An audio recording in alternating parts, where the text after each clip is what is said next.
Make all the demons quiet, yeah. We were built to thrive, yeah.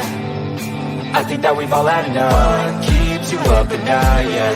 Make all the demons quiet, yeah. We were built to thrive, yeah.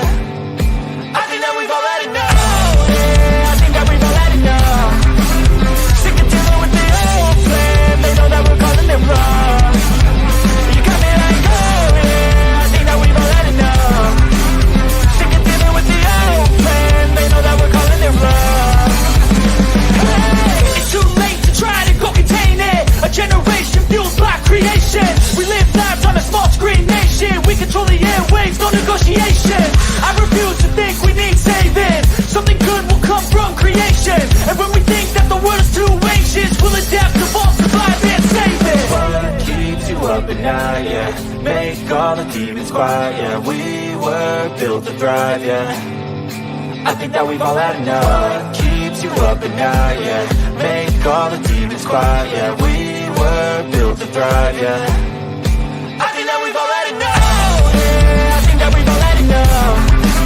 Sick of dealing with the old plan. They know that we're calling it wrong. You got me like, oh yeah, I think that we've all had enough. Sick of dealing with the old plan. They know that we're calling it wrong.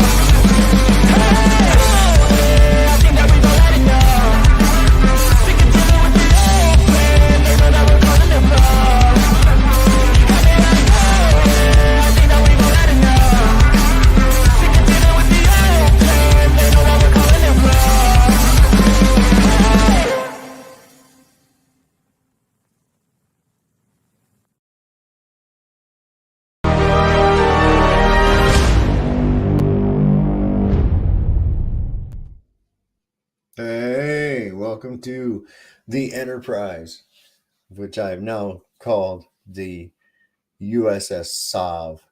So that's what we're going to call it from now on. And you people are now in a cult, apparently.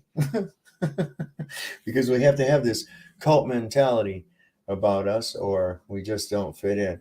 Now, beware of something I suspect to be YouTube's newest trick on us.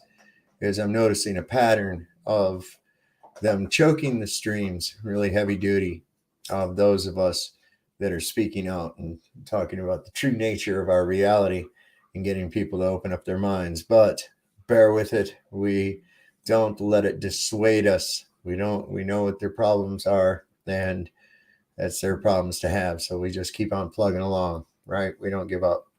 So anyway, we've got a good amount of people already showing up. Let me see who I've got here. I'm going to go into my participation thing. And what do we got? Got DJ Spins with us. Little M39 again with us. Motorola, no longer on the ball. Saddle Bomb. Sean Elke, Smoking a G-sharp, and Jehovah's Daughter Barbara. And hopefully there'll be some more. Tonight we want to talk about the gravity, the gravitas of the deception, of the lie.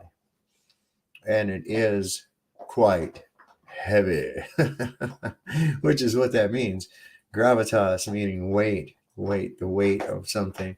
So I had some interesting discussions today in the Twitterverse regarding such the concept, and this whole thing is where they squirm, and it's fun to watch them squirm, is when you try to get them, okay, well, you have demonstrated the effect you see of a downward acceleration, 9.8 meters per second squared. Okay, go. That's great.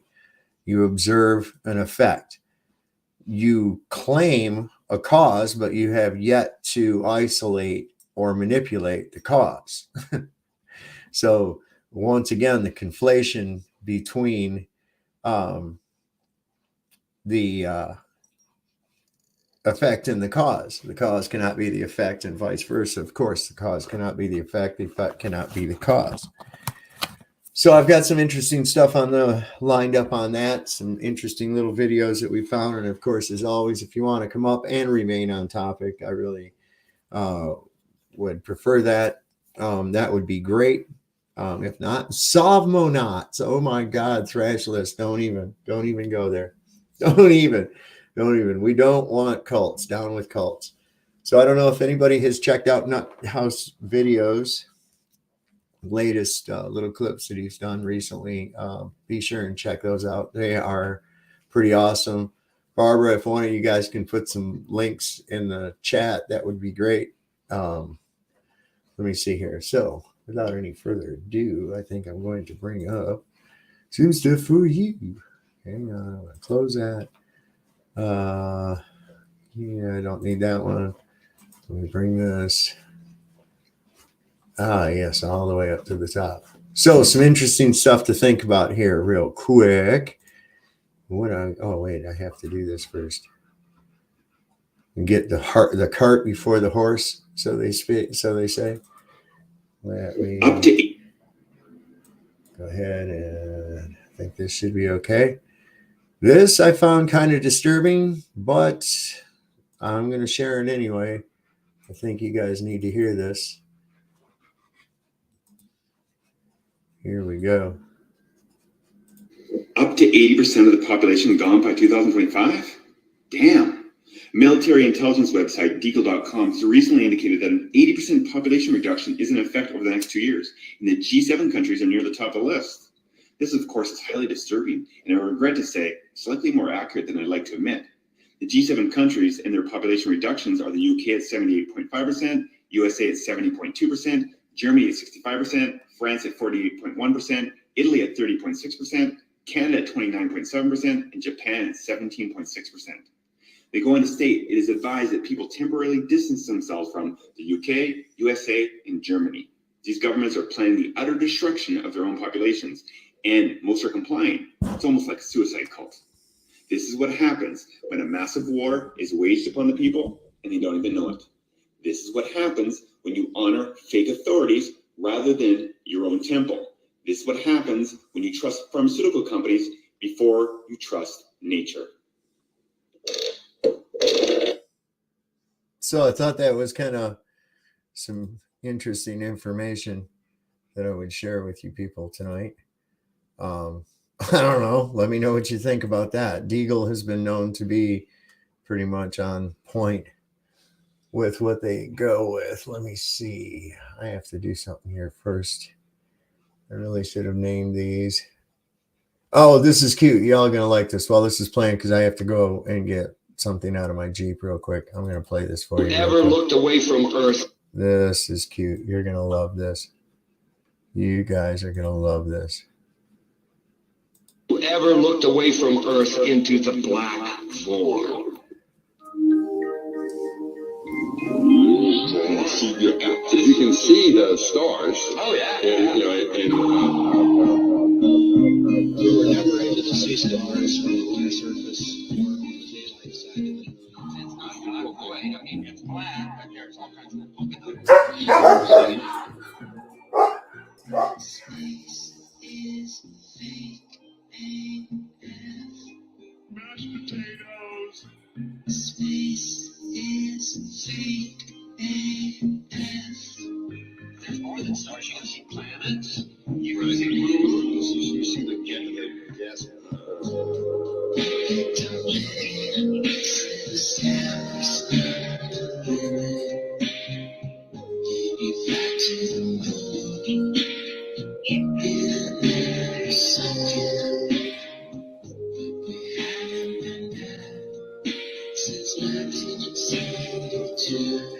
I gotta play the didgeridoo.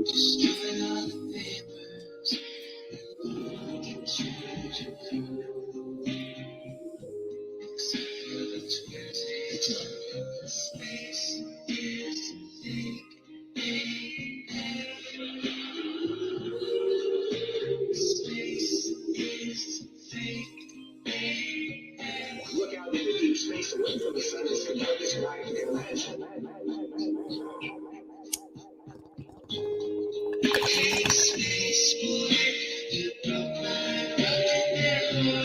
You can smell a little roast beef. Where are the stars? Is it bright or is it dark?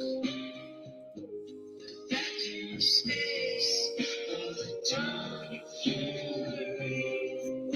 I think Sandy's hair is pretty much a dead human thing. What happens if you get a leak on there? You have a leak.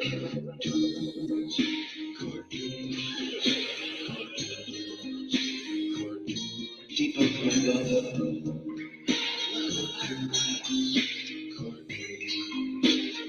Hard to comprehend. Space is fake, Two little bitty aliens. space is fake, It's not what you think. space is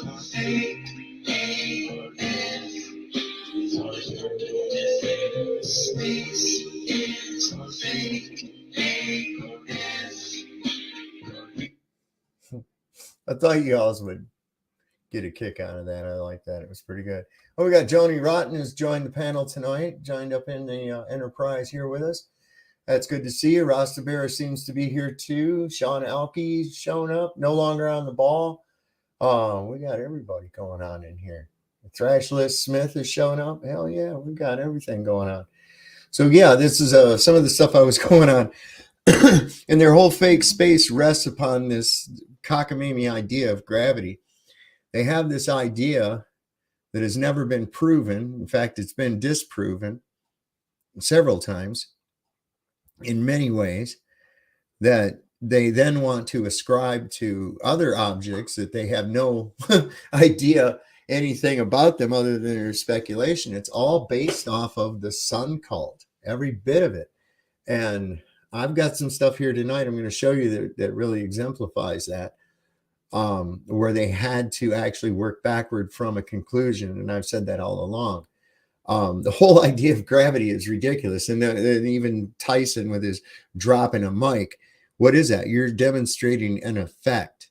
So what? Nobody's denying that heavier than air objects drop to the ground. Nobody's denying that. And of course, you may ask, if it's all buoyancy and density, what determines the direction? Electrostatics, I believe, are what set the condition. It makes the most sense. And from there on, buoyancy and density govern all the rest of it.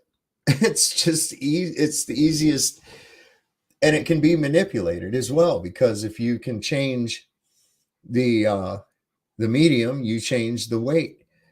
Same thing we notice when you change the charge. So it's always looking for one cause, when in all reality it's several different causes.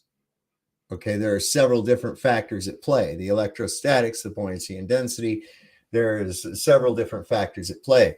Globers like to look for one single explanation, such as M-ball with mass, but that's easily disproven, and was disproven so long ago that they didn't get the memo and realize that it's now not Newtonian gravity, but the bending of space-time.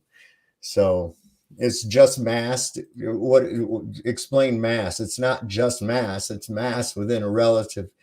It's mass within a ratio of density of the material that the masses consist of. That's what you have. Okay, so it's not just mass.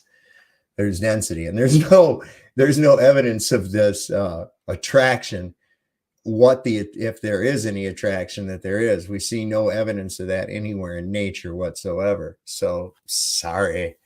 And yes, M-ball is still a furry. That is correct. That is absolutely correct. So where was I at here with this? I had this. Is this the one I want? I believe it is. Flat Earth. Ah, yes. This is a good one. Stuff to make you think on, man. Flat Earth has long been touted as the mother of all conspiracy theories, suppressed and ridiculed for centuries as being an ignorant, unscientific worldview. But the facts of the matter are far from what you've been told. It is a fact not a theory, that bodies of water always seek and find their own level. From a pond, lake, or an ocean, the natural physics of water is to find and remain level. It is a fact that the majority of Earth is covered in such level water, thus making it an unscientific theory to postulate that Earth is actually a gigantic sphere with bendy oceans curving all the way around it.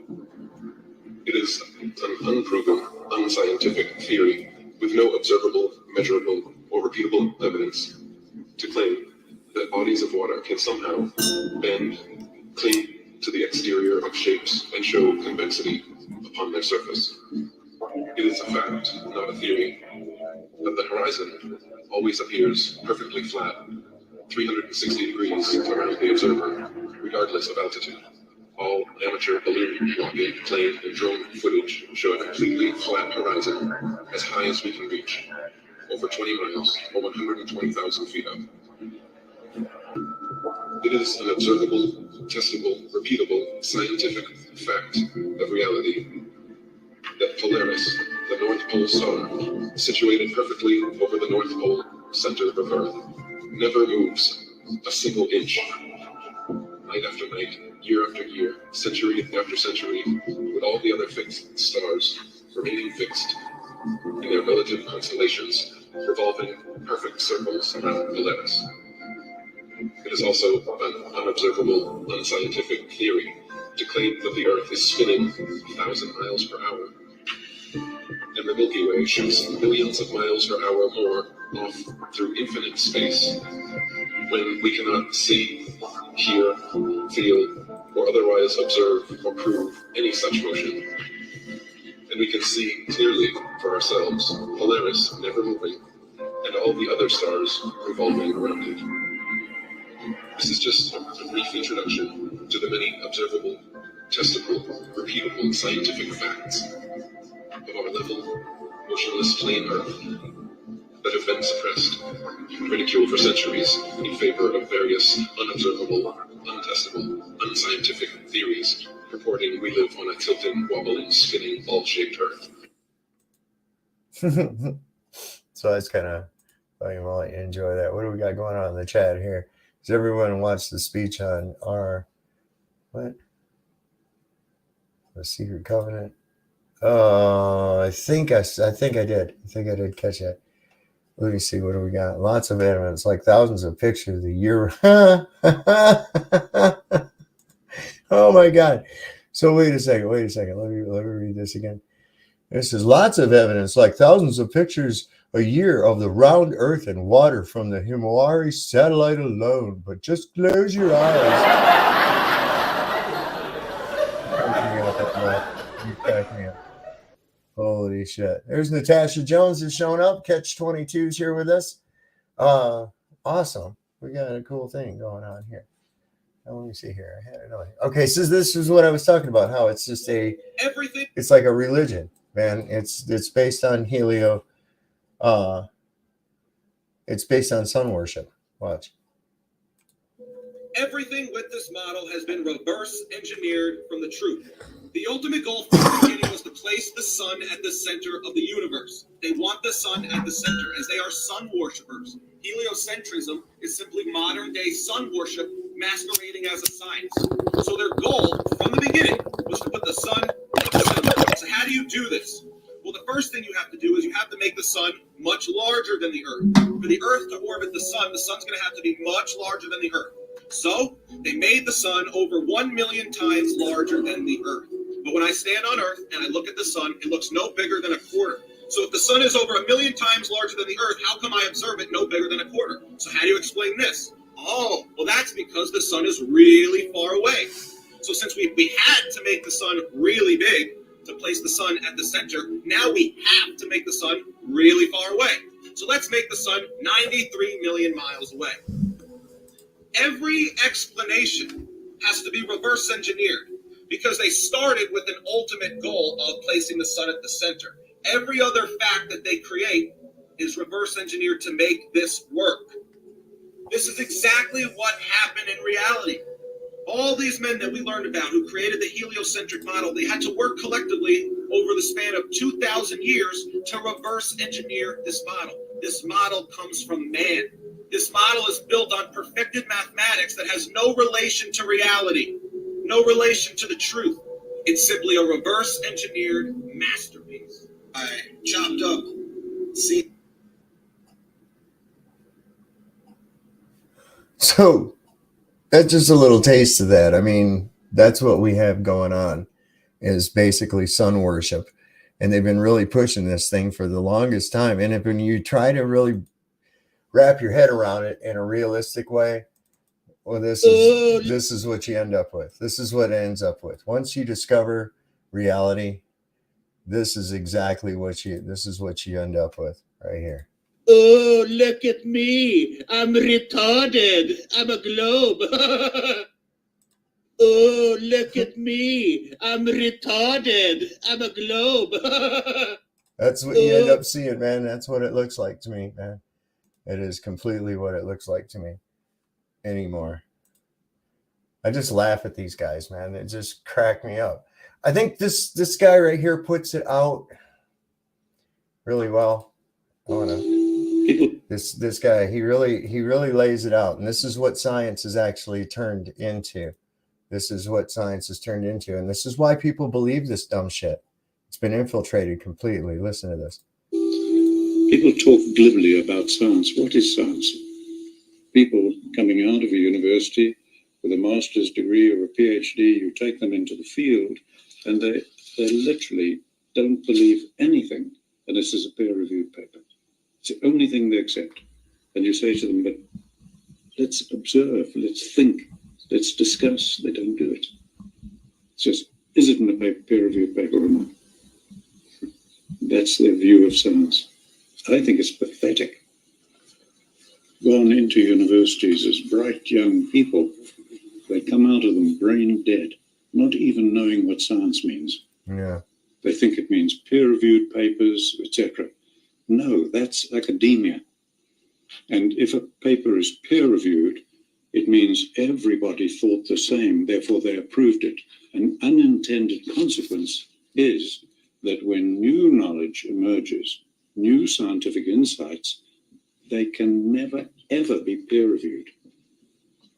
So we're blocking all new advances in science that are big advances. If you look at the breakthroughs in science, almost always they don't come from the center of that profession. They come from the fringe. The finest candle makers in the world couldn't even think of electric lights. They don't come from within. They often come from outside the breaks. We're going to kill ourselves because of stupidity.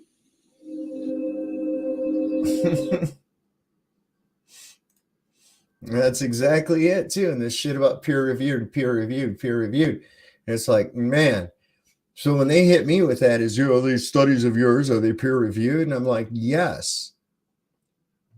Peers of mine have reviewed this, and we have found it to be viable. And we have discussed the various attributes to it and have come to some conclusions, and other things are still mysteries. So, they can't accept that, though. They really cannot accept that. But I believe absolutely, wholeheartedly, that is exactly where we have gone with what we call, science. And is this the one I wanted to show? Let me see something real quick. Oh, yeah. It's not very loud, though. That sucks. That's not going to work. Damn it. I'll have to fuck with that one. Oh, this is interesting, too. This is like part of this. I think this is a parody, of course, but it really lays it out as to how ridiculous. I'll show this here in just a couple of minutes. But this is they want people's minds in every respect. They want to control your mind. Absolutely. They want you to believe you live on a spinning ball. Is this the one right here? Hold on a second. Should give me information or something. Let me see. Wait a second. Should be when I put a highlight on it. There we go. No, wait a second.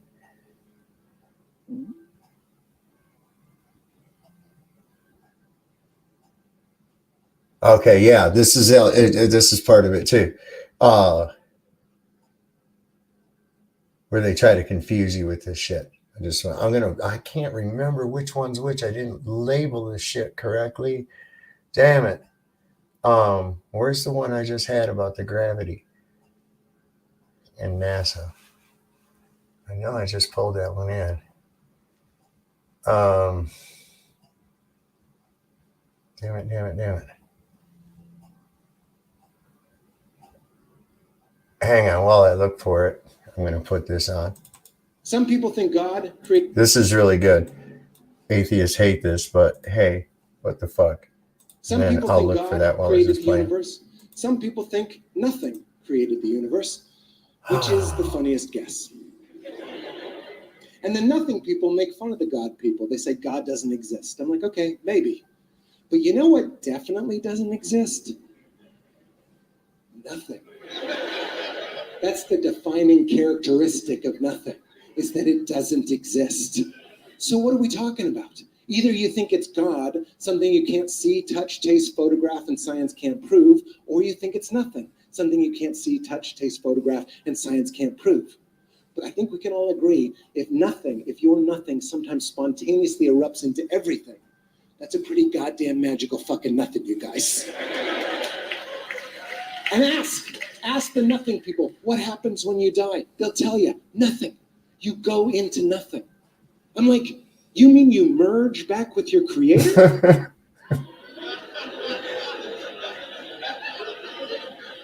That's heaven, bitch.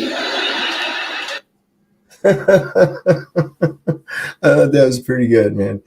That was pretty good. You merge back with your creator, right? I mean, that's right where they're at. What's with this. good, family? Was America a part of Rome? Was Rome in America? This coin is one of my favorites, this is good. because it opens the doorway to a history that is hard to believe. The date on the coin opens the doorway to the mystery history. The coin reads J783. My question is, did America exist in 783? The J on the coin stands for Justin or Justinian, the Roman Emperor, 527. That emperor's name is on the U.S. money. Check out this picture. This is a castle that has been converted into a bank. This is the Erie County Bank, Buffalo, New York, 1893. Here is the mystery. Did America have castles in 1893 or 893? Is America a part of Rome?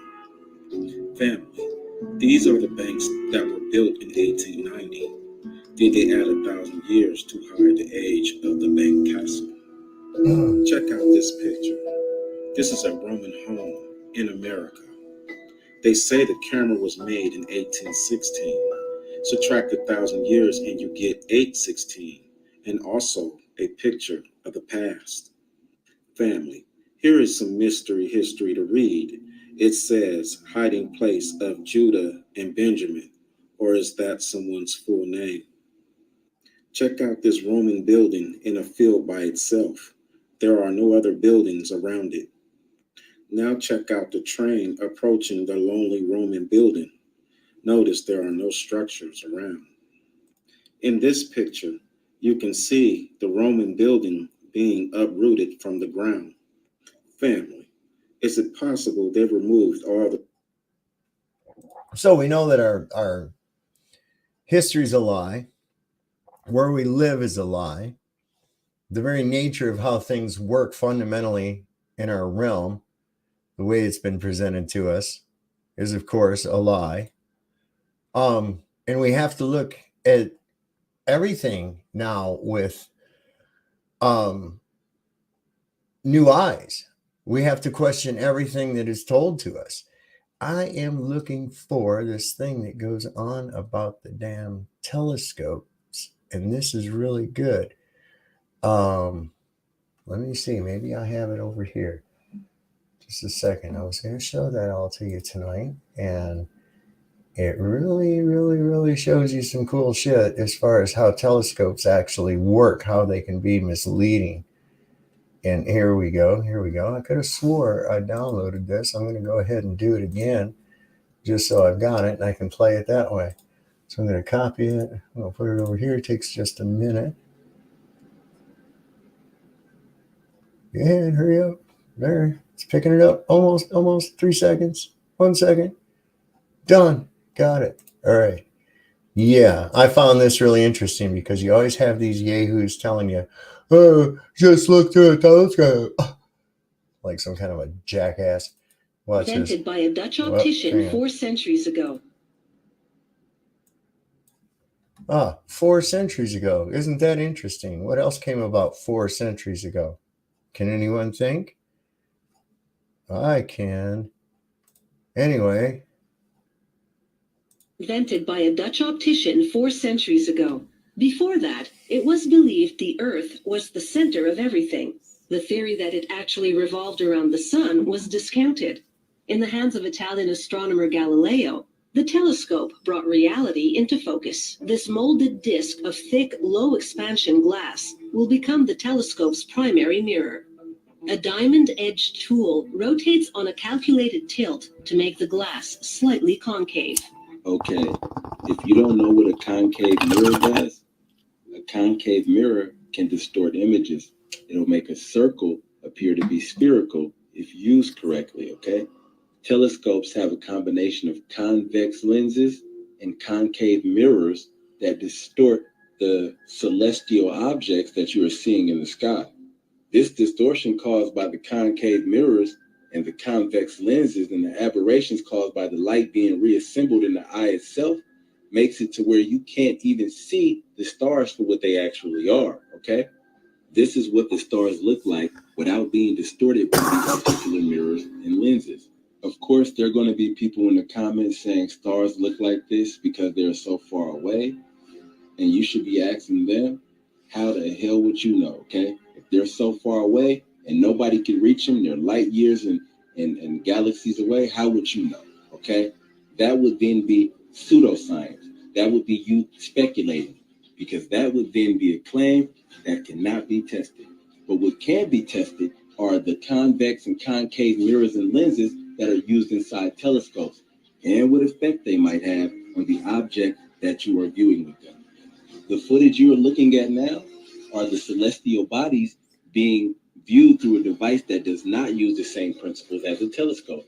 It does not have the concave mirrors and convex lenses that would distort the image you're looking at, making a circle appear to be spherical, like this footage here, taken from a high-end, high-powered telescope that also uses software to translate the image that you're looking at into what you see on the screen.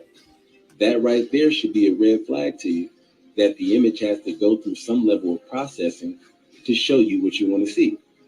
Like I tell you. See what I'm saying? Because what you see, and a lot of the shit that you see is, no, but they still use convex lenses, Mr. B. Absolutely. Without it, you can't get the magnification, which brings me to another thing, too. To think that you could actually see an object, telescope or not, that is the supposed distances that these things are. See, just like that other video showed, they have to have the sun huge and at the center of this entire thing in order for this heliocentrism to be predominant. And none of it actually works, because what you find out is that it's in Luciferian form. It's the inversion of everything that's reality, and a gaslighting technique, along with the ridicule technique used to try to keep people in this belief system that is just cockamamie nonsense. And unfortunately, too many people actually believe this crap. You know, they really do. And it's sad. It is very, very sad that they are so easily led. But in all reality, you have to look at it this way. The reason people are so easily led into this is because you're trained to be trusting of authority. You're trained to accept the conditions that are placed upon you by your, for lack of a better term, your captors. Okay. And this is how they keep you within the box. And those that are in the box keep you, they keep you trapped in a box as well. This is another thing, and I believe you'll recognize this voice as Karen B's voice, but this is a good demonstration. I noticed there's some new people in my chat. I welcome that, absolutely. Listen to the information. If you have questions, be sure and ask. I can tell the difference between those that are curious and those that are wanting to be adversarial. So that's an interesting thing too. Always remember that those that think they know everything absolutely know nothing. They don't even really know what they purport to know. They've only memorized information that was given to them by not them. So I'm going to show this real quick. This is a, let me swap over to this, and then I want to go into this. And then click this. Here we go. Here are 4 objects. They all look round, right? But are they all spheres? How would we know? What if I told you that there is only one object that is not spherical? Can you tell what it is? Can you tell me how you knew it? Please look at them carefully. Here is the only object that is not spherical here. Here it is. I bet you thought it would be another one. But it will blow your mind if I tell you that this second object is also not spherical and it's flat. And it will blow your mind even more if I tell you that this third object is concave.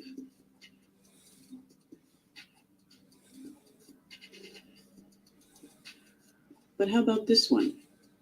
This is the only spherical object. We could have an oblate object and you would think it's spherical as well. So looking at something round does not mean it's a sphere. Right? But we get that all the time. Well, you can look into the sky. Here's another thing, too, to consider. Looking at the sky or objects in the sky to determine the condition of where you're looking at them from is, where is the logic in that at all? I look up in the sky and I see a bird fly over. Should I conclude that I'm a bird? Think, people. It's more of that. There's Mojo Shop. What's up, brother? My brother from another mother showing up. Well, we got Dreamy in here too. Dreamy Lynn Escape the Chains is showing up. Renee Bernays is showing up. Renee, link that video. I like money. That was hilarious, man. I couldn't believe that. That was fucking crazy. Let's see. That does not blow my mind. I watch 3D objects and 2D TV and computers all day long. Right. Yeah. I understand that. You can also be fooled in person too. Yeah. Cool. So it does blow your mind. You just, pride has the better of you. That's what it is. Absolutely. Besides this is another one I like. I'm never going to get tired of showing this, because this is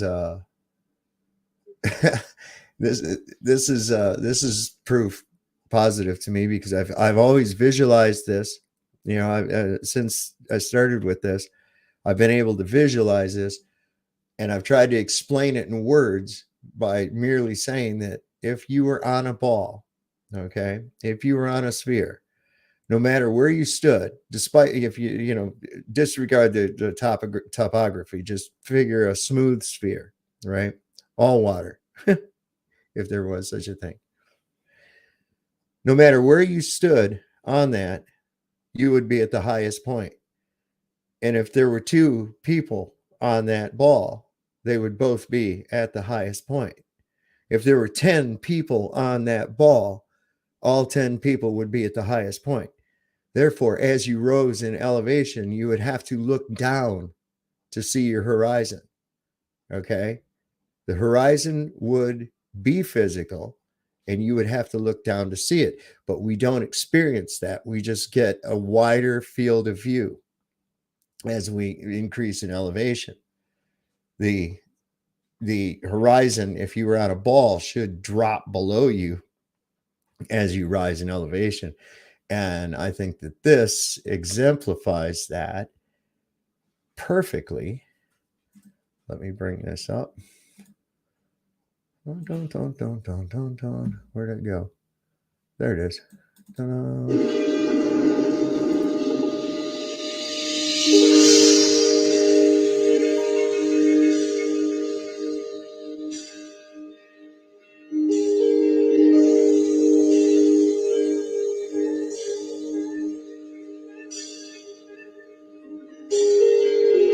M-Ball, I want you to pay attention to this. Specifically you, M-Ball, I want you to pay attention to this.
Right? So y'all dig? You see how that works, M-Ball? When you go up off of a ball, how the fucking horizon drops? I don't know why you guys don't understand that. You get out there quibbling about seeing the bottom of a motherfucking windmill when it's all just reality, man. You know, hey, look it, we have a visitor. We have somebody to come on. It's Dreamy. Good evening. Good evening. Oh no, and we got Darth Tater's Gaming coming up too. What's up? Oh, good evening, Derek. But yeah, I was getting ready to get into, this gravity thing. I had this guy arguing with me. He says, well, how do you explain the pull to Earth? And I said, who said that there's a fucking pull? Why do you think there's a pull? How do you know you're not being pushed? And besides that, not everything goes toward the Earth. Some things, when dropped, go up. Like, I don't know, a helium balloon, a fucking zeppelin, clouds. Come on, man. Yeah, anyone that's had a kid and they've had balloons know that the kid will cry whenever it floats away. Oh, I know, God, that happened to my brother. Like, I remember one time we went to downtown Detroit to the auto show, and my brother, he had this nice, he'd collected these balloons from all these different car vendors and shit. They have all their stuff there. And as soon as we got outside, man, that wind come whipping across the river, grabbed them balloons and just woof. And the last I saw him was him, like, he looked like that meme of that woman from the Trump election that's going, that one? He looked like that. He looked exactly like that. And I remember seeing those fucking balloons bouncing off of what's now the GM Tower. It was called the Renaissance, and then it was bouncing off of them before disappearing and going up over Canada somewhere. It was fucking hilarious, man. Right. And I thought it was funny too, because my brother was quite a little prick, so he kind of deserved that shit, I think. Next time, just ask them, well, how much does Earth weigh when they start talking about gravity? Right. Well, who weighed it? Right. Well, I think that I can't remember his name. The guy that was on the other night with us, he made a good point. Like, you can only dig how many miles in the Earth? I think it's 7.9 miles is the deepest. It was the deep borehole in Russia. Yeah. And you're meaning to tell us, that what's in the middle, where the middle is, and that is the reason why we have gravity pull. Well, here's what's funny too. And all of that based off of some crackpot elite guy that hung some lead balls in a fucking shed. It wasn't scientific. It wasn't an experiment. There was no variables taken into account. I mean, it's just a bunch of fucking horse shit, right? And they went with that for a long time. But see, they have to have this gravity. And it's like, they even slip it into things. Okay, so when you start bringing up the buoyancy and density aspect of it, they go, well, show me the formula for buoyancy. Well, of course, there's a G in there, right? And I say, what is that in an explanation in the formula? And it says weight due to gravity. Well, you could say weight due to unicorn farts just as easily, because it doesn't matter. It's all about the weight. It's weight. Yeah, exactly. They say it's due to gravity. But what is weight in all actuality? Weight is a relative density per mass ratio within a given medium. That's that simple. There's nothing more or less to it. Nothing's attracting. It's either sinking or floating. There is a direction set, I believe, by electrostatics. I mean, it's obvious that we have a neutral that we're standing on, and we have a positive charge as we go up, which, of course, as I said before, how do you know you're not being pushed instead of being pulled? All it is really is displacement, right? It's a simple matter of displacement. Yeah, it is. I agree with that. I mean, otherwise, we would not be able to walk if they want to talk about it being a pressure. And I'll go back to water. You would need an immense amount of pressure to hold water onto a ball. Yep.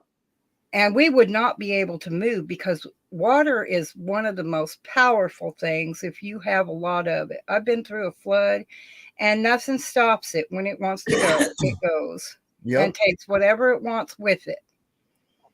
You know, when I visited the Grand Canyon, over the years, I had always been told this thing had been formed by the Colorado River over millions of years. Let me tell you something. When I got there and I looked at it, I was like, bullshit, this happened fast. I was like, this did not take millions of years. Look at that.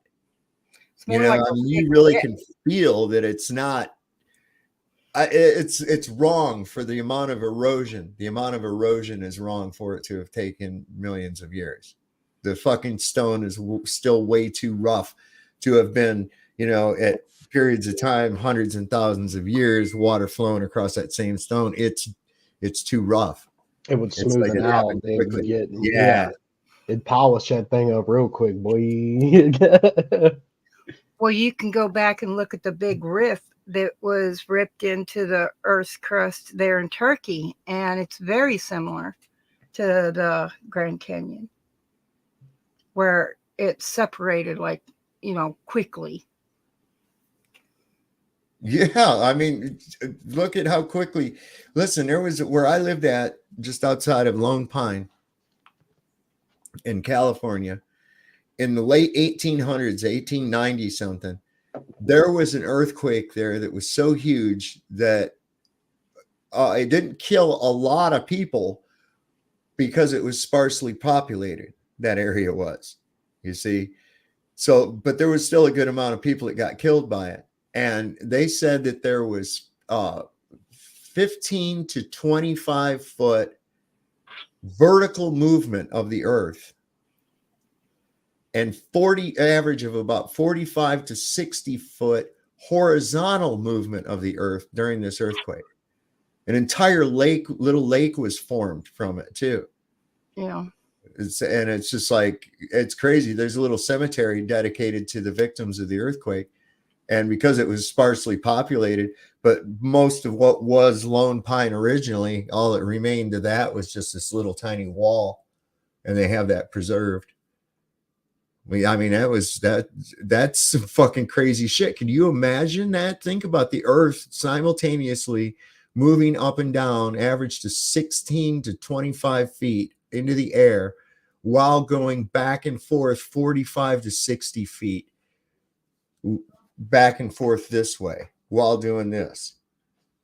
That's got to be like one of the most frightening things ever, man.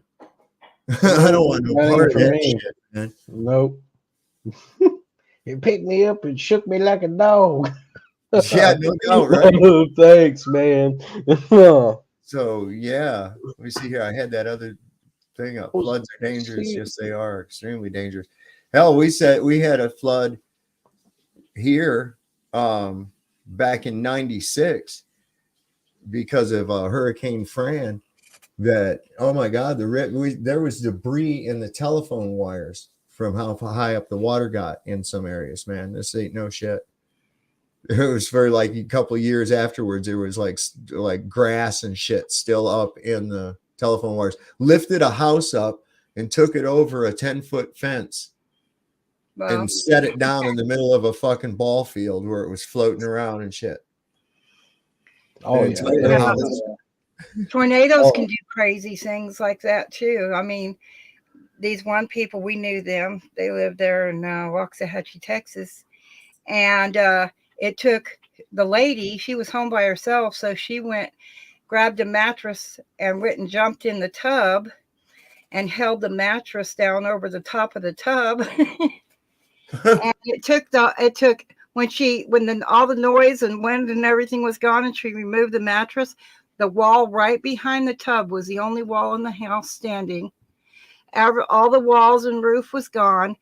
And yet all the furniture, the beds were still made, sitting where they were sitting. A wicker basket full of flowers sitting on the coffee table had not budged. And everything else of the house was gone. Right. Some of it found miles away. Yeah, man. You know, well, we was out in California and we would go explore around in the desert. And one of the things we like to do was go like exploring up where some of these, what they call a wash is at. Right. And it's like when there is rain, this is an area where the water flows through and shit. And of course, out there, they have monsoon season. And they get flash flooding. Yeah, they do real bad. So we were walking along, and I'll have to dig those pictures out. I got them somewhere. We were walking along this wash, and we came to a place where a car was partially sticking up out of the water.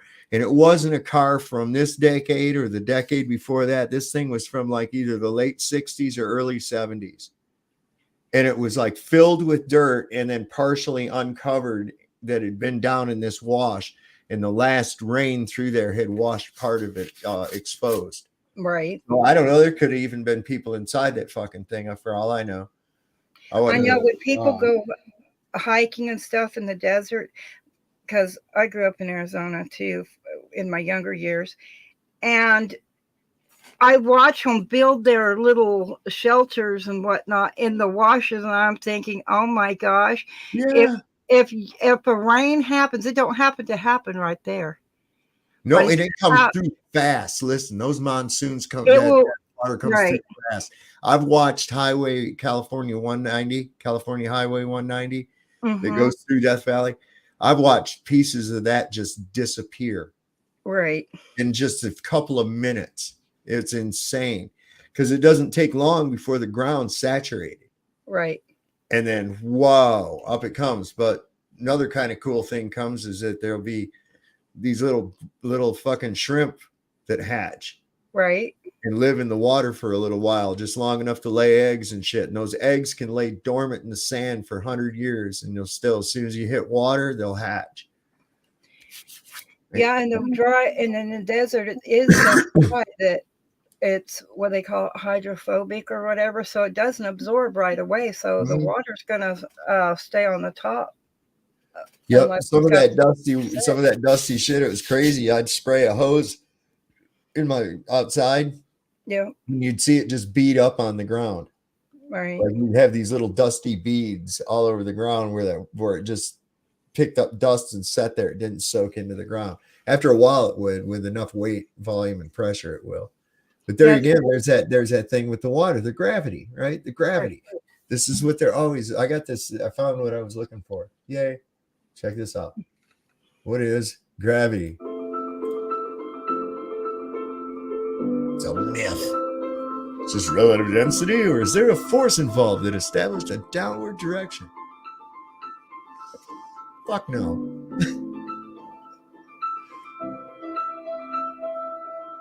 I'm going to pause this for a second so y'all can read that. Some of you are probably slow readers.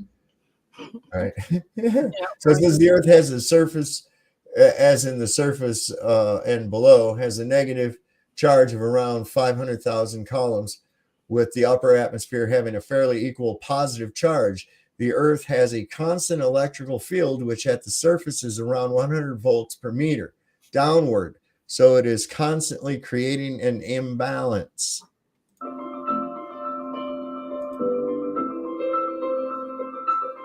And we know how nature feels about imbalance. It always wants to balance shit.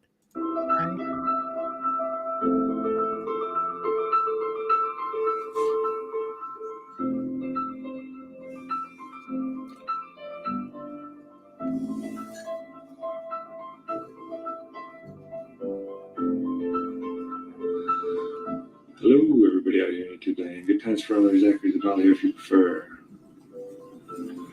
In this video, we're going to be talking about the phenomenon known as gravity.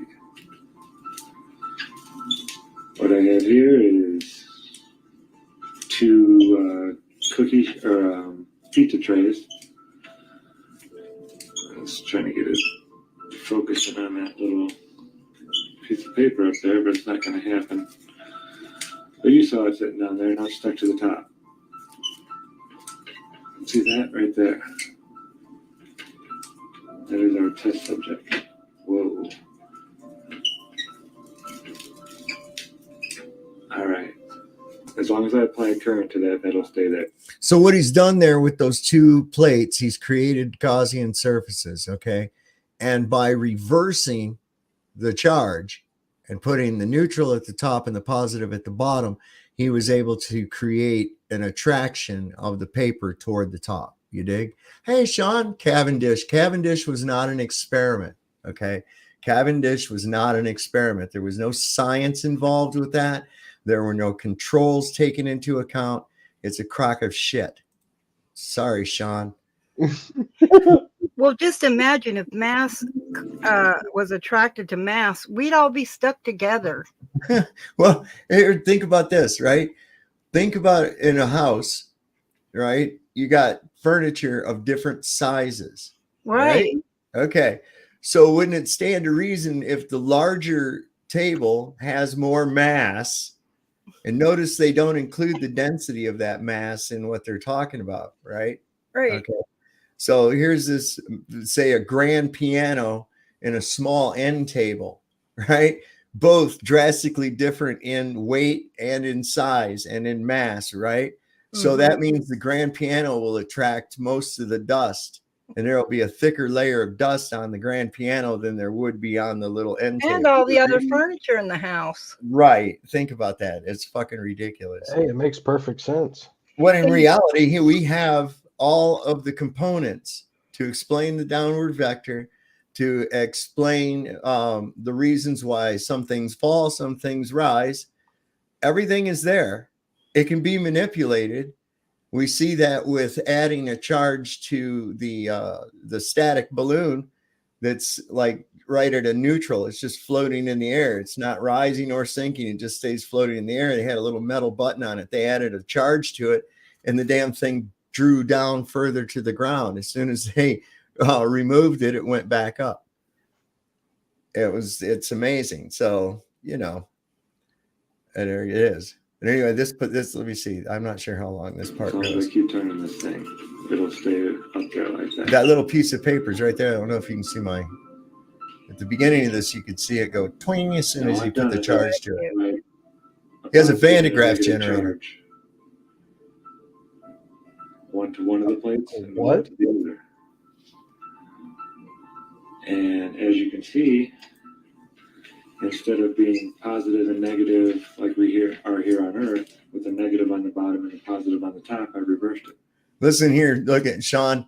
Sean says, he says, what do you say? What does he say? No, you don't understand a thing about physics.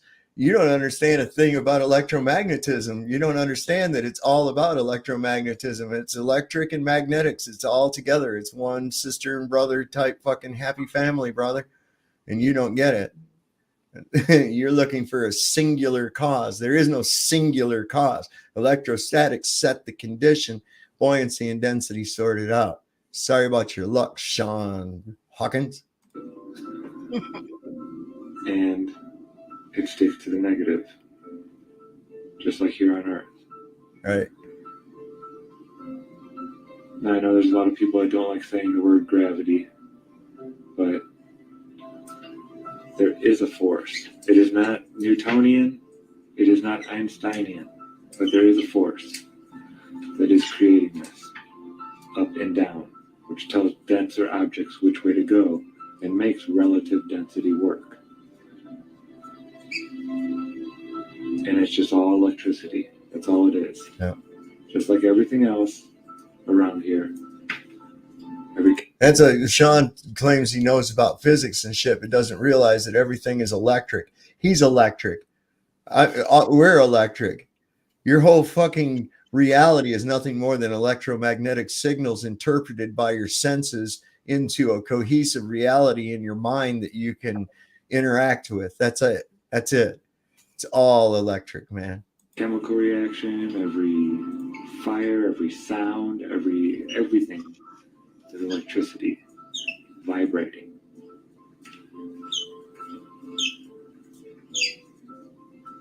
And it'll just stay there, folks. Anti-gravity until, now watch this, I'll discharge it. Boom, boom. There, see? There you go. Up it goes with the charge. Boom. A little bit of electricity stuck in it. Now what it's doing is called induction. Whoa! And there goes. It collapsed in. He destroyed the world. But all I had was a Van de Graaff generator running to the bottom plate here, and the discharge wand running to the top plate. And what you just saw there was a manipulation of the electric field. Yep. Easy. kind of like being between two capacitor plates. And there's a flow of energy that happens there. And this is what we call gravity. It's okay to call it gravity. It's the only way people are going to understand what we're talking about. And Sean says it's so funny watching you be wrong constantly. Well, you got to do something, Sean. You don't have nobody watching your fucking channel. We just redefine the word. Yeah, you should be out of here, retard. It's not Newtonian. This is not my idea. It's just nature, man. Credit for this, but there is definitely a force. I wouldn't necessarily say it's so much of a force as an attraction. Right. That's what I was thinking. Two charged, whatever you want to call them. So that's it. Good Times for All here signing out. As always, thanks for watching. You know, one that cracks me up is I'm talking about a helium balloon in a vacuum. And I'm like, how in the fuck could you ever have that? As soon as you put a helium balloon in a chamber and start turning it into a vacuum, what do you think's going to happen to the balloon? Would implode. Right? It's going to fucking explode, man. Pow.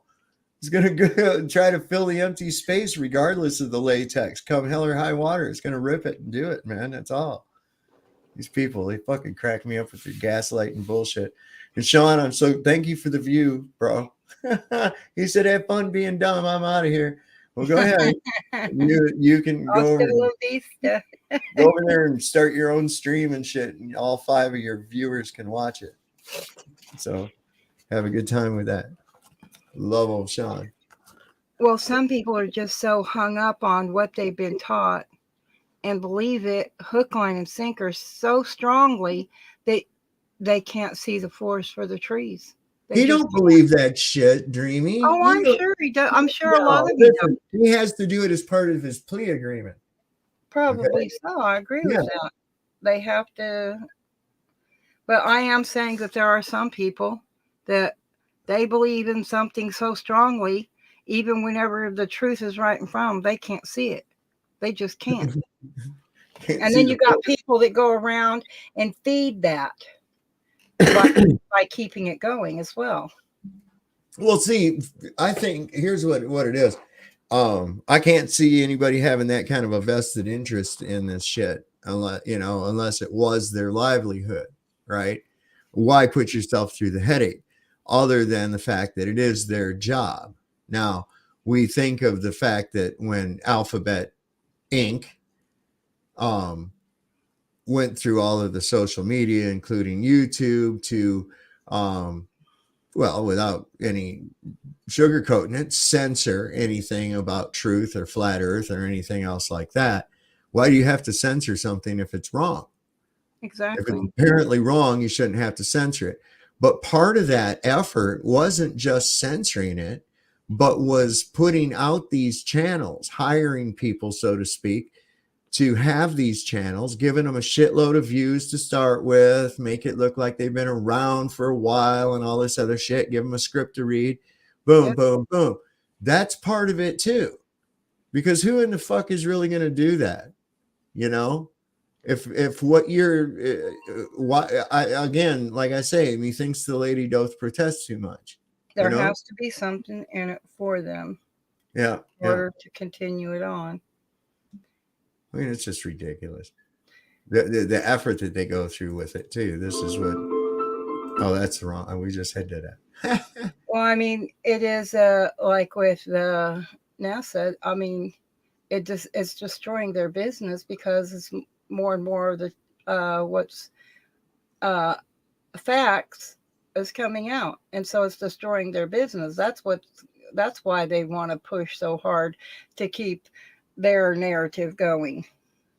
You know, I think it's more a case. I think that's part of it, but I think that right down to the heart of it is that this is why I say it's the fundamental keystone that destroys all the rest of the deception. And without this globe thing, I mean, think about it. How many of you out there, when you came to this realization, you started going, oh, fuck. Well, this is a lie too. Oh my God, look at this over here. That's a fucking lie. Look at the news. There's nothing but lies. You start realizing, well, that's dangerous to the system. That's dangerous to the control system in many, many ways. Let me see what this is. Well, that's why I ask people, well, if you believe this is a lie, why don't you believe this other thing's a lie, you know? I mean, it's told by the same people. What, you think that they're honest in this particular topic, but they're not honest in this one? Right, exactly. They lie to you they lie to you about everything else, but they're certainly really up there in space, floating around in a space trailer. You know, absolutely. Fucking bullshit people, man. I swear to God, that is all wishful shit thinking. It's like, is that an Airstream? It's like these gun control people, right? And it's like, so you're against guns, and they say yes. And I say, you know, well, you want the government to come and take the guns? And they're like, yes. And I said, well, how are they going to do that? You know, well, they're going to send men with guns. And I'm like, well, wait a minute. I thought you were against guns. Exactly. What the fuck is wrong with you, man? So there's Brian Staveley showed up, and I was watching his stream earlier. He had some really good shit on there today. Really good. You'll have to go over and check that out at the Brian Staveley Dose of Reality show. Where was that thing I had? This was cool. All right, so this is just kind of funny. All right. Yeah, you're gonna like this. All right. This really happened. Hold on. Harrison looks from the outside to be your average teenager. He goes to school, plays video games, even listens to music in his room. But there's one difference. I'm a 35-year-old white man. Born Antoine Smalls has transracial identity, identifying as Harrison Booth, a 35-year-old white man from Colorado. When did you know that you were a 35-year-old white man? Well, I've always felt different. I go to the store and movies and just be thinking to myself, like, why am I not getting the respect I deserve? And then it just hit me. I'm white and 35. I just move to Colorado sometimes. You know, here I pretend the buildings are the old San Juan mountain range, but, you know, the job's just here. And where do you work? I'm a systems engineer for Coca-Cola. Oh, okay. That boy don't work. He go to school and that's it. One day he said, call me Harrison. I said, who's that? He said, me. Do you believe that he is a white man? I mean, he isn't. Shit, I'd love to wake up one day and say, hey, everybody, I'm Rihanna. But I ain't. It's been pretty hard. My family just doesn't get it. You know, I try to get them to go out with me, go on walks, go to the farmer's market, chat with people, but yeah. So why don't you think that they get it? I don't think they get it because they don't realize that race is just a made-up thing. They grew up having labels, and me, I'm just not like that. I see. So how do you embrace your identity? I dress a certain way. Patagonia. I wear a thick brown leather belt. I like to envision myself after the surgery. Hey, excuse me, what IPA do you have on tap? Hey, Game of Thrones last night? Yeah. So your surgery that's later this year. Right. I started working at Stonecrest Mall, so hopefully by then I have enough money to take the next step. So you work at Coca-Cola and the mall? Right. Correct. I work at both. Harrison has been planning a full racial transition with the Dr. Samuel Vergara, who guarantees Harrison can visually transition through an experimental procedure that will allow Harrison to not only be a white man, but whatever race he chooses. The procedure is absolutely 100% possible. But before Harrison can fully realize his physical identity, he still has the day-to-day that's filled with discrimination and ridicule. It's pretty awful. You know, you walk in the streets and Black people, they see you, they nod to you like, hey, good to see us. And it's to the point where I've just given up. I've stopped trying to convince them that I'm not us. Gotcha. Definitely the guy. He doesn't even live in the area. I've never seen him before.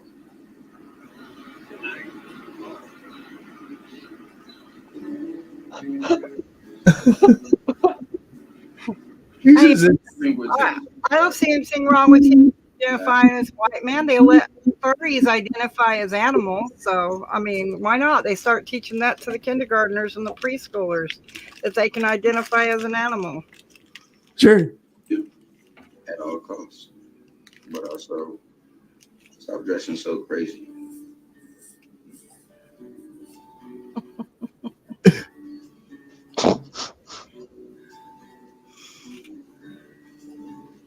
Just nodding at each other. I think it's fantastic. It's just as ridiculous as separating people and saying that we're not people because of our skin color. We don't say that about dogs just because they're all different colors, or cats, or right. animals, birds. They're still birds. Well, it's like, you know, it's not a far stretch even, and here's what has happened. Okay, so they got everybody fucking, everything that they know is bullshit. It's not based on any kind of fact. And so this is starting to backlash on the system, or maybe it's part of it where people, oh, no, I'm a cat. Oh, I'm this. I'm a remote control. Oh, cool. I'm a dildo. You know, whatever the fuck. God dang. And I can't believe people and people go, instead of going, hey, you know, that's crazy and shit. Oh, how dare you hurt that person's feelings and tell them that they're crazy if they feel that way? Well, I'm not trying to hurt their feelings, man. I'm just saying that's fucking crazy. You're clearly not what you think that you are saying you are. Okay. Well, maybe Obviously, that's why the Globies feel so attacked. They identify as a ball. Well, that's what I tie that into. I mean, if you get, and like I've said before, if I can make you believe that you're a monkey on a spinning water ball rocketing through space, well, there's not a whole lot that I can't make you believe. All right. I can make you believe that you can identify as a cat, and then you are one.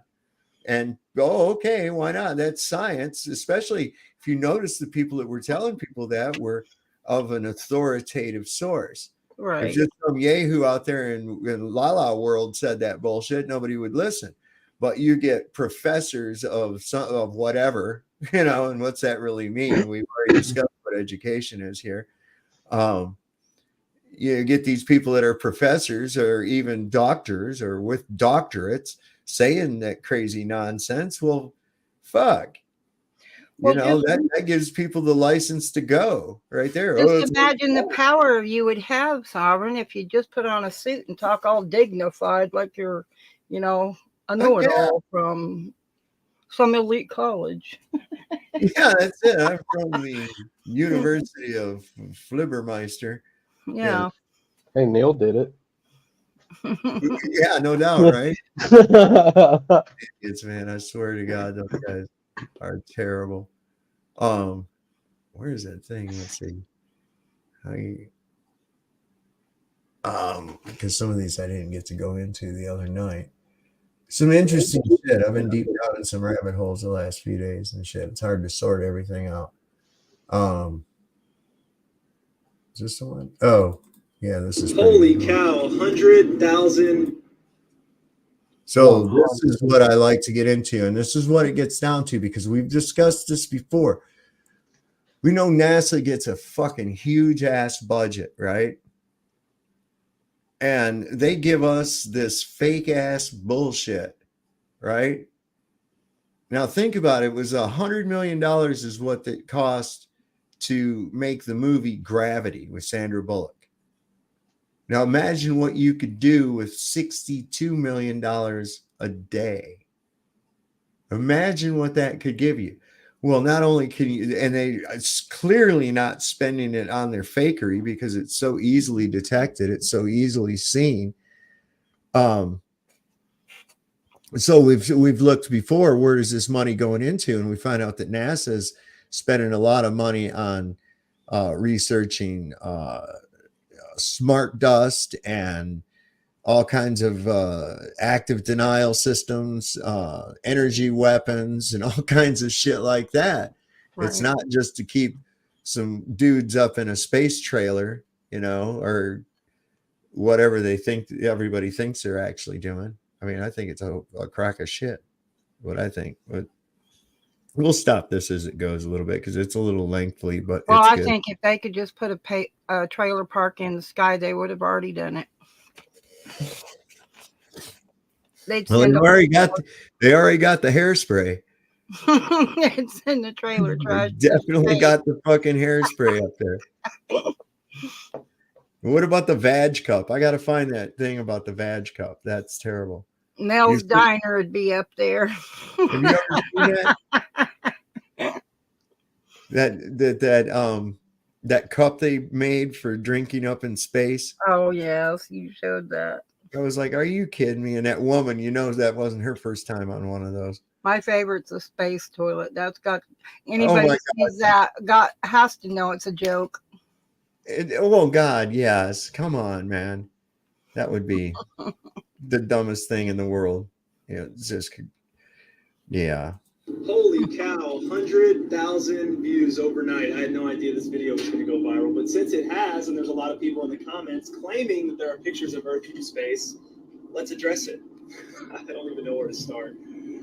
For those that don't know, many of the NASA photos that they've put out claiming that it is Earth from space, you can go into to adjust the settings as shown here, and you will see the box around Earth. The same thing applies to the Earthrise photo. If you go in and adjust the settings, a box pops up. What does this mean? It means that this is an inserted image. There is no box around the Earth in space, last time anyone checked. So this is an image that was inserted, proving that they are lying to you. So here we are at the Earthrise photo. If you go and do this yourself and adjust the settings, you will see it a lot clearer. Why are we inserting the Earth into images and proposing them to be real? Why are there 0 full hemisphere, like the entire half of the Earth, in frame between 1972 and the 2000s? So for 30 years, they couldn't take a single photograph of the entire Earth. About half the people in the comments are saying, oh, well, they couldn't get far away enough. And if you don't find it weird that they couldn't take a picture in 30 years, I just don't know if I can help you at that point. And also, to those that are sending the Earthrise and not taking it a step back further and realizing that we didn't go to the moon, they never went. And this has been exposed from NASA's own leaked footage. Sending me photographs from the moon, which we didn't go to, are pointless.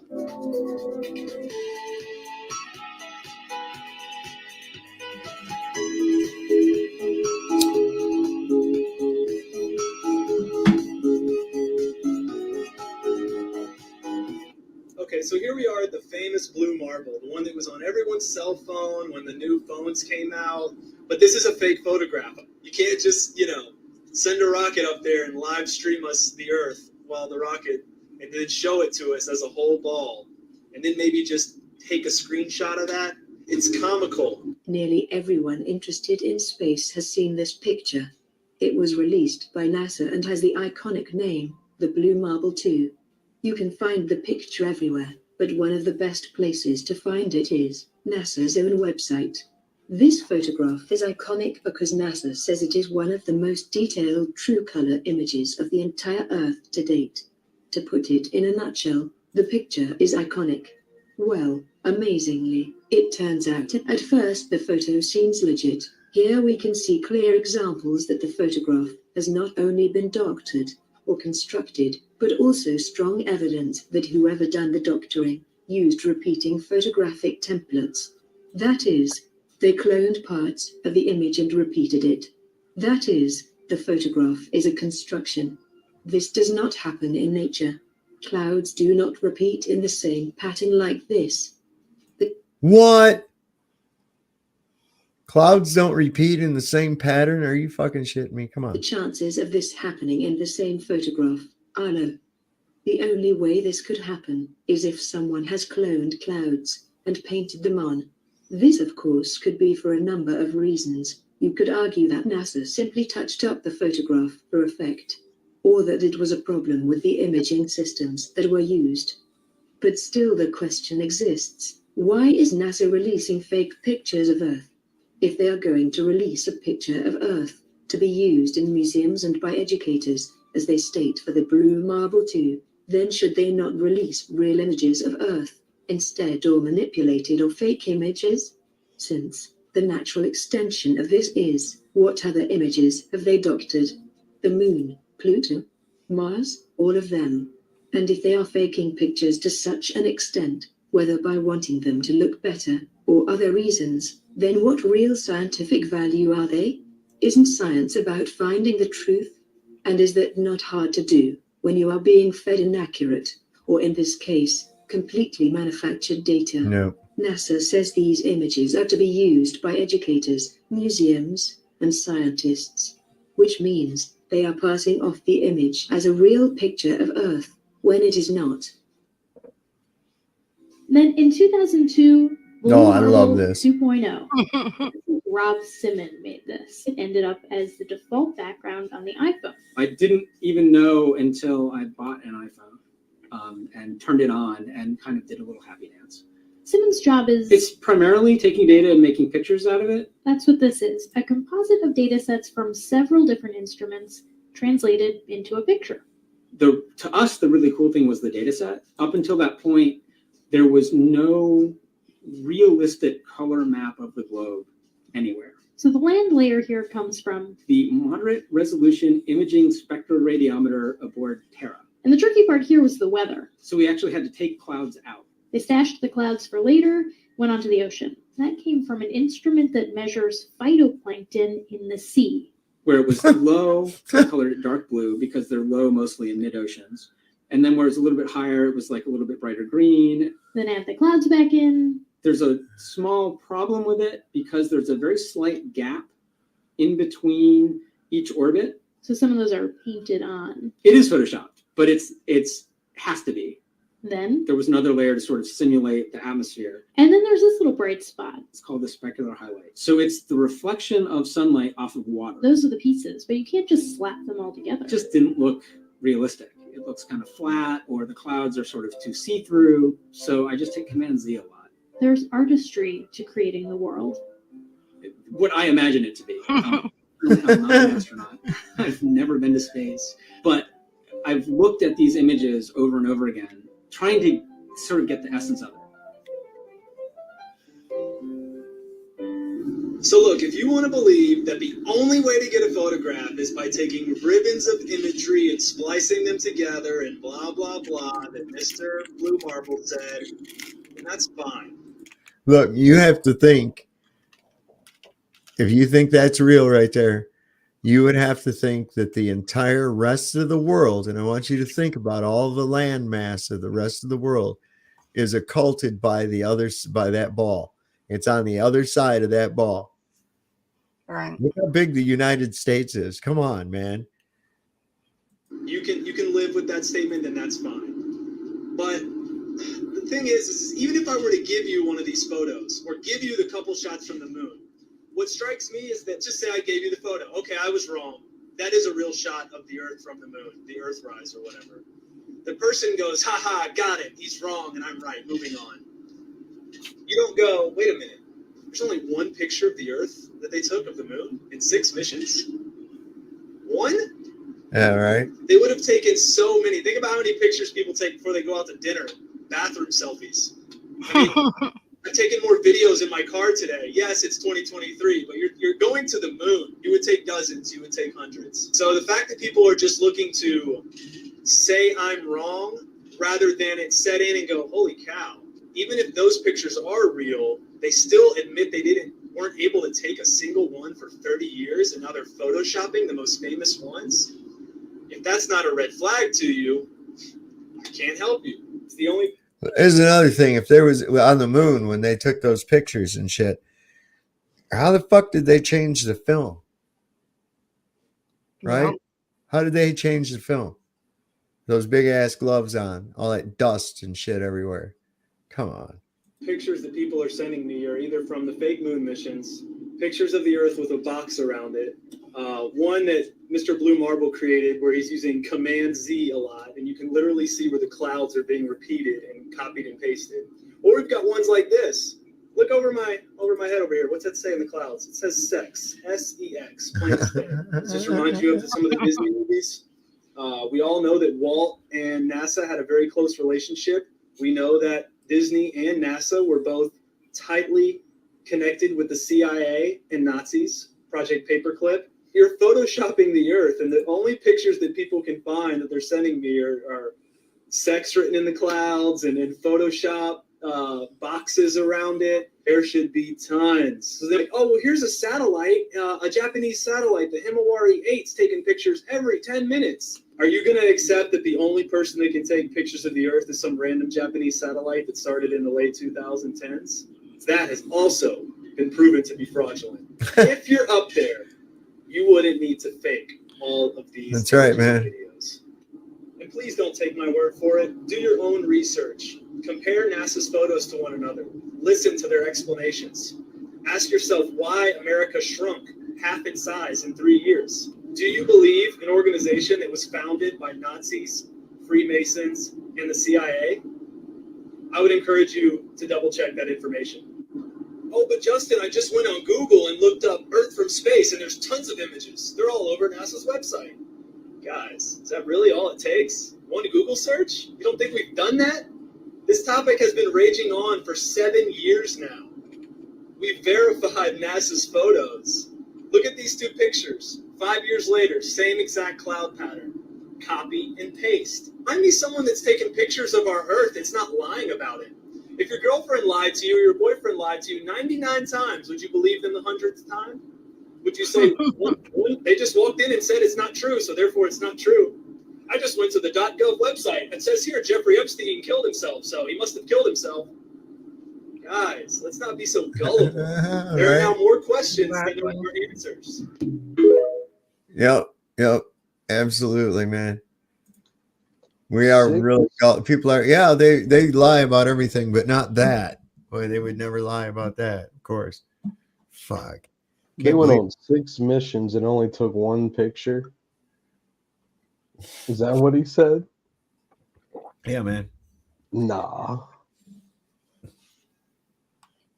Listen, it's nobody ever went anywhere.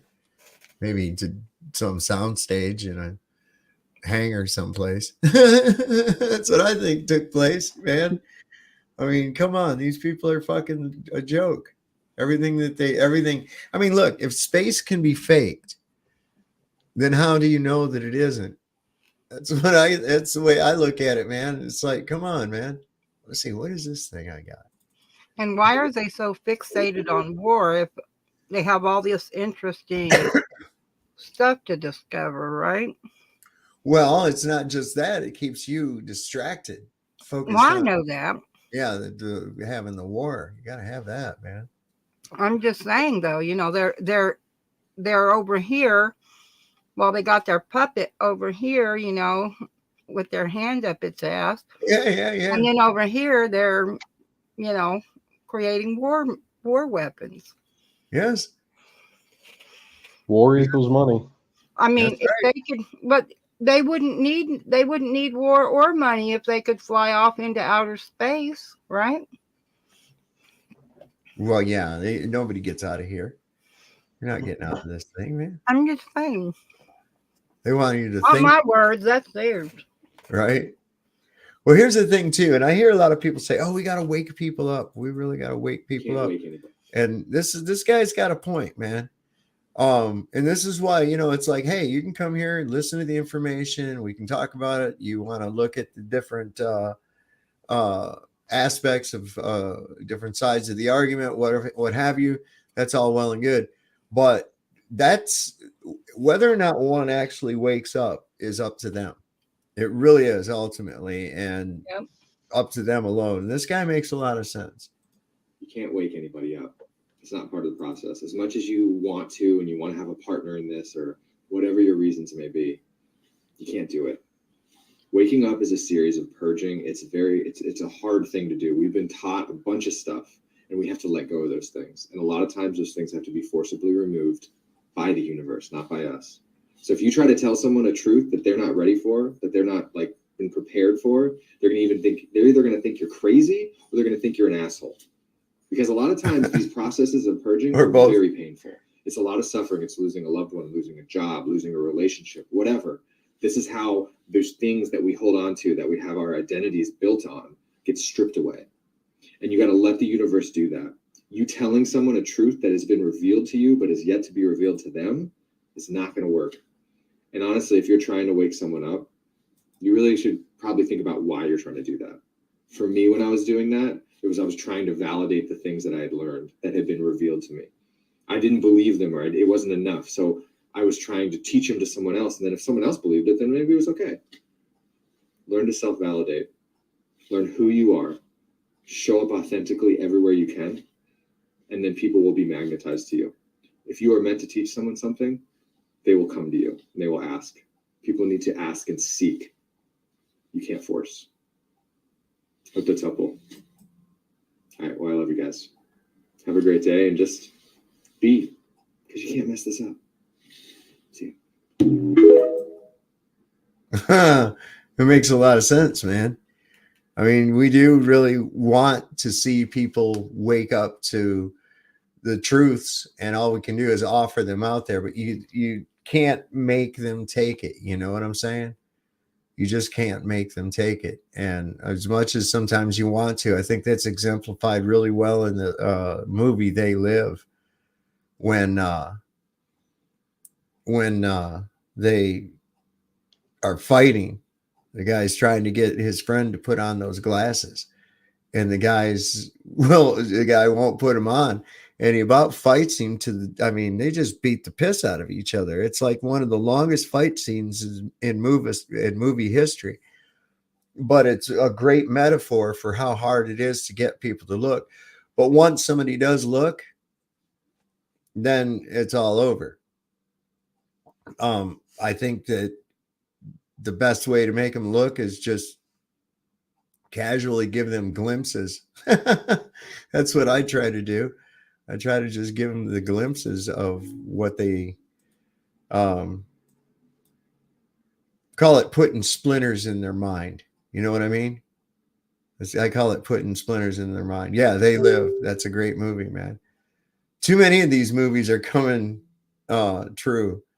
And we got, here's Bearsworth has joined us. I see Bearsworth says, I'm pretty sure when Dave ejaculates, mostly dust. Thank you for that. But at the very least, Bearsworth, I didn't spend $150 on a pillow with a pocket in it. Right? You did, though, dumbass. Oh my God, I couldn't believe that he said that. Did you hear that, Darth? No, I didn't hear that. He told Rasta Bear that his pillows were gay looking and they sucked. I was like, it was not a flattering endorsement. I can say that. And Rasta's response was, well, I'm getting better. I'm using other stuff. I stopped using, duck shit or whatever it was he was using to stuff them with. I don't know. I think it's just the bears that's on the pillow that make it like that. Well, this whole thing, and the whole thing started is about that being a cult. And of course, it has generated itself into a cult. Absolutely.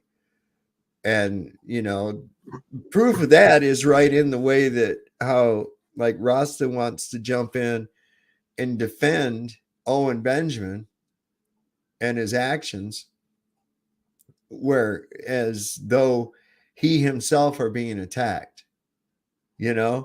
It's sort of like how a Catholic responds when you say something negative about the Catholic Church. You didn't say it about them. You said it about the church in general, right? But they take it personally because they have a vested interest into it. Well, same thing was apparent when it came to Rasta Bear, that he sees, this guy is somehow above him as a I don't know, someone to, I don't know, what's the word I'm looking for? Dreamy worship? What is the word? Thinks he's Bob Marley, man. Like, well, come on. I like the guy, I like his energy. But yeah. That's right. I do too. But I mean, come on, man. And I think he has to know on some level how far out that fucking shit. Bear shit pillows, totally fake news. Called them bear shit pillows. That's terrible. He can never say it with a straight face. It's just jokes, in my opinion. I think. Sorry, I had to take a puppy out. Oh, I figured that's where you went to. Oh, they eat, the sleep, and guy. pee a lot. Yes, they do. Puppies are a lot of work. He's done pretty good though. He's only made a few puddles in the house, so and that's mostly when I was asleep. So I was pretty lucky with Moon Shadow. She picked up really quick. She's smart as hell. She is so smart. He will whine, but when I'm asleep, I'm asleep. A freight train could roll over me and I wouldn't know the difference. That freaking Moon Shadow's a brat. Oh my God, man. I'll be sitting there. I'm trying to talk to somebody on my phone. I'm trying to write a text or something like that. And if she wants my attention, she just comes over and takes her nose and flips my phone out of my hand. Like, hey, fuck you. I'm here. And I'm like, Riley, oh, okay, Riley, Moon, what do you need? She's my other dog, Riley, he was like that when he wanted out. If I was busy typing, he'd take his nose and flip my hand off the keyboard. They're crazy. Let's say you were asking for this link earlier. What link is this? Oh, yeah. This is pretty good. I'll show that here in just 1 second, Renee. Hold on a second. Let me go over here real quick to. But I did want to say that guy is right. We come into this world alone, we leave alone, and you can't change people's minds no matter what you say or do. They do think you're either crazy or you're stupid. There's a lot of criticism, ridicule that goes along with any ideas that are not mainstream. Which one is this not made of, Naz? This one just, okay. Hang on 1 second. I'm going to play this first and then I'll show that. Just a second. This is a thing I wanted to do on the, and then we'll go the cult mindset thing. Yeah. That's crazy.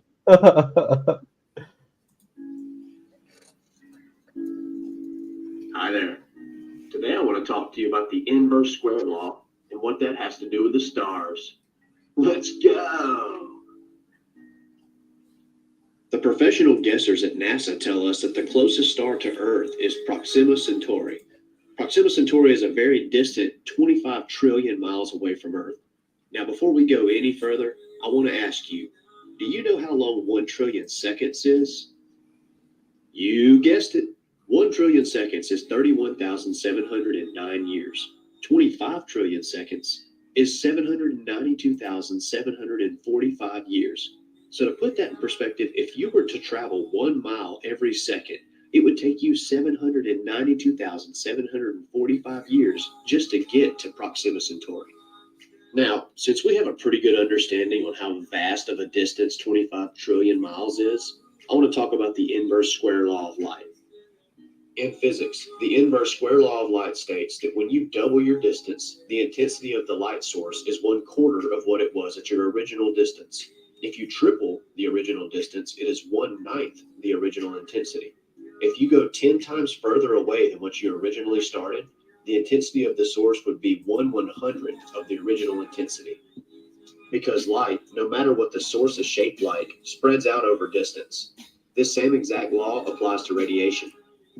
So, taking these laws of physics into consideration, do you really think we would still be able to see the light of the stars at that distance? Do you think the light from that distance would be intense enough to be weakened at such an accelerated rate and still be observable here on Earth? And that's just the closest star. Mintaka, a star in Orion's belt, is 1,239 light years away from Earth. 1 light year is 5.88 trillion miles, so that puts Mintaka a total of 7.2 quadrillion miles away from Earth. I mean, honestly, does it make more sense that the light from these stars and the light and radiation from the sun defy all laws of physics? Or does it make more sense that the sun and stars are much closer than what NASA tells us? Just think about it. But the main thing is Jesus loves you, and so do I, even though you call me crazy. I like that last little added bit. That's kind of cool. It was where all the young whippersnappers are. That's where all the cool kids are at. That's where you learn the lingo. That's how you know what is fleek. That's one I hear. Now, I don't know really what that is, but hey. I can't stand TikTok. It is kind of irritating. It's so random. You know, it's really random shit. It's a lot of random shit. But sometimes it's useful. I mean, it's a lot of information in a short amount of time. I think this is the one. This is I'm going to show another one too because it's kind of funny. But this was Nuthouse Video made this. It's only about a minute long. I gotta go stop screen, present, share screen. There we go. Hey, look at there. This is out of cool. Mr. B Natural has a case against Owen Benjamin. He says, just last Easter, Owen yelled, after receiving only one super chat, F you and the Lord. Yeah, well, I don't. That's all just made up nonsense. Mr. B Natural is, you know, Mr. B likes the natural, and I don't understand why it's like, why it's got to, why you know, there's such bitterness about it. You know, it's like, why do you dissect every freaking word that somebody says? Like, how do you even have the time, or, you know, like most of these people that are trashing Big Bear, like they don't watch his streams. Fuck. One entropy? We used to have a page this long every fucking day. Well, Jim Bob revealed that you hate the Lord. Fuck you and the Lord. Oh, fuck the Lord. Oh. So I guess they're Rasta Bear. A lord is a hierarchy in the royal family, in the royal bloodline, and you know they use the lord. They use these terms that you see in the Bible and all this other stuff to use to attack. All the shit you're saying. I mean, it gets ridiculous. Wait a second. Is this the one? Hold on.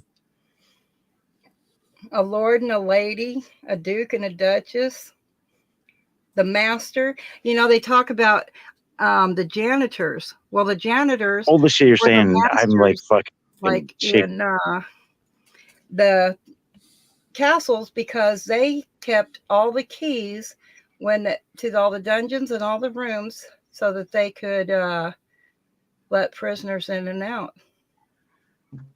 Check this out. Janitors have the same ability. Custodians. Yes. Watch here. This one's funny. This is Rasta. Check this out. This is funny as shit. Again, Nuthouse Video did this. All the shit you're saying, I'm like fucking shaking my head. But I still love you. I still love you, man. That's fine. I disagree with what you're saying. Like, I think all your shit, the shit that's coming out of your mouth is like fucking retarded, truthfully.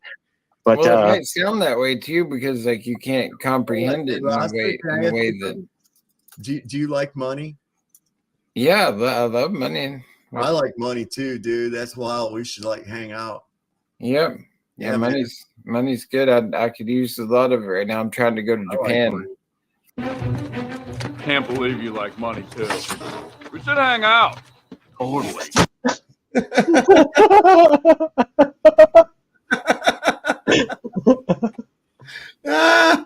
That's fucked, man. That is so fucked. I thought that was funny as shit because I was thinking of that, and when that dude put that comment up there that reminded me of that guy from Idiocracy, Dax Shepard. I was like, I wonder if he probably wouldn't even know what I'm talking about. So I just asked him, do you like money? He goes, yeah, I like money. I was like, cool, we should hang out. That's fucking hilarious, man. So you hear my space dog back here drinking space water? Yeah, dude. He's talking. Brian's talking about Owen. He said he was a gatekeeper for not addressing his video on Field of Dreams, which I actually addressed the next day with a 5-hour show with his name in the title, which was also sent to him on Instagram. Yeah, and he stole my fucking penguin shtick, man. Fucker. So there. What? Yeah. My whole thing about the penguins being the Illuminati, man. You know? And then I was doing that long before he was, man. So Get this shit copywritten, trademark. Yeah, I don't care. No. The thing is, though, I don't care if he uses it because it's funny, right? The point is, he got all bent out of shape, saying that Dave Chappelle stole his bit on something, or that some other comedian stole his bit, and all this other shit. And I was like, motherfucker, you stole my bit, you know? So what are you talking about? And that's where I get with it. Is this a thing? Did we see this already, stars, or not? I think we did. Oh, wait, maybe we didn't. Maybe we didn't. We can do this, though, I think. Ralph. Excuse me, I meant to puke. Oh, let me see.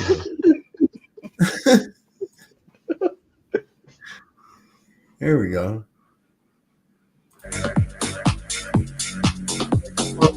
Baby. Woo!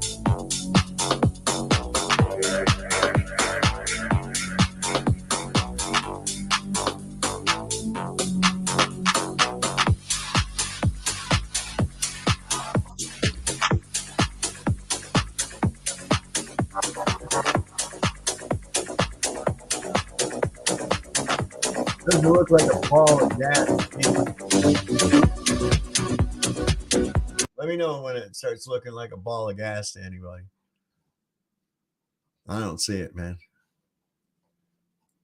It's kind of not doing what they say it should do, right? Look at that. It's clearly not. I mean, you can't see gas.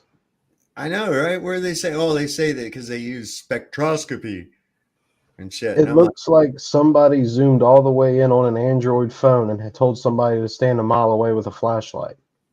There it looks more like underwater to me. Right there you go, underwater. Yeah, I see that now. Yeah. There's better footage than that. Absolutely. I hadn't seen that yet. That was a response to that one that we saw in the telescopes. At best, all it is guesswork. Well, 99% of it. I got a thing of what's his nuts even saying that. What's that guy's name? Neil Tyson, and he's talking about, it's or not Tyson, the Japanese guy. Fuck, you know who I'm talking about, man. You know the dude I'm talking about. Who's the Japanese guy? Ixgiro, or wait, what's the fuck is his name, Dreamy? Somebody help me out. I have no idea. Oh, you know the guy I'm talking about, man. He's always on these fucking space things. We got, look here. Here's we got Rasta there. Man. Yeah, hold on just a second. I'm a yellow like cheese. I'm yellow like cheese. Hang on, I got something for this, man. Let's see here. Is this it?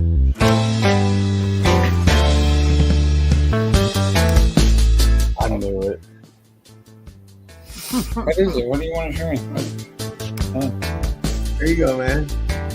I'm here. Okay, what? A little bit of a rock beat going for you. Maybe we'll go a little bit with this one. Let's see what we got with this one.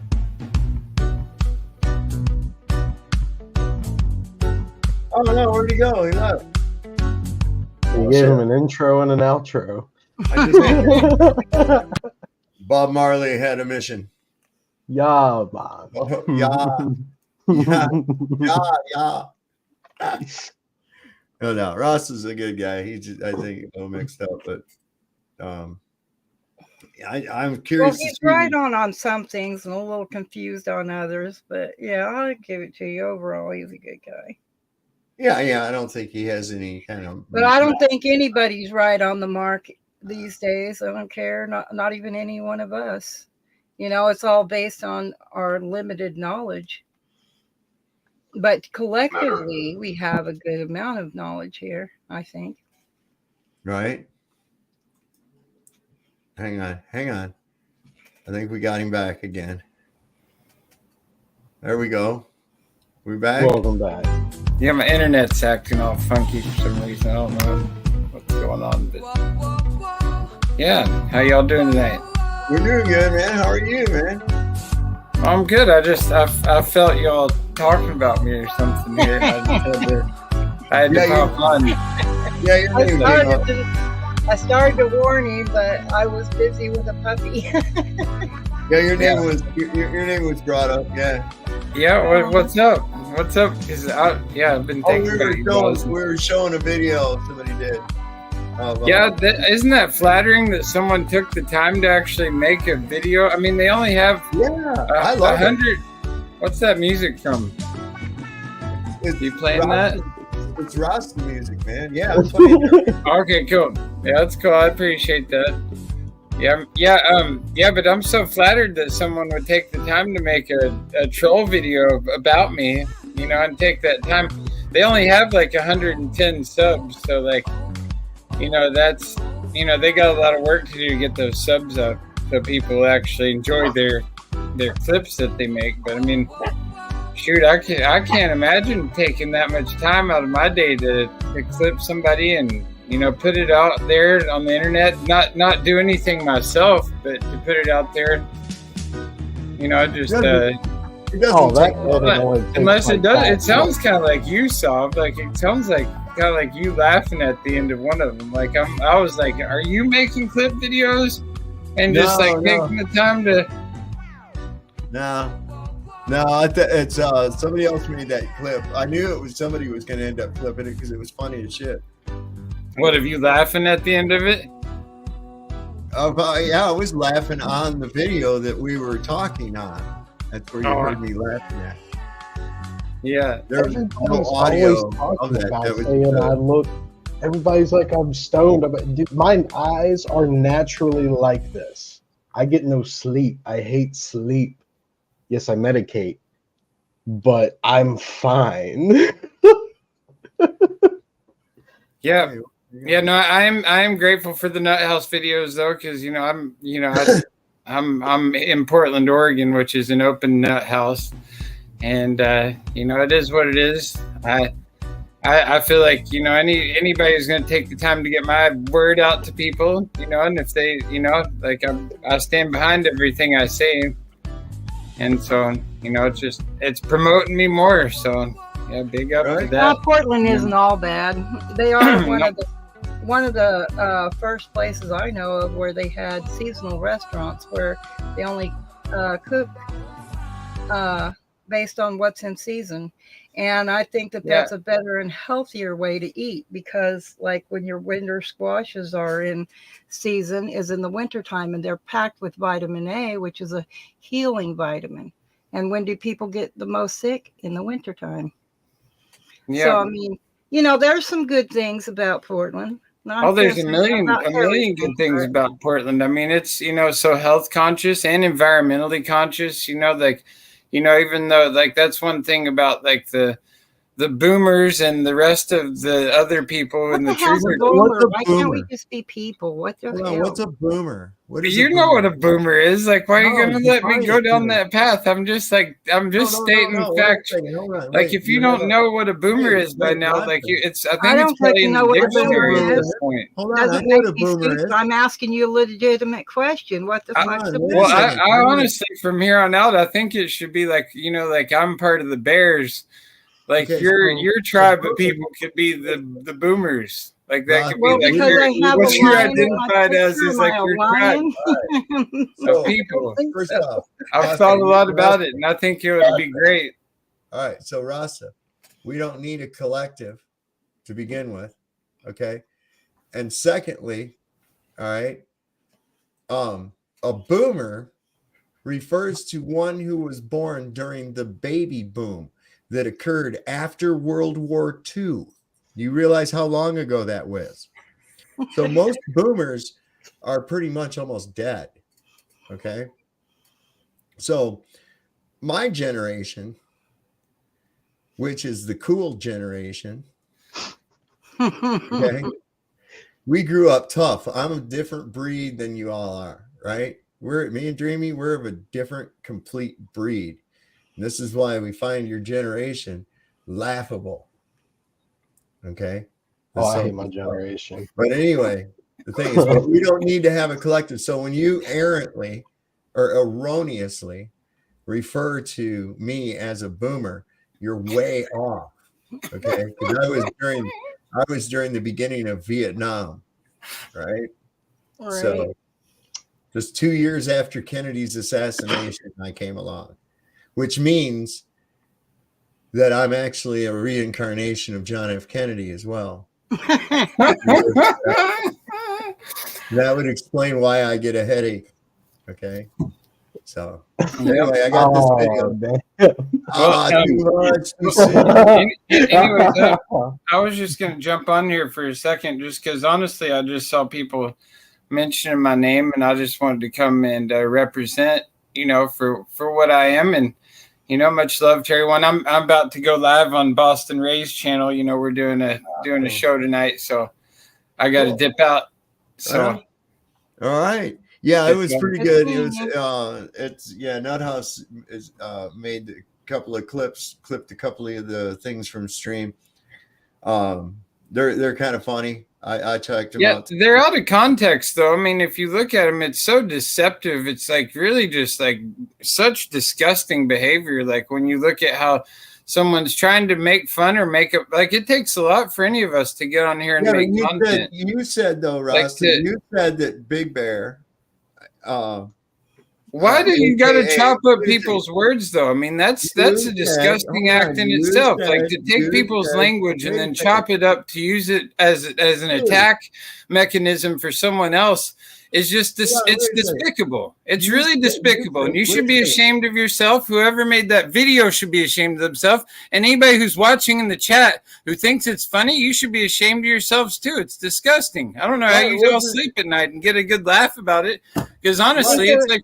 You take it out of context. If it was one thing, take it out of context. No, some of the things that were clipped and made it just out to look like like it was what it was, like the butt thing. Like I explained the butt thing after like that, but you just like whoever made the video just was like, I'm gonna clip it here to make Rasta sound just like this instead of like he really said it, and that's not accurate.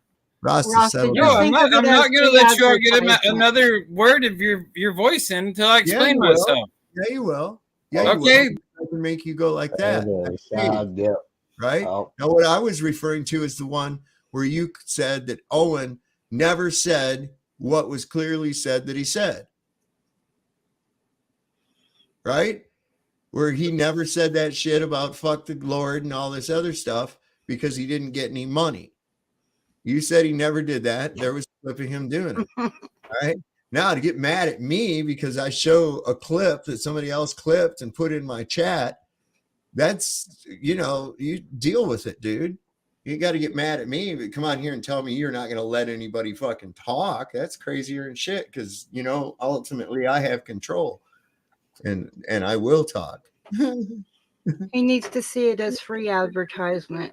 And I thought it was funny as shit. The Dax Shepard one, the one with the I like money, that was hilarious, man, because it was just like, it works perfectly because he did almost the exact same verbal exchange, which I thought was fucking hilarious.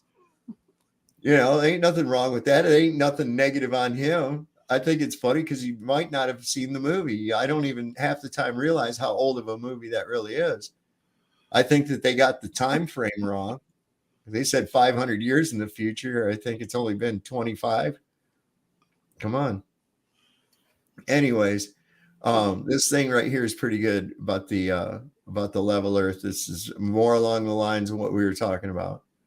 Anyway, flat Earth has long been touted as the mother of all conspiracy theories. Oh, we showed this already. Okay. Suppressed and ridiculed for centuries as being an ignorant, we'll show it again. Unscientific worldview. But the facts of the matter are far from what you've been told.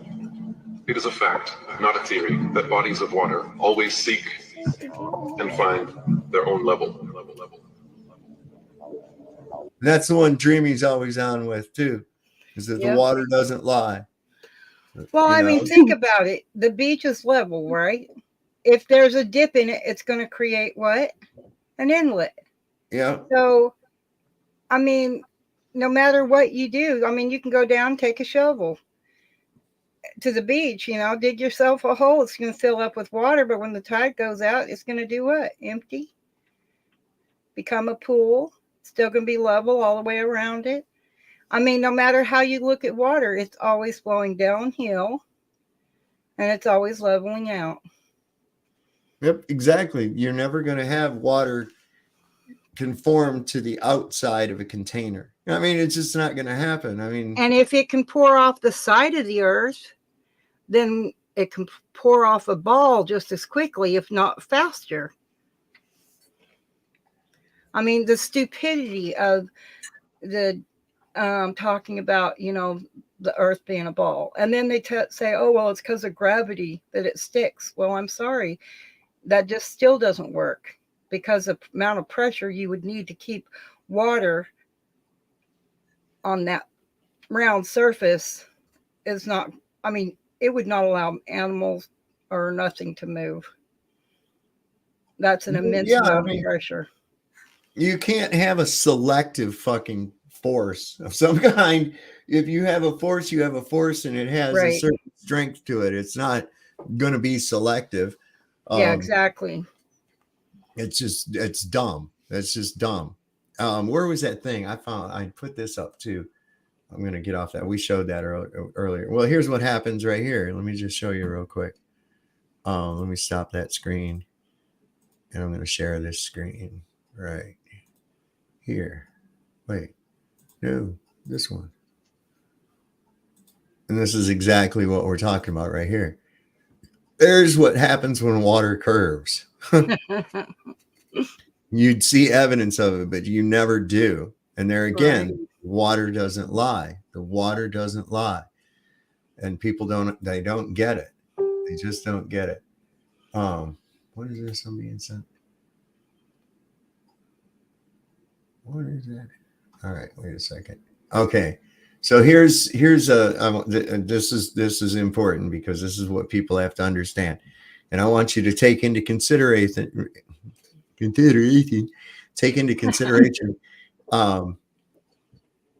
a airplane traveling north-south route.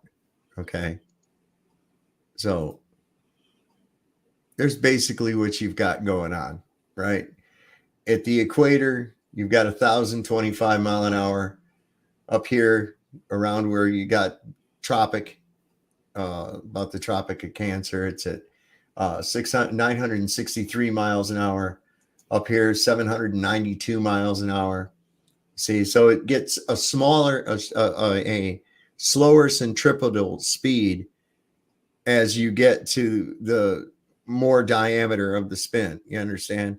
Right. So then you take a look at this. Here's your planes, right? Okay. Here's an Airbus right here. Its top speed 736 miles an hour, right? So you got to figure even east-west. If this top speed is only 736 miles an hour, how is that going to work here going east and west? Much more, how is it going to go? Because if an airplane takes off down here, say in Brazil someplace, right, and it's going to go north up here to Quebec. Look at the speed differential that takes place. From 1,000, he's already traveling with the Earth, right, in that direction, 1,025 miles an hour, and how is he changing his speed laterally as he goes north? How is he changing his lateral speed to 792 miles an hour? Where does he do with that other 300 miles an hour? You see, none of it makes any sense, man, whatsoever. Well, the spin is catching up, It's dumb as shit, And they expect you to not really take that into account. This is interesting too. I did not know this, but look what the sign language is for ASL for flat Earth. It's a dome over the top of your hand. That's the sign for Earth. That's the sign language for Earth. I find that rather interesting. There again, once again, all in your face. Right. What world do I got going on here now? Don't let the hood see this. Oh, yeah, my son sent me that. I'm trying to find. Oh, you guys want to see something? You guys want to see something absolutely fucking cute? Chair. You got your ball. You're sitting up there. After a few months of not having a chair because moon shadow was bad, used to sit by the window. We replaced the chair, and finally, and Peanut is so happy to have the chair back. This is the cutest damn thing. Watch her little feet. She does a little happy dance with her little feet. Watch this. This is so cute. That chair? Do you like having that chair, Peanut? You look like you're pretty happy about that new chair. You got your ball. You're sitting up there guarding it from everybody else. Hell yes. Look at Moon. She don't know what to do. Well, you just seem to be. Look, you can see out your window. Oh my goodness. She's just at home. She's happy as hell. That chair? Do you like having that chair, Peanut? Her little feet, her little back feet doing like that. She was just so happy. Cute. Little wiggle dance she was doing. I just thought that was so cute. She was so happy to have that chair. I was watching her and she was just like, oh, thank you. I've missed having a chair here, because she loves to sit up there and put her head up on the back and watch out the window. And anybody around here in my neighborhood that goes by, they always know about seeing Peanut's face up in the window when they go down the road. They always see her face up there. And that's how she's a little cutie pie. That's my little gal. I thought I had like old Peanut. Everybody does. Everybody is crazy about little Peanut. That's all, man. And that's my favorite breed. What is it? That's my favorite breed. Yeah, well, she's like a breed unto her own. She has a true Stanley background. Her mother went, yeah, I'm serious, man. She does. So her mother went into heat and got loose and hooked up with some stray 3-legged pit bull. And that's where she came from. And it's like a lot of the people around here, that's their mom went out horny and hooked up with some stray and ended up with whatever we have, the litter. That's a country music song all unto its own, even. It really is. I'm going to find that one on perspective too, because I got to show that it is a killer for. Well, that's why I kept asking Ruth if people shrunk when they walked down the beach, and got farther away from them. And that's why I brought that up, because perspective has a lot to do with it. Yep. Absolutely. Let's see. Why don't he come around no more? Did we run him off with all our I think so. Yeah, I kind of told him, I says, look, man, you're kind of hurting my ratings.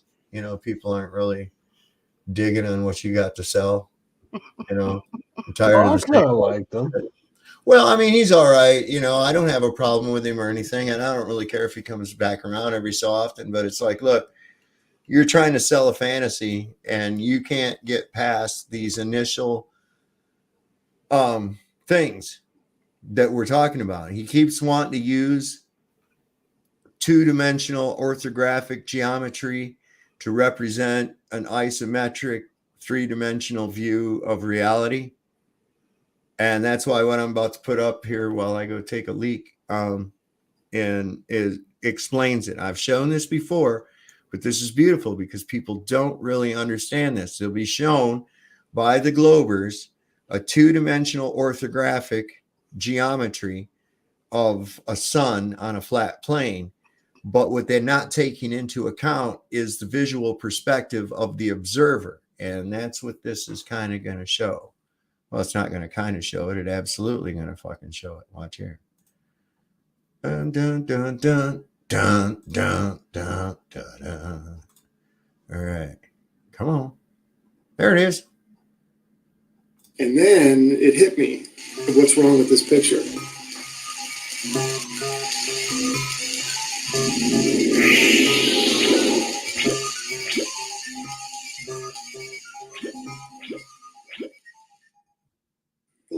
everybody, Pete Brain here. I got inspired to do a video. I've been discussing on a couple of my videos about this notion that the sun would never make it to the horizon. And I had a couple people show me diagrams, and I hadn't come up with a really good illustration to completely debunk this idea until now. So that's why I got inspired to do this video.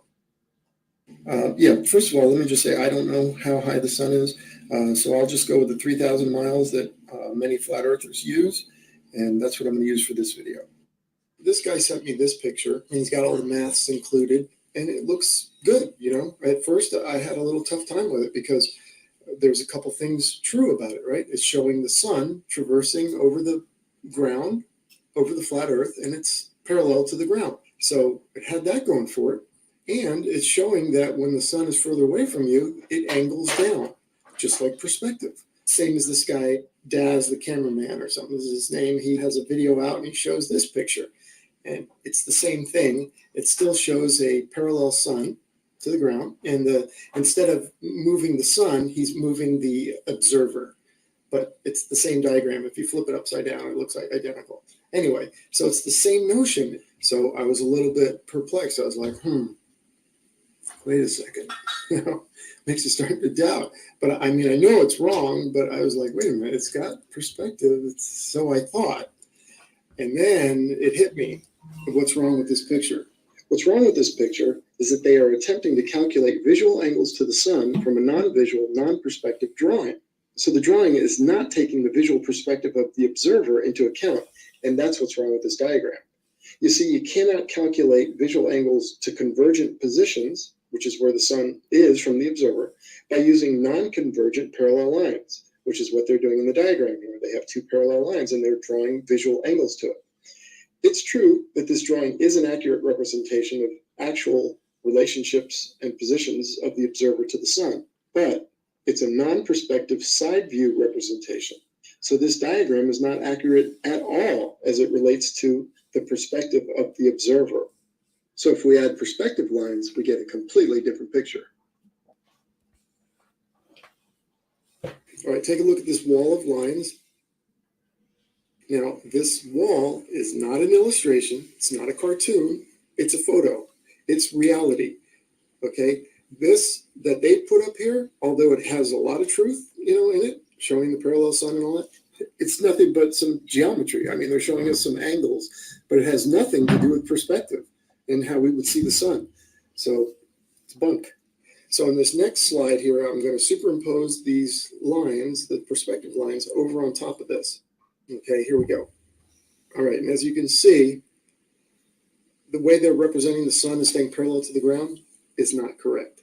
The sun would follow these perspective lines, and what they really are is spatial planes, right?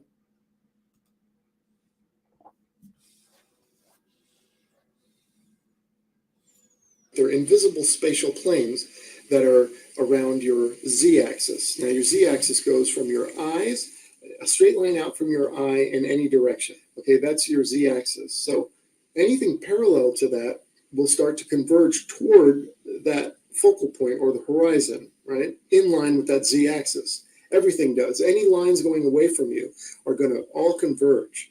Yet this diagram that they show us, saying that these are the visual angles to the sun, have no convergence. The lines are parallel. So look at these parallel lines and look how they converge. They completely go against this geometric drawing or these angles and these formulas. They don't work, friends. So anytime someone brings this up, bring them to this video, show them this picture, and this is the reality. The photograph is a reality. That's how we see everything. So this representing the sun is going away from you parallel to the ground, and then calculating your angles to the sun based on that is wrong, and it doesn't work. Okay, and quickly notice with this line of converging parallel lines or planes, notice how the higher up they get, or the further away they get from the yellow line, which is your z-axis, notice how they orient themselves more and more vertically and less horizontally. Also notice how all the lines converge at the same point, the vanishing point. It doesn't matter how high they all go to the same place, which, interestingly enough, means that no matter how high that object is going away from you, it visually goes to the same place. Okay, here's the wall of lines again. Notice that these are true perspective lines. These are parallel lines, but from the observer, which is this little guy down here, this is what these parallel planes or parallel lines would look like. They just happen to be represented by these wooden planks, right? But that's actual perspective. What they represent as the sun up here traveling parallel to the ground is not perspective. Yet they are calculating angles based on a non-perspective drawing, right? Their maths are based on non-perspective lines, right? Two parallel lines. Well, you can't, because that's not the perspective of the observer. The observer sees these lines, the converging lines. So as you can see, this is the reality, the one here where the sun travels down. The green sun's here traveling down. That's our reality. Now, here's another interesting thing. The reason, too, that their sun will never reach the... What did it say? The geometric drawing literally had a straight flat line that said ground right beneath it. Yeah, right here. It does. Horizon. Follows along the horizontal lines and how they converge down to the middle. Horizon in their calculations is, notice this, these spatial planes, as I call them, represent height or altitude, right? Look at their sun. It's crossing height lines, right? Because each one of these lines is parallel to the ground, even though they appear to be converging, and yet they represent different altitudes. So look at their sun. It's traveling higher and higher and higher and higher and higher in the sky. Well, of course, it's not going to, this is why they think that the sun would be visible 24/7 on a flat Earth, and why the sun would never get to the horizon. They don't understand perspective. They don't get it or something. I don't know. But anyway, you can see the proper use, and this has everything to do with the observer standing down here. This is what he sees. The sun following the convergence lines and coming down. And these are both the exact same distance. And you can see the time stamps on them. So each sun is about 1,000-mile journey. It's traveling. And it goes below the horizon visually and keeps going below the horizon from the observer.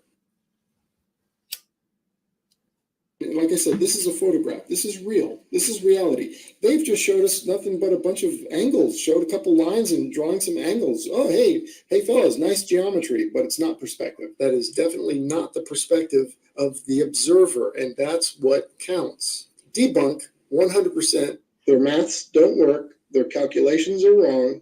The sun will, in fact, set on a flat Earth from the perspective of the observer. All right. Thank you so much. Bye.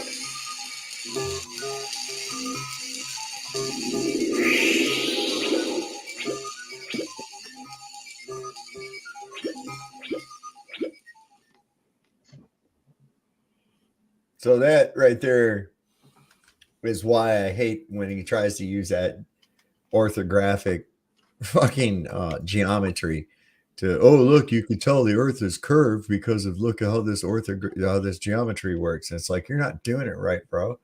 You need to quit.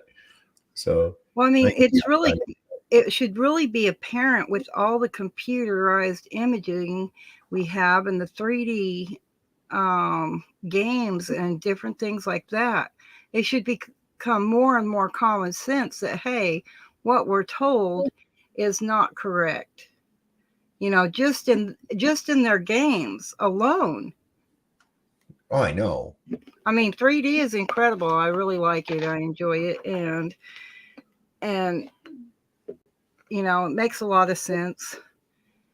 And that's why I think that more and more people are starting to see it and question it and stuff, because that has brought a lot to the table.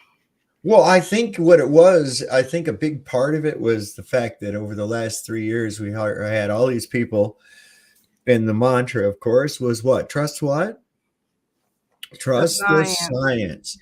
And people have come to the conclusion that science, so to speak, as if it were some kind of an entity, was full of shit. Right. And that they didn't have people's best interests, that they didn't necessarily tell the truth, that they were actually spouting information that they were paid to spout. Most scientific research is always going to favor the results of whoever paid for it. Okay.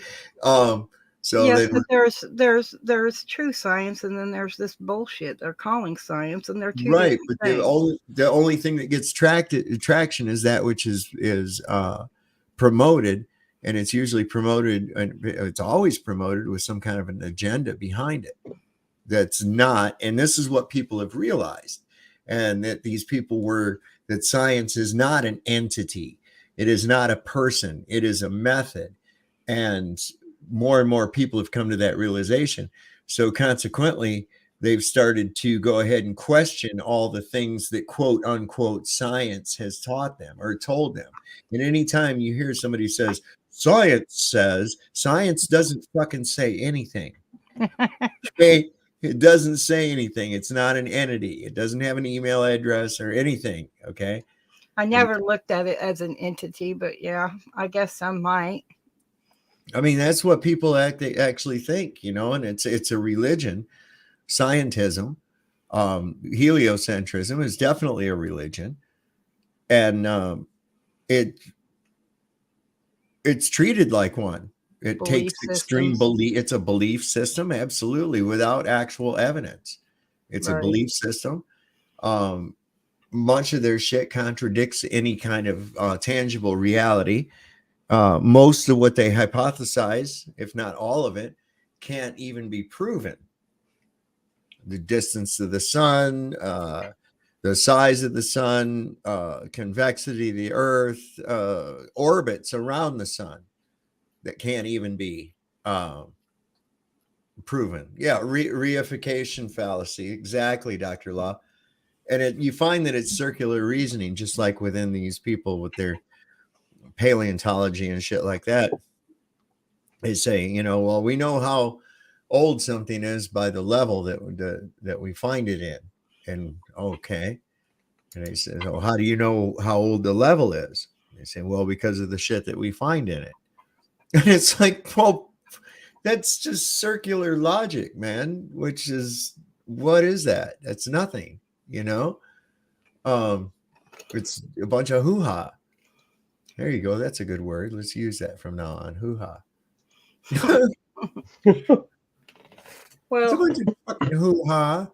When you're talking about the levels of the soil, you can get an idea. It's kind of like the rings in a tree on its growth, but you're taking into account the decaying of the matter that's just there in layers upon layers. But then you have to stop and think about the times that there's been floods and mud floods and all this other stuff that washes debris away. So there's a lot that would go into that, and you have to use some common sense in it all. Yeah. Yeah, you do. You absolutely do. Is this another one on perspective? Hold on a second. This one is. Yeah, this is a good one. Okay, let's take a look how perspective. Let me Alrighty, sir. I'm gonna have to get off. All right. Yeah, man, I took a break. I gotta finish editing this video. Oh, I've been on it all day. I'm tired of it. Yeah, I know that shit can be tedious, man. Oh yeah. Well, appreciate you having me on. It was good talking to y'all. Y'all appreciate y'all have a good night. All right. Have a good night. See you later, Smashing. All right. So this is pretty good. This is on perspective. And I'm big on perspective because people, you got to realize things that you see, you got to understand what you're seeing, Right. Don't believe your lying eyes, right? Okay, let's take a look how perspective works. Here's a bottle cap. We set it on the table. We set our camera up so it lines up in the middle of the table, so you can look right down it. Now we're going to turn on the video camera. We're going to slide the bottle cap down. I'll take a look at the bottom right corner. See when you slide it away from the camera, how it shrinks from the bottom up. And now when we go back to the camera, we can zoom in. And there's a bottle cap again. So that's how perspective works. Just like these telephone poles. The road's basically flat, but the telephone poles are shrinking from the bottom up. And as you go away from you, they shrink from the bottom up until you can't see them anymore. And just like the bottle cap, when a sailboat sails away and you can't see it anymore, it's shrunk from the bottom up. You can zoom in and bring it right back again. That's because the water's flat. If the sailboat sailed over a curve, you wouldn't be able to zoom back in and see it, right? So my friend sends me this photo and he says, look, these windmills are over the curve. And I'm like, no, if you have a super zoom camera, you can zoom in and bring the bottom back in again. If you have enough zoom. That's because water scientifically is flat. What Now, democracy? We live in a republic. It moves away from us and it sets due to perspective. Now, as long as you don't let it get too far away, you can zoom in and it'll unset, showing you that it's not going behind a curve. A little bit of perspective goes a long way.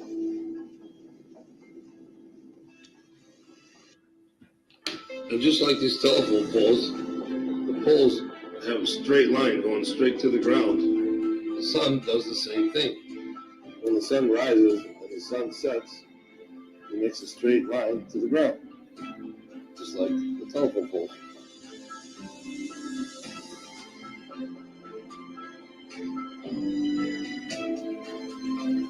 Here's a full day time lapse. See how the sun goes up on an angle, and then it comes down on an angle. That's how perspective works. Now, if we live on a ball, this is what would happen. The sun should be making an arc, but that's not what happens. It should be making an arc, but it doesn't. It comes up and then it gets an angle, goes back down. And that's what we see. Right. They always say, oh, you never see any angular difference to the size of the sun. Watch this shit.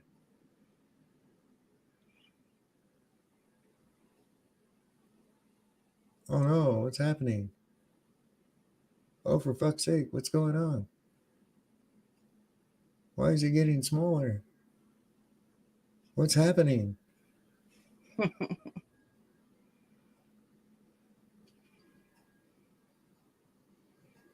Oh, there it goes. Gone. Gone like a fart in the wind. See, and that's the whole thing, is that you have this people that don't understand perspective, that they never question anything, I guess. I don't know. You know, it dismays me with people why they The don't. sun, those telephone poles, a person walking down a beach, getting further from you, those types of things. And you know the beach is level. And that's why I like to use that one, you know. Well, they put out these little turd dollop people, like this guy. I'm going to show you here. I hate these people, man. I really do, because they're just sellouts to their people. They're mind manipulators. They are. And proponent of intelligent design, James Tour, wasn't a fan of it. You know that I have not been a proponent of intelligent design. And proponent of intelligent design, James Tour.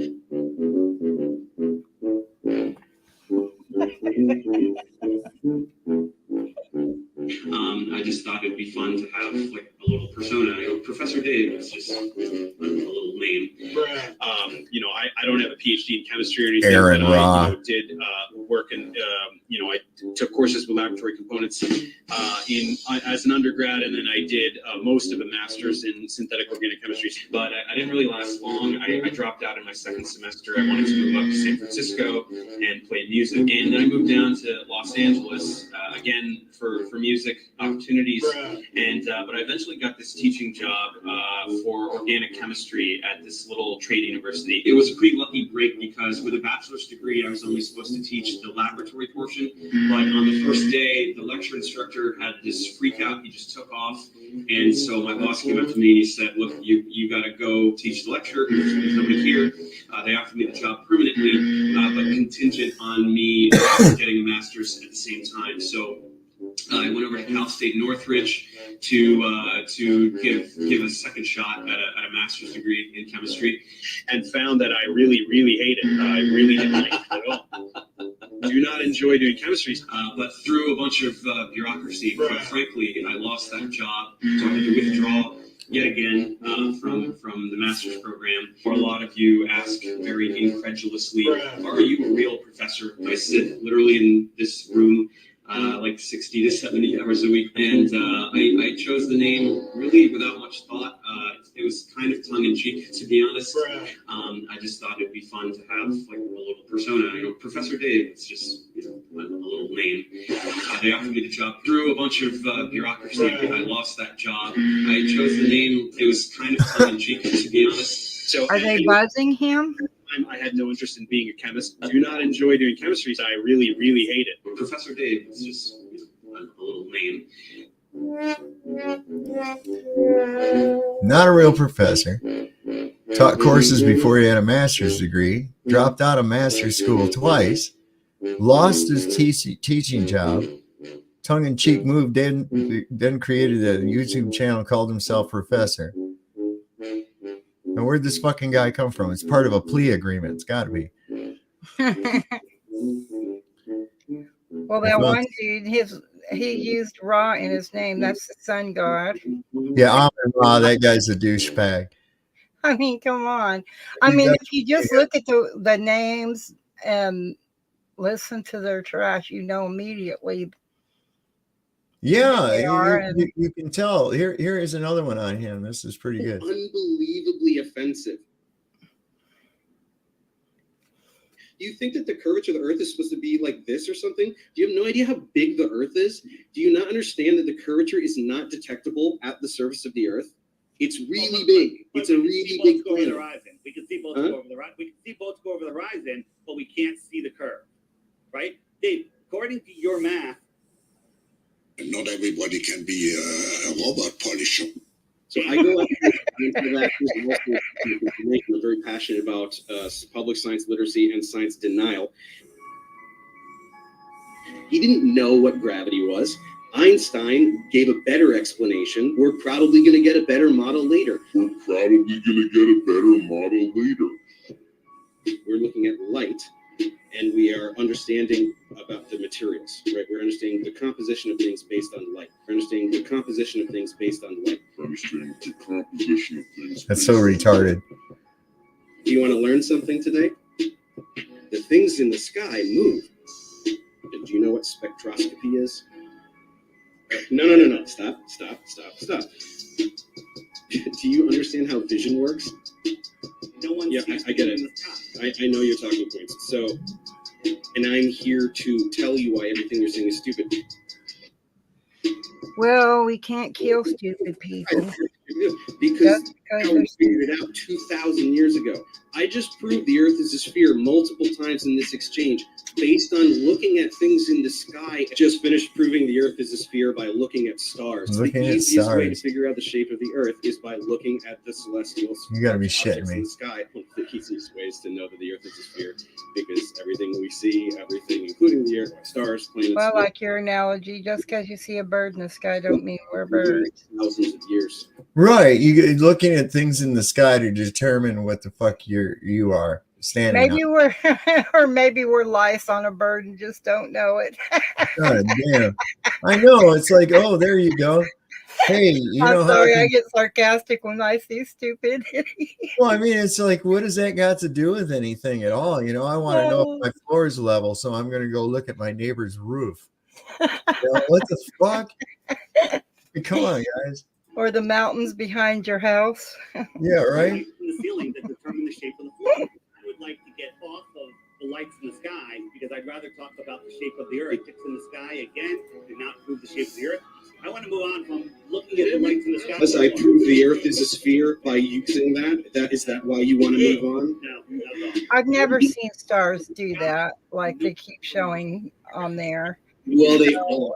You know, I would do that. If you zoom in on them, and the thing is, without the concave mirror and concave lenses like you use with the digital zoom that the P1000 has, they're just an energy source. They're just like an energy source in water. They don't look like spheres at all. You know. Well, I've just seen them through telescopes and binoculars and things like that. I've never seen them like they're showing on this thing. You know. Yeah, I mean, it would be cool to get a good shot of one and see I've it. I've gotten them with my video camera before, where I pulled in, and they look really, really strange. I mean, not like orbs or anything. They have like ripples, waves to them, but they're not as defined as like with this thing. Yeah. So that's what it gets me. They behave to me like an energy source in water. That's how we figured out the Earth is a sphere several thousand years ago. Several thousand years ago. I did prove it with that, so I don't know what to tell you. Proved it by looking at shit in the sky. What a fucking You don't have a model. I genuinely have no idea what you're like. What are you talking about? I have no idea what you're talking about. Already lost. I have no idea what you're saying. I'm not saying anything. So what are you talking about? You're just not saying anything. I've never done any math in your life, and people who understand science can do calculations. Your entire existence is being a dick to all of science. Oh you my have the God. intellect of a 5-year-old. You can't understand, like, it's like the first thing we figured out. So this is why it's so offensive. It's so offensive. It's so offensive because it is a denial of literally all of science. Unbelievable. That's why you're a douchebag. The magnitude of douchebaggery. Yeah, because this retarded person told you this, and I believe it, and so should you, and all these other dumb people like me believed it too. The denial of science, when what you're denying is the scientism disguised as science. That's what it is. It's like, get the fuck out of here. That what you're talking about is just ridiculous. First off, the biggest thing, and this is right off the bat, you've got that pesky problem of entropy. Okay, you're not going to get away from that one ever. I was so lucky, I think, even though I went to school and stuff, some of our teachers were from other countries that, back in the 70s and stuff weren't teaching, or those teachers didn't necessarily talk or teach like the other ones did. They brought in information that we didn't have by our teachers. You know what I'm saying? So they brought to the table some things, and I'm one of those kind of people. I will take and I'll hear something, but I'll just stick it in the back of my mind. Why it's there, I don't know, but it's for future use, some time along. So, yeah, I see people doing like this, and it is so, you would think they knew everything when they absolutely don't even know the basics. No. It's like these idiots today on Twitter. It was funny as shit. He says, you have no evidence of any electrostatics or a charged atmosphere and a neutral Earth. And so I just sent him a GIF of a lightning bolt. I'm like, are you fucking kidding me? What do you think causes that? Oh my gosh. They say you cannot feel in your home and stuff like that, electricity. BS. We had one hit the power right beside the power pole in the backyard, and I felt it vibrate my whole house. You can feel that energy when it hits the ground from a lightning bolt. Out there in Texas, I used to be able to sit out and just take pictures of. You can smell it. You can smell it. The ionization in the air. It's like you can smell it too. Yeah. Well, I'm really sensitive to electricity, but I could feel it in my skin, on my hairs of my skin. Right. Charged atmosphere, my butt. It is charged. That's acceleration. Okay. So just the acceleration is a big word. You have daylight. Daylight is the illumination of the sky. The sun is lighting up the sky. It's like a photographer. You have your main light, and then you have your backlight. The sky is the daylight. When the sun is on the east side of your house, right on the horizon, go to the back side of your house. You can read the newspaper. Well, where's that? That sunlight's not. What's it going through your house? It's lighting up the sky. So light illuminates the things that it hits. Want it to do the light to go around the moon and come back and hit the other side like magic.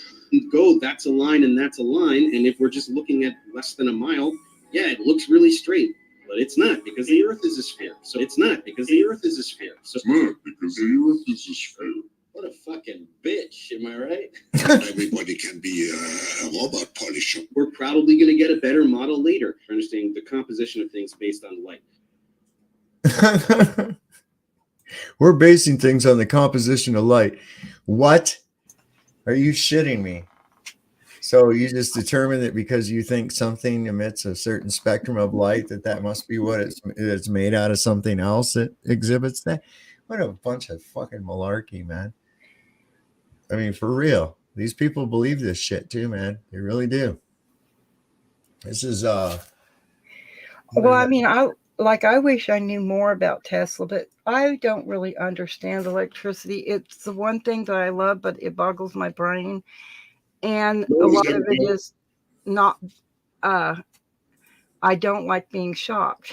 So I'm not one of those people that go out and experiment with it, right?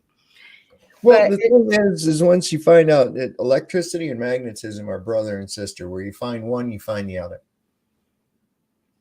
Always. Yeah, I always enjoyed that.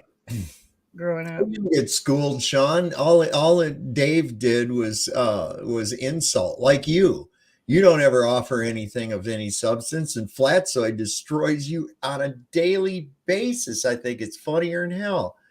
If you haven't seen that, go over to Flatsoid's channel, man. He's got so many videos where Sean says something fucking stupid, and Flatsoid just shows how fucking dumb he is. And he's intellectually dishonest, absolutely. 100%. See, I have a hard time. I mean, I've went and watched his shows and stuff like that, but I really have a hard time sticking with these groups of people that just argue back and forth, and there's no moving forward, you know. And I just can't do it all day long. It drives me mad. Yeah, it really Brian's does. got it straight. You should stick to the guitar, absolutely. Or at the very least, prove gravity. That would be cool. Can you prove gravity, Sean? No, bet you can't. Can you tell me where you got the R value? No, bet you can't. Right? You're in a cult, Sean. Who is it that has the 200,000 for the person that can create a ball that water sticks to it? Oh, I forget who that is. I have the video of it though. I'll show it again. I was trying to remember because I was telling somebody about it today. Yeah. You're never going to be able to do it. I mean, it's just it's really, think about it, how childish your mind would have to be, how limited your thinking would have to be to actually believe that nonsense. I mean, I'm just saying, man. I'm just saying you'd have to be. I mean, I remember questioning it and it not making sense to me. I was in kindergarten, first grade, somewhere in there. Right. They told us, that globe. And they told us the earth spun around. And I said, well, how the hell do we stick to it? That's what I was wondering. Right. It's spinning around. They said, well, that creates gravity. It causes you to stick to the ball. And I'm like, how? Now, and I'm thinking that merry-go-round out there tried its damnedest to throw me off. And the faster it went, the worse it was. Right. I'm not getting it. When we're children, our minds are really pure and innocent. And so they see things as they truly are. Yep. It's all the adults sitting there telling these Santa Claus lies to us from the day we come out, and every time we ask a question, we get the wrong answer. And those of us that see that and keep the information coming in at some point see those quicker than other people, I think. Well, I'll tell you what, I mean, I see a flat earth tipping point this year coming up.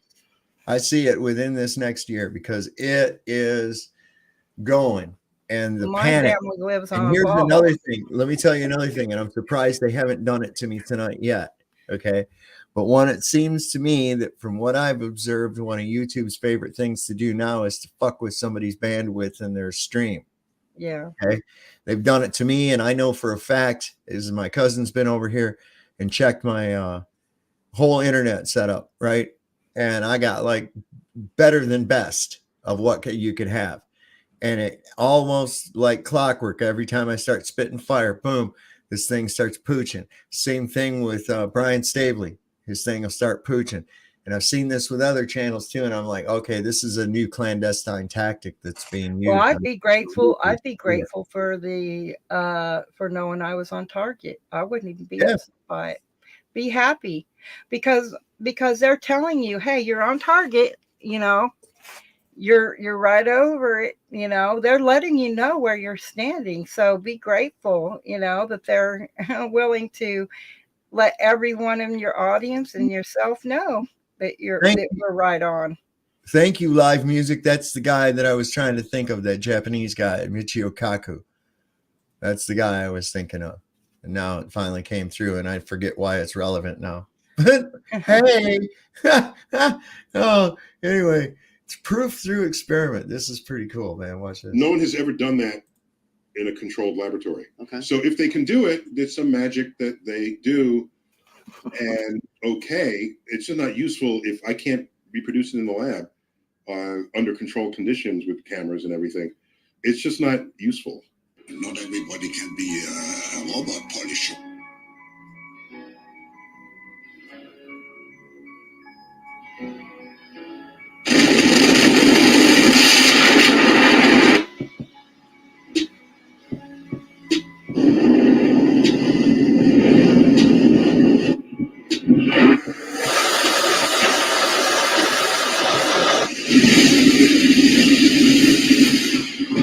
One, fire. Kind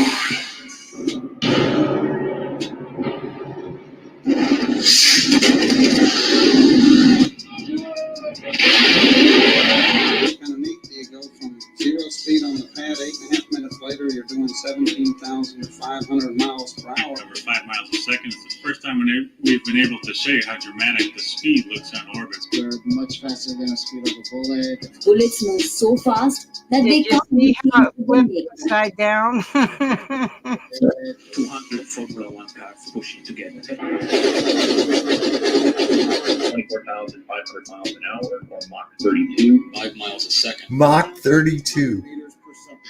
About 25 times the speed of sound. Human body couldn't handle it. 4,000 miles per second. 50 times faster than any race car. Mach 30. 37,000 kilometers per hour. That's about 13.5 times faster than a speeding bullet. 200 times faster than a car on the freeway. You cannot recreate the speed that we're going to on the ground. We're much faster than the speed of a bullet. Bullets move so fast that they can't be seen with the naked eye. No aerodynamic or aerothermal test facility can recreate the conditions that we will see. It's a fucking joke. It is a joke.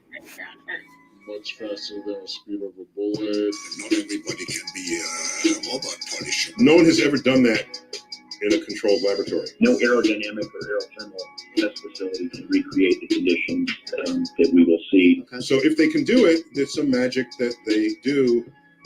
And okay, it's just not useful if I can't reproduce it in the lab. Something that could never be accomplished in a laboratory here on Earth. Well, if I can't reproduce it in the lab. Something that could never be accomplished in a laboratory here on Earth. It's just not useful.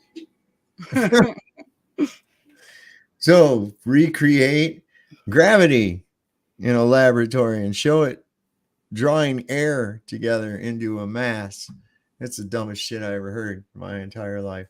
And those speeds, the human body couldn't handle it. Jesus. 17,500 miles an hour. Does not people realize how fucking fast that actually is? Well, the G-force would kill somebody. That's why they have to wear their G-string. Well, apparently. Yeah, that's I'm not one. They have special space thongs, right? After all, why not? It says Uranus takes a pounding more frequently than you think. I'm not joking. It's Look often the here. butt of many jokes. And now scientists have made some incredible new discoveries about Uranus. Not everybody can be a robot polisher. Uranus opens and closes to let out solar wind. And astronomers say the In other words, they're telling us it's just a fart in the wind. and the icy giant does remain also understood planets in our solar system, but the planet that triggers the most giggling and laughter from kids and grown-ups when we talk about Uranus. You, my friend, are a professional. Not really. Not when it comes to silly ones like that. I love it.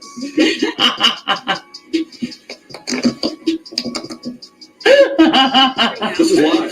This is live. I'm being told this is Jeff Bezos. That's an interesting shaped rocket. Stop. As soon as I saw that and I see Sid laugh. See how it's doing this up and down? See the one-eyed monster. Like, really? What is it? The shaking camera's not helping. Get it in frame. It's easy. This poor guy. Easy. Look at this. This area is filled with books about pretend people. That's right, Grover. This is the fiction section. Fiction means it's a made-up story. Fiction means it's a made-up story. Stories that they tell fit especially well in this exhibit, Moving Beyond Earth. Fiction means it's a made-up story. Into the solar system, into beyond, into the distant galaxies. Fiction means it's a made-up story. We're delighted to have Buzz Lightyear joining us here at the Smithsonian. We hope that he'll feel right at home. Rumor is true. Dragon was named after the fictional Puff the Magic Dragon. Some of NASA's latest space dreams came crashing down in Central Australia today. A bit of sci-fi hitting home for a Michigan couple. Junction Jack. One time, was it really something? Just like Jodie Foster's character in the movie Contact, scientists have come across a mysterious signal from a galaxy far, far away. This isn't Snoopy's first trip to space, though. Snoopy has been helping out with NASA missions for more than 50 years. Not everybody can be a robot polisher. Fiction means it's a made-up story. That's Mike Oxford, robot polisher on Twitter, or X, as we call it. He's got some pretty good shit on there. I like the name.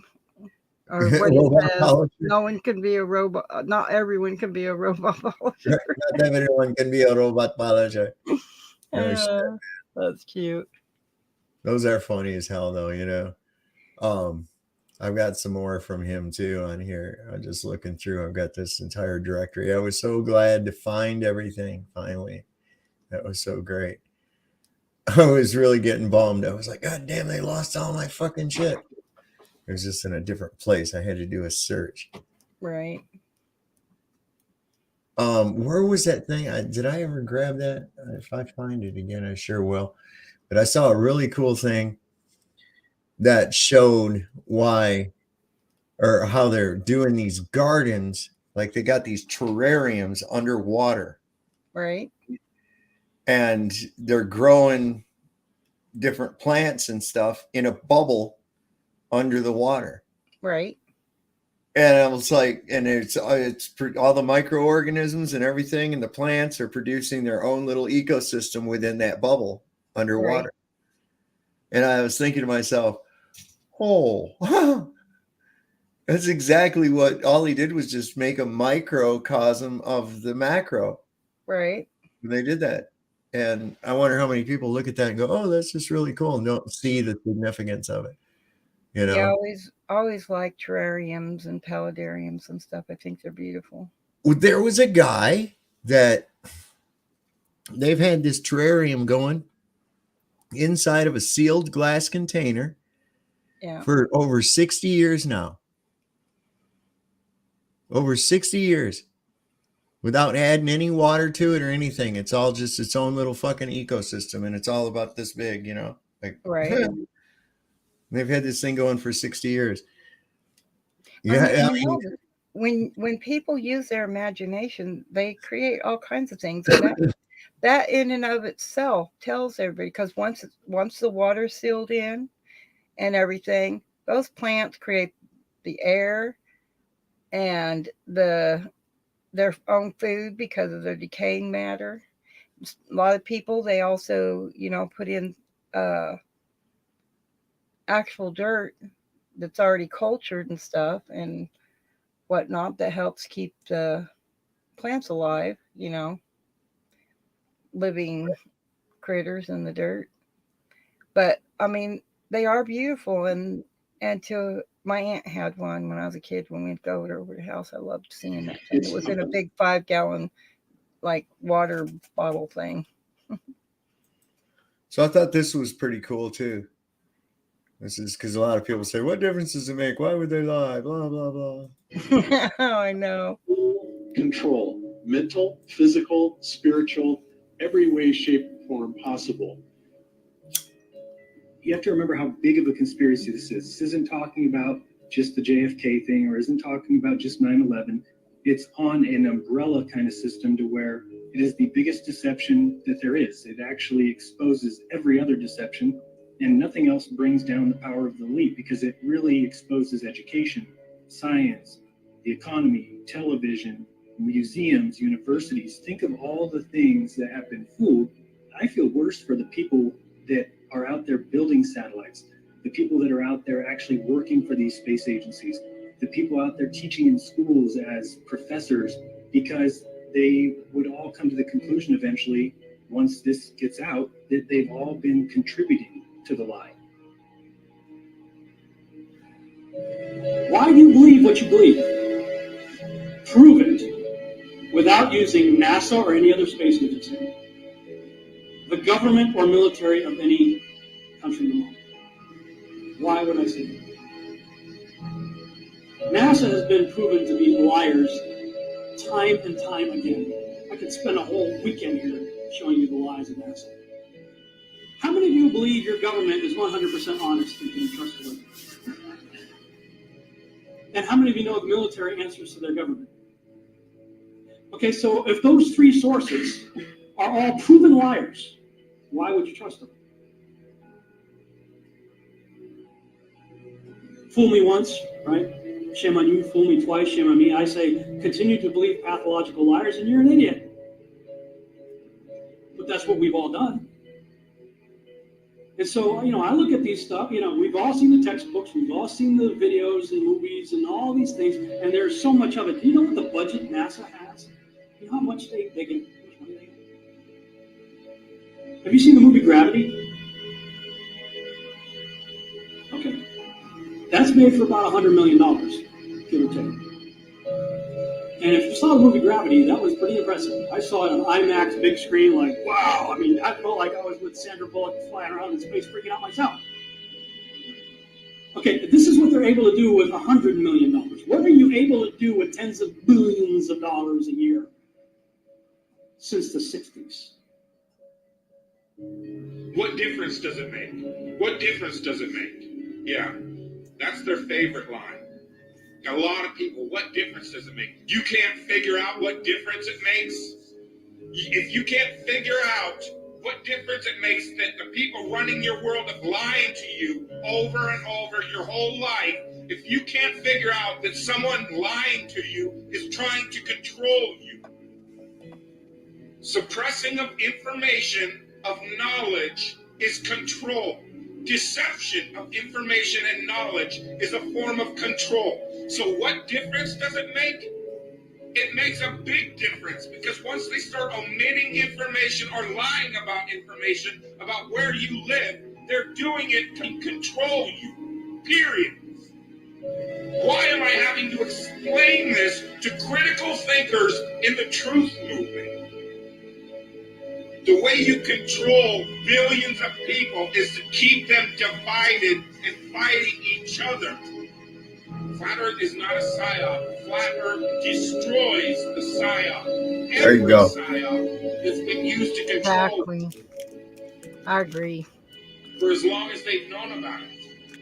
So this system has been in power and control for hundreds of years, ever since they convinced the rest of the world that they didn't know where they lived.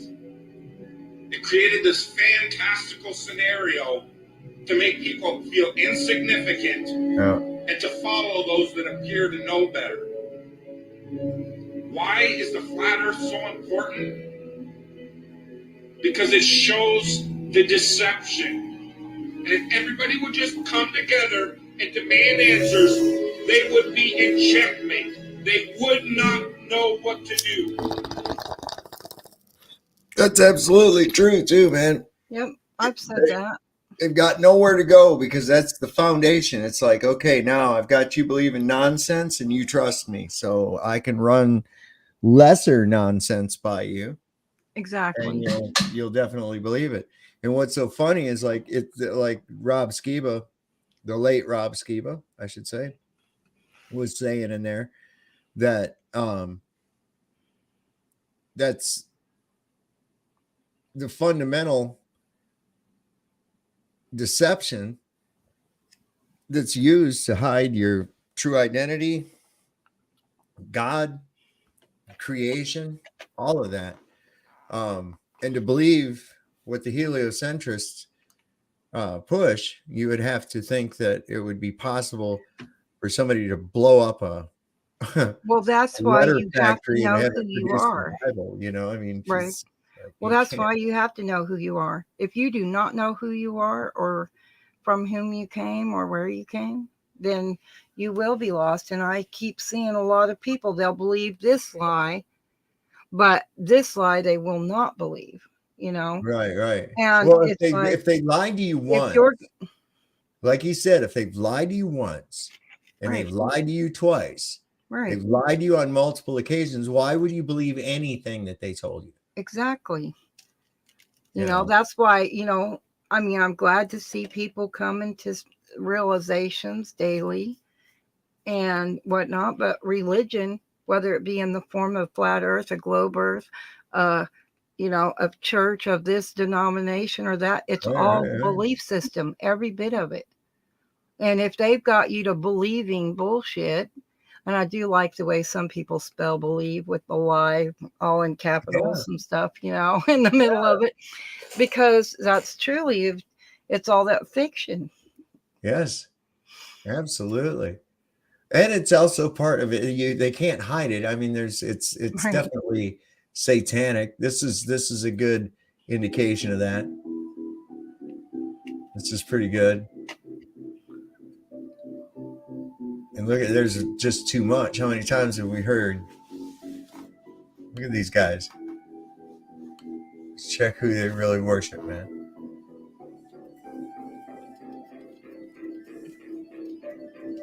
Oh yeah, this is interesting.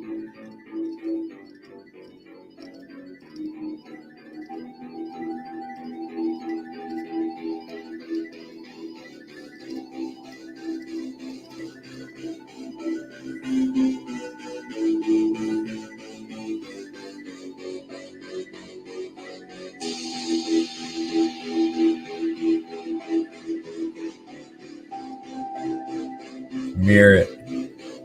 Right.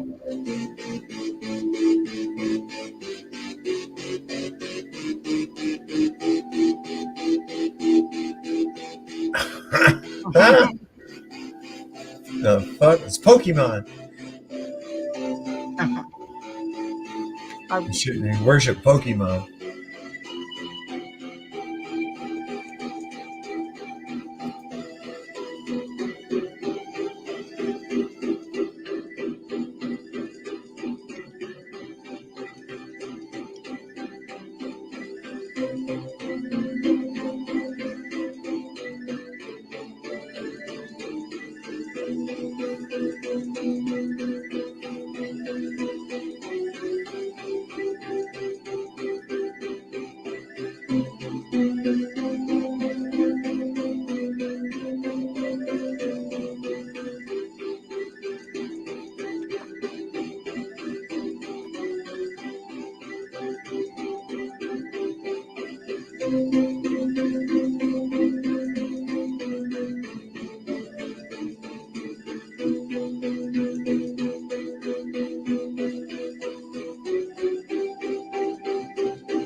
Oh, it's encoded and all their shit. Oh, 666 every fucking place you look. It's not, it's like they want you to think. Yeah, I don't know. I don't know what to think with Just these have to fucking think guys. for yourself. You do. But I mean, it's just like there's so much crap in their crap. That's what's so funny about it. It really is. It's just it's not even worth picking through. You said, like, I see these idiots on there on Twitter wanting to argue about the shit, and it's like, look, I'm done fucking with you, man. What up, guys? After a while, you've asked your question. Now you're just looping. Right. Okay. You ask your question. I answered your question. You don't accept the answer. Okay, move along. And so I just end up muting them or blocking them. And this is the thing I've got with it too. If you don't interact with them, they don't have work. Right? Right. So if everybody stopped interacting with them, and you can recognize them, right? The ones that are there to be adversarial, the ones that are there to be combative, you can tell those ones, and just fuck off. That's what I'm doing. And it's like, you're just wanting to argue with me. Okay, well, fuck off. I'm done with you, right? So if everybody started doing that, what would happen to these idiots? What would happen to these idiots like Sean Hawkins? What would happen to these idiots? And I don't really ever interact with him until he comes over here and says something stupid. And he's of low brow intellect and kind of fun to dick with. So I give him that. But I mean, think about this. If nobody interacted with these globe idiots and nobody give a fuck about them, just stop fucking talking to them, right? Me. What would they have? They wouldn't have anything to do, which means that they, what are they going to make their videos about, right? Who's going to watch them? Seems to me you get pretty tired of it after a while. It's only by responding that feeds them. You understand? Right. It's only by responding that feeds them. So when I see those kind of people in chat, I just choose to not respond or give my time and attention. All right, so like M Ball, when M Ball comes in here and says the silly nonsense that they say, I'll respond to it just because to show how silly and nonsense it is. And of course, they're not helping their own cause at all because, when I say, hey, well, come on up and talk about it. No, they ain't going to do it. It's because they know that they don't have an argument. They cannot logically refute what has been said. And when you get right down to the basics of it, where I've said before, you can't have a fluid pressure system without containment. That's impossible. We have no convexity, as we pointed out. Water seeks level. It always goes to the lowest point and seeks level. That's just how it fucking works, man. That's a fact. That is a fact. That's not even a theory. It's just a simple fact. Absolutely. And they want to deny reality. And that's what the whole thing is if I can get you to deny reality for my created reality, I can create all the rest of the reality for you as well. Right. And that's exactly what they do. But here's more on that bullshit. Well, look at this. What up, guys? Pete Wallace here with Earth with Pete. So we're going through some 666 Freemasonry symbolism. So here we go. So Earth's orbital speed around the sun equals 666,600 miles per hour. 666. Check this out, guys. This is nothing. So the curvature in 1 mile squared, based on the curvature of the Earth, is 1 mile is 8 inches. So inches to feet. Let's see what this is. So 8 inches in a foot is 0.666 feet. All right, so Earth's actual tilt. So this one, so 23.4. How do we get 66.6 on this one? Well, we do 90, which is that right angle, minus 23.4 degrees equals, boom, there it is, 66.6. Can't make this shit up, guys. You can't make it up. And we've got the Arctic and Antarctic celestial sphere. Latitude 66.6 in the north and south. Look it up on Google. Oh, let's go for another one. Diameter of the moon, 21.60. 6 by 6 by 60 equals 2160 miles. Surely speed of sound won't be 66.6 or 6. Oh, there we go. One speed of sound, 666 knots. So the Earth's circumference in nautical miles. What do we got? Ooh, 21,600. That's 21,600. That's Okay. still 666. Let's calculate this one up. So let's do 60 or 600 by 6 by 6. Boom. 21,600. Here we are. We're getting paid, guys. Wake up. Earth's flat. Right? Look at all those fucking 666s in there and feels, Yeah. oh, it's a coincidence. Oh. Come on. The No, sun, it's it's a sun code. worship. It's sun worship, right? And who is Lucifer? The light, the illuminator, right? Well, I see it as a code because it's all business. What's it signify, do you reckon? Every business has the ability to write their own code they call trade secrets. And so they've been able to keep the knowledge that they had secret through this encoded language that they have. I don't necessarily think that it's all bad. You know what I mean? They want us to think it's all bad, but I don't think that it is all bad. Does that make sense? I get you. Yeah, I get you. Those that want to keep us programmed and whatnot and going with the flow, they're not gonna want that information out there either. Nah. What is this thing? Hold on. That's why they get that, no tax status. It's just business. What is it? 501c3 or some Yep. shit? If you keep the secrets, that's why churches have it. If you keep the secrets, you can make all the money you want and we won't tax you. It's a bribery thing. Check this out, man. Have you ever really looked into these? I think this is fascinating. This is something that's starting to fascinate the shit out of me.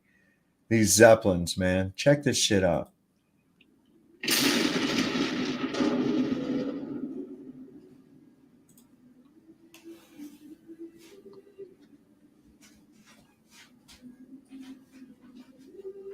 That there are technologies that people can't even consider that exist on this planet. Directed energy weapon systems is something that people need to get in their vocabulary.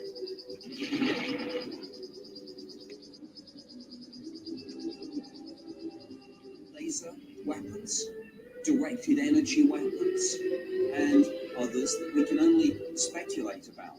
You have some things we can't even guess at.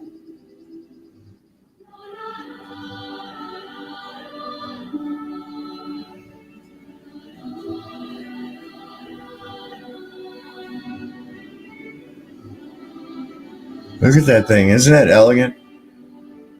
Mm-hmm. We're also collaborating with terawatt lasers. These are trillion-watt lasers. They're pulsed. They produce more energy in a split second than all the nuclear power plants on the planet Earth.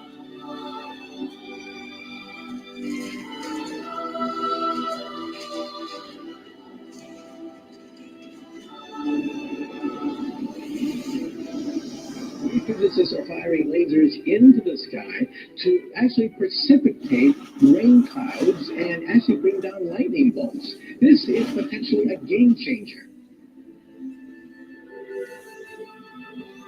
Many countries have some kind of weather modification program because the economy, trade, war, everything is dependent upon the weather.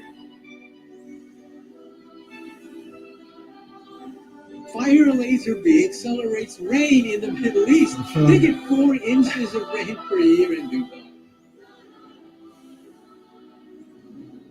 In a society so advanced, so scientifically be so stupid? That crazy, man. And I was like looking at more of those Zeppelins, man. And I, you know, they had them where they could land airplanes on them and shit. I didn't know that. Yeah, man. They had these planes where they could actually land fucking airplanes and store them in it and then take off from it. One of the things a couple more things I wanted to get into, just kind of on the esoteric here before we go out tonight, is, let me see, this first off, religious control. Now, this one's a couple of minutes long. It should be telling me how long it is, but it doesn't. Let me see. It's, I don't know, not very long, I don't think. But anyway, I don't think, let me see, how far is this? Let me just move this up so I can. Wait a second, why isn't it not letting me? The dark cabal, herding us like sheep, is only able to maintain its power by staying invisible. The most effective way of maintaining invisibility is. Hang on a second, I think this one might be too long. Mind control and the impending. Hang on a second here. Well, let me do something here just for a second. I want to make sure. It didn't come up. Yeah, I did. I know I hadn't put it up. I was trying to see something on it, and it won't tell me.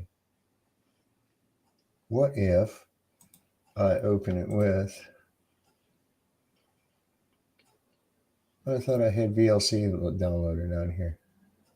I guess maybe I haven't, not on this new one. Okay, not a problem. We'll watch that after this other one. Just a second. Depending on how long it is. Hang on a second. Let me see. Wrong. I'm in the wrong fucking place. I want to go into these here. Yeah, okay, this one right here. This is the one I want. First in his book, Magic in Theory and Practice. It's a little thing on our good friend Aleister Crowley. And of course, it's important to know that this dude was, it's tied right into NASA. It's tied right into all of it, man. The OTO, Jack Parsons. It's a deep ass rabbit hole. Yeah, Lucifer is the light. Exactly. You're exactly right, Dr. Lau. And who's that standing in the harbor in New York holding a torch? Is it an ugly woman or is it a very handsome man? I would say it looks more like the latter, especially when you look at the hands and, well, you know. In his book, Magic in Theory and Practice, he states, a male child of perfect innocence and high intelligence is the most satisfactory and suitable victim. The bloody sacrifice, though more dangerous, is more efficacious, and for nearly all purposes, human sacrifice is the best. Referring to himself as the Beast 666, Crowley was an individualist, arch-Satanist who created the cult of Thelema, the Grand Lodge Ordo Templi Orientis, or OTO, and a ritual called sex magic, which includes drinking mixtures of semen and blood. That sounds tasty. Gross. Even after death, through his famously shallow and insidious libertine ethic, do what thou wilt, he's continued to gain followers all over the world. Some well-meaning, others not. For several decades, the Kidley sex cult, led by Colin Batley, psychologically terrorized and raped vulnerable children. After being jailed in 2011, investigators found that each follower had a laminated version of Aleister Crowley's Book of the Law. One girl testified that she was taken to other homes and forced to have sex with strangers at, quote, satanic orgies. And the leader had Rottweiler dogs that were vicious to everyone. It's apparent that many followers of Crowley mirror the countless Muslim scholars who obfuscate their prophet's well-documented pedophilia. For example, this verse from Aleister's diary was so disturbing, even a Thelemite asked a forum of followers if Aleister really did this to his baby. Quote, her breasts itch with lust of incest. She hath given her 2-year bastard boy to her lewd lover's whim of sodomy. She hath tongued her 5-month girl and asked its father to deflower it. Thin shrieks of a young child that her beast god slave mate is torturing for her pleasure. End quote. That's his Some say it was writings. probably poetic hyperbole or a drug-induced stupor, or saw no problem at all. Others said, quote, the whole topic of pedophilia is central for coming to full understanding the eon of the child, end quote. Another said Crowley was tame compared to TV shows like Family Guy, and that Alistair may have had pedophile tendencies, but he wasn't a real pedophile. A real true pedophile is simply a lover of youth. Philia is a word meaning love, like agape or thelem. There are many others who excuse pederasty, so I'll end it with another Thelemite who said, quote, you could argue, I'm sure, that a person who finds themselves in love with a child has the right to follow up his or her urges with action, so long as the kid was also up for it.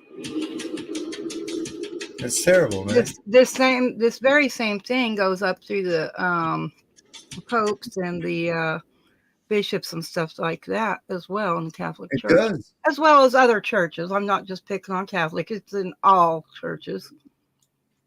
Yes, it is. It's like it seems to be everywhere. It's you know, and people want us. They act as though it's not occurring, but it is. You know, and that's the thing. And it is. It's terrible. But people have to realize, man, that there's.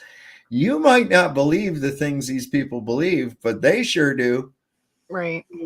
You know, and they seem to be in positions where they can. They also teach it in military too. They what now?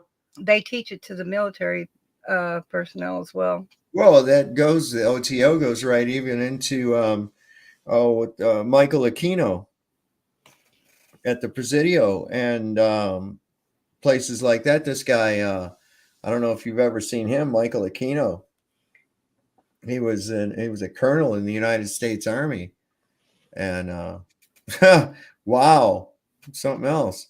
Anyway, let me finish with this here real quick, and it ties right in with the fucking NASA shit. It really does. Yeah.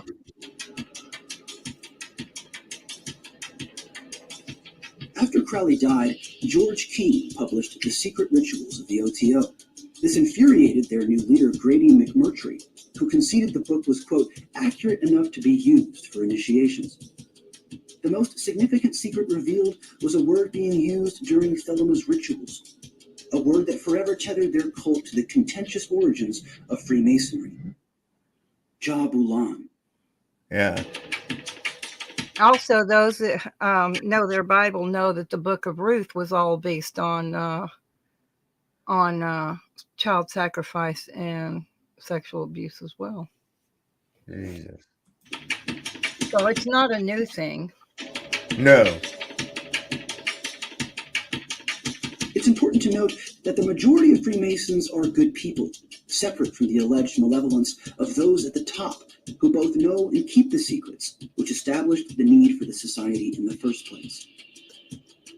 And it's those men who built this country, installing their own people into the most prominent positions of power and influence, so as to maintain their status and control that arguably control the world. If you doubt this, allow me to rebuke with two questions. How do you make sure your influence and power are represented across an entire people? In other words, how do you control a country?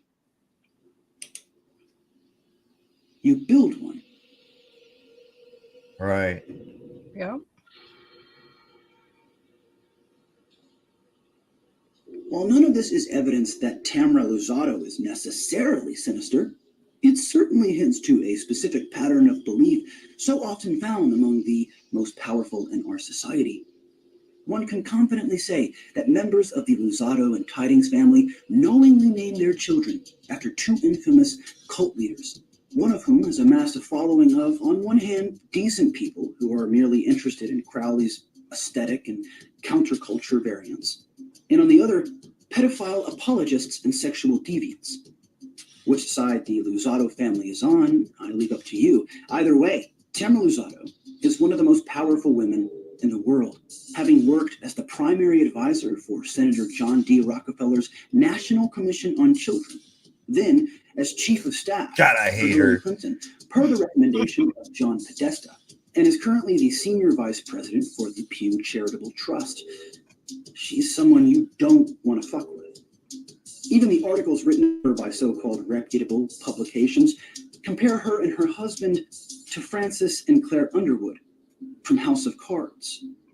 So while I wouldn't suggest poking the bear, I will continue to. Right. Yeah, man. Make you think, won't it? Well, I think people think that founded means, like you've said, The found what? dead. I said, I think the word founded actually begins who starts it. It's a family. It's a foundation. Yes, it is. Absolutely. So we'll give this other one a shot. I'm not sure how long it is. I didn't take note. And I thought it would show up in the player to tell me. So we'll see. If it's too long, we'll just watch it in parts. If it's not, then whatever. We're just smoking space weed and doing stuff. That's what we do. The dark cabal, herding us like sheep, is only able to maintain its power by staying invisible. The most effective way of maintaining invisibility is, and always has been, the art of dividing the masses. This psychological operation, known as divide and conquer, has been deployed for all of recorded history because it works, especially with organized religion, which is ruled by dogma rather than a personal relationship with God. Dogma is a belief doctrine dictated by a church, and if you were born into a dogmatic family, then you are raised to believe their dogma. As a result, you will see all conflicting religious dogma as evil. You will be divided and conquered. The main religions used to divide and conquer mankind are the three Abrahamic religions. Judaic dogma teaches the Jew that they are a member of the chosen race destined to rule over everyone else as a teacher of God's law. Islamic dogma teaches that all of mankind must somehow submit to Islam. And while there are reportedly 40,000 different denominations of Christianity, most Christian dogma teaches that Christians will live in paradise for eternity while everyone else burns in hell. Many people raised in these religions have been able to personally connect with God and liberate themselves from the device of dogma. But many others are stuck in group mind think. They conflate Holy Scripture and a priest class with God and put their faith in a doctrine written by man. It has become the most powerful form of mind control. And so whoever controls the Holy Land controls the world. In Revelation 2:9 of the King James Bible, it warns of the blasphemy of them which say they are Jews and are not, but are the synagogue of Satan. We are beginning to see this today with the Zionists who say they are Jews and are not. With the help of the United Nations, the British Crown, the Vatican, the Nazis, and the Rothschild banking dynasty, the land formerly known as Palestine was conquered with bloodshed, lies, and bureaucracy. The Zionists, who claimed to be secular, declared the land to be Israel, home of the Jews, and successfully thrust the once thriving Middle East back into the Middle Ages. The relatively peaceful region was soon transformed into an unending war zone. Decades of U.S. war crimes radicalized many of the Muslim population into becoming terrorists. The creation of the State of Israel in 1948 would have never been successful if it were not for the Jewish Holocaust. Even though the Palestinians had nothing to do with it, the Holocaust was effectively used as an emotional excuse for what would otherwise be an illegal land grab. Exactly. This is a long video. I didn't realize it. It really gets into some shit too. Good information, though.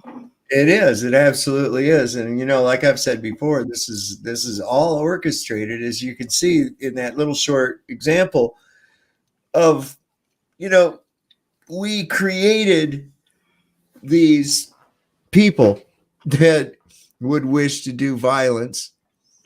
And I would say from their standpoint, you know, I can certainly understand where they're coming from.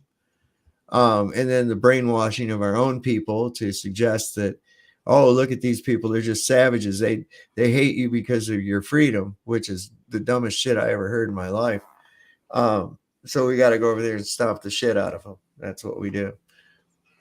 And it's all just divide and conquer, divide and conquer. They do it with the religious aspect of it, and then they turn around and do it with the political parties, everything. And the fact that the churches can lie and tell everybody how much they need a savior, a good shepherd, good leadership, and the whole time they're just lying to them.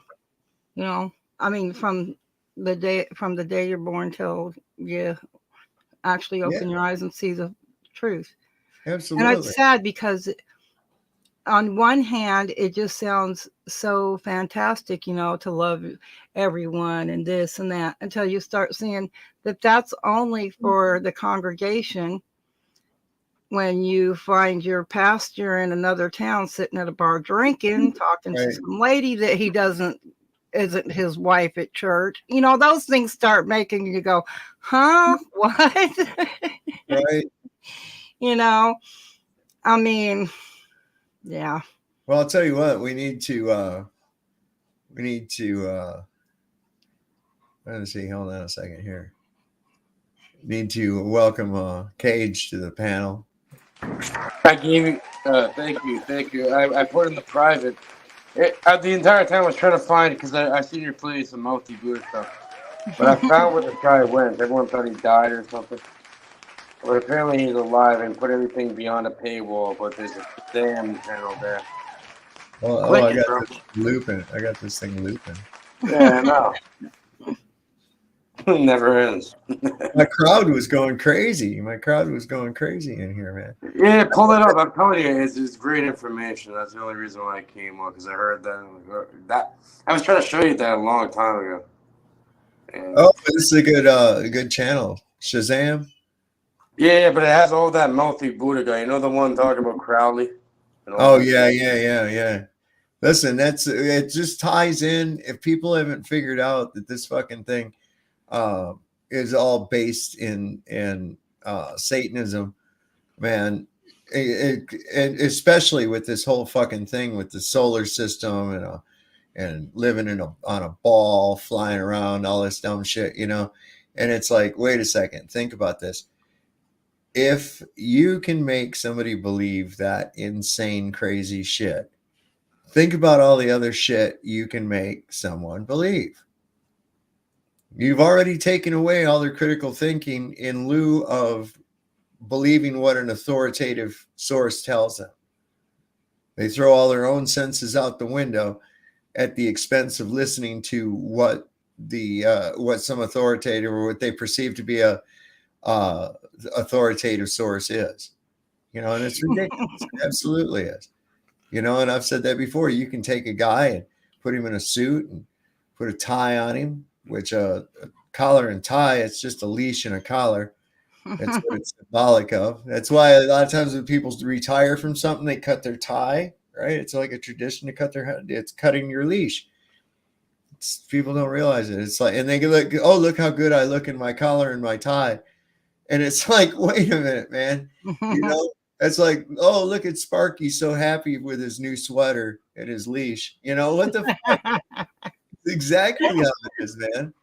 like a fucking dog or something, an animal. No? Yeah, and you're a dog. I mean, like I've told people, I've suggested this before. If you've never listened to Pink Floyd Animals, listen to that album and primarily listen to the song Dogs. And it's a perfect description of what the world is. It really is, especially when it comes to like these corporate money grubbing fucks that just will step on anybody and fuck anybody over just to make a buck, sell out their own kind. They'll stab each other in the back. It doesn't matter. They'll go to any lengths just to get that almighty shekel. You know what I mean? And we see it all too often. And for what? So that you can spend the last couple of years of your life sitting on a beach, forgetting your name and eating a fucking puzzle. And, you know, Jesus Christ, man. It don't sound like too good of a thing to me. Not a bit, you know? Yeah, at least we could eat gumdrops, man. Yeah, right. Hell with them damn On puzzles. the big rock candy mountain, right? I mean, look at this. Is the bullshit people believe. Here we got like up in space, supposedly. And this, look at this nonsense, right? This is fucking hilarious. Watch this nonsense.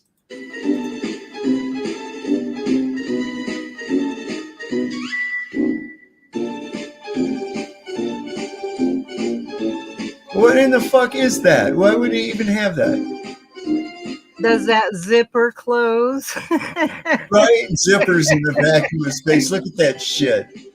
Velcro. I mean, that looks like canvas. It does. It is. It's cloth or something.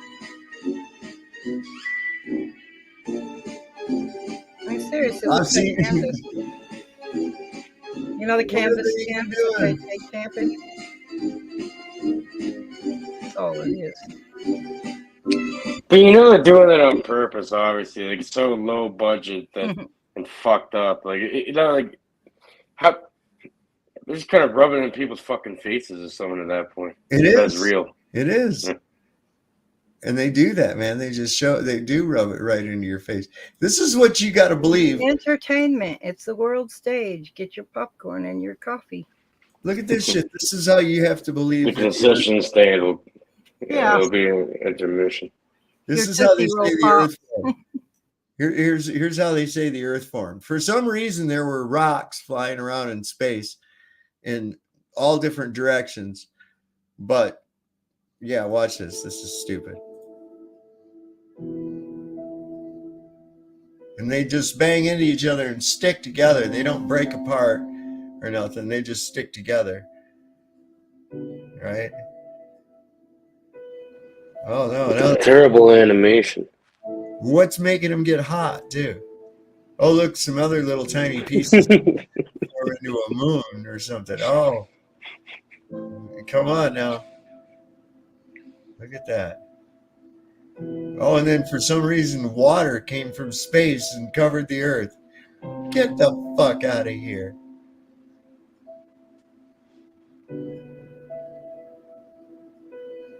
It's all a projection of the subconscious mind, you know. There. God, what a ridiculous quackery. In animation. Oh yeah, and all the continents moved around and became where they. Jesus Christ. Are you shitting me? This is what you have to believe if you think the heliocentric. That's how Earth. That's how they say Earth formed, man. So if you don't believe that, then you're some kind of a conspiracy theorist, tinfoil hat wearing conspiracy theorist, man. You know. Yeah, you see the link I sent you. You're really gonna like it. It's very hard to find that. I remembered it was called Shazam, and yeah, I got it the last time. Yeah, he played like the first one from the beginning. You know, it's supposed to start from the beginning. I think it's called the Luciferian Shadow or something. And I guess into it's kind of communism in a way. Yeah, man, that's on BitChute. Yeah, BitChute. I might start dropping some videos over there and see what happens, get any traction or not. One thing I've noticed, I don't know, they had a byte limit, you know, how big your file could be. So that was a problem. I know seems like I'd looked into it a while back, but maybe they changed it. I don't know. We'll see. You know. Oh yeah, this is interesting too. I wish Joe Cool would watch. Because I have this thing. He's convinced those people in space are really up there, and that's not hairspray on their on the women's hair, right? And I'm like, no, it is absolutely. And that song sucks, so I'm gonna mute the song. But this is a split screen. What about to It's up here on the top. This is a girl in a 0G plane, which is basically just free fall. And this is supposedly in space down here on the bottom. I want you to notice the difference. I speed it up so you can really see.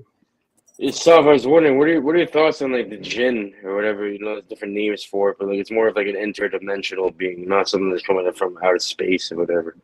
Yeah, I fully believe that. If you look at Lamb, who was supposedly a demon that was summoned by Crowley, and his depiction of Lamb. Yeah, it looks like a gray alien. Yeah, it does, man. It looks just like one. You know, so I find that kind of interesting. Well, you know? yeah, I wonder who runs Hollywood and the OTO and then Lean. Yeah, exactly. Of course. So why do you think it was like a very popular for the gray alien, right? Because they put it into people's consciousness through the Lamb thing. And you know the Abramelin right?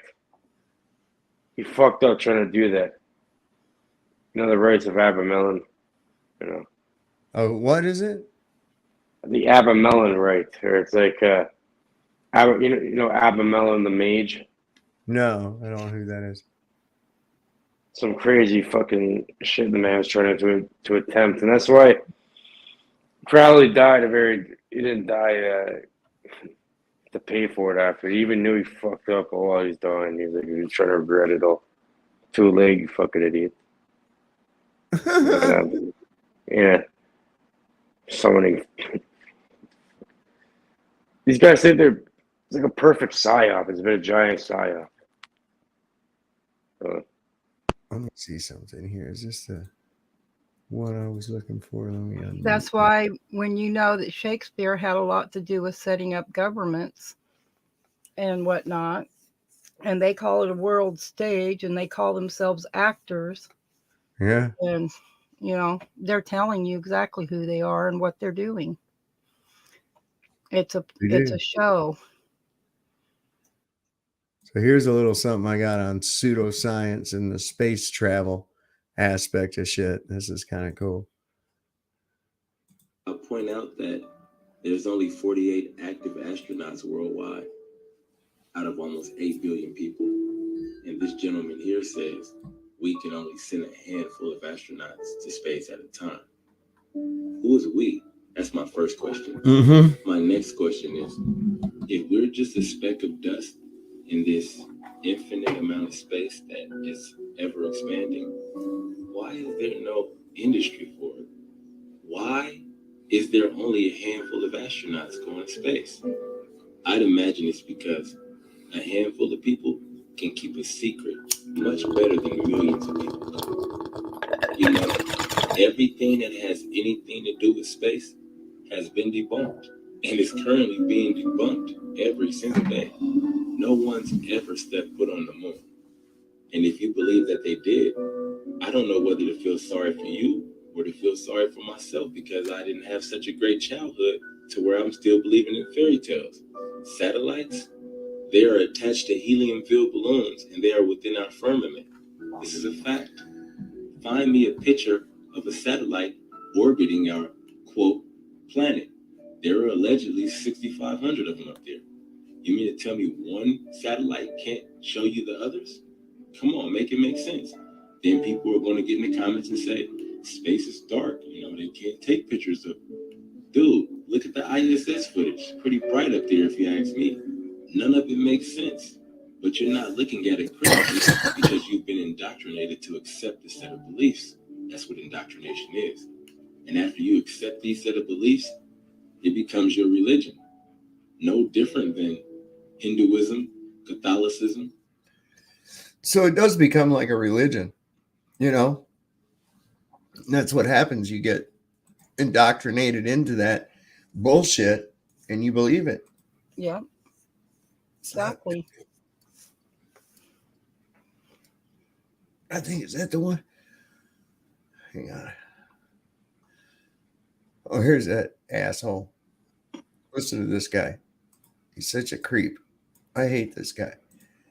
Every fiber of my being. Let me do something here.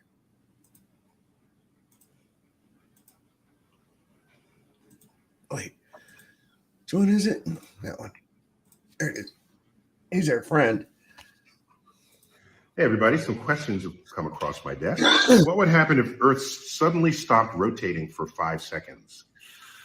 that would be really bad. You don't want that. No. Because right now, I'm at the latitude of New York City. Earth is carrying me due east at 800 miles an hour. If Earth suddenly stopped rotating, I would fall over and roll due east 800 miles an hour unless I'm strapped to the Earth. All of the Atlantic Ocean would wash up on Europe and Africa. All of the Pacific Ocean would wash up on North America and South America, and billions of people would die. No, you don't want to abruptly stop Earth rotation. Mm-mm. Hey, everybody, some questions. What a fucking joker. 800 miles. But he's pointing out that, you know, the lie in kind of a odd kind of way. Is this that song? Singing. Yeah, okay. Sorry about that. Holy shit. Man. Yeah,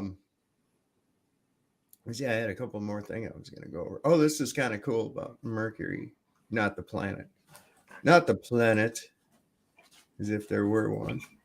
Did you see this, Cage? Let me show you this. This is fucking hilarious. It cracks me up. Let me put it back to the beginning. Bring it up. Oh, look at me. I'm retarded. I'm a globe. Oh, look at me. I thought that was fucking hilarious, man. Yeah, I was in the other room. I'm watering.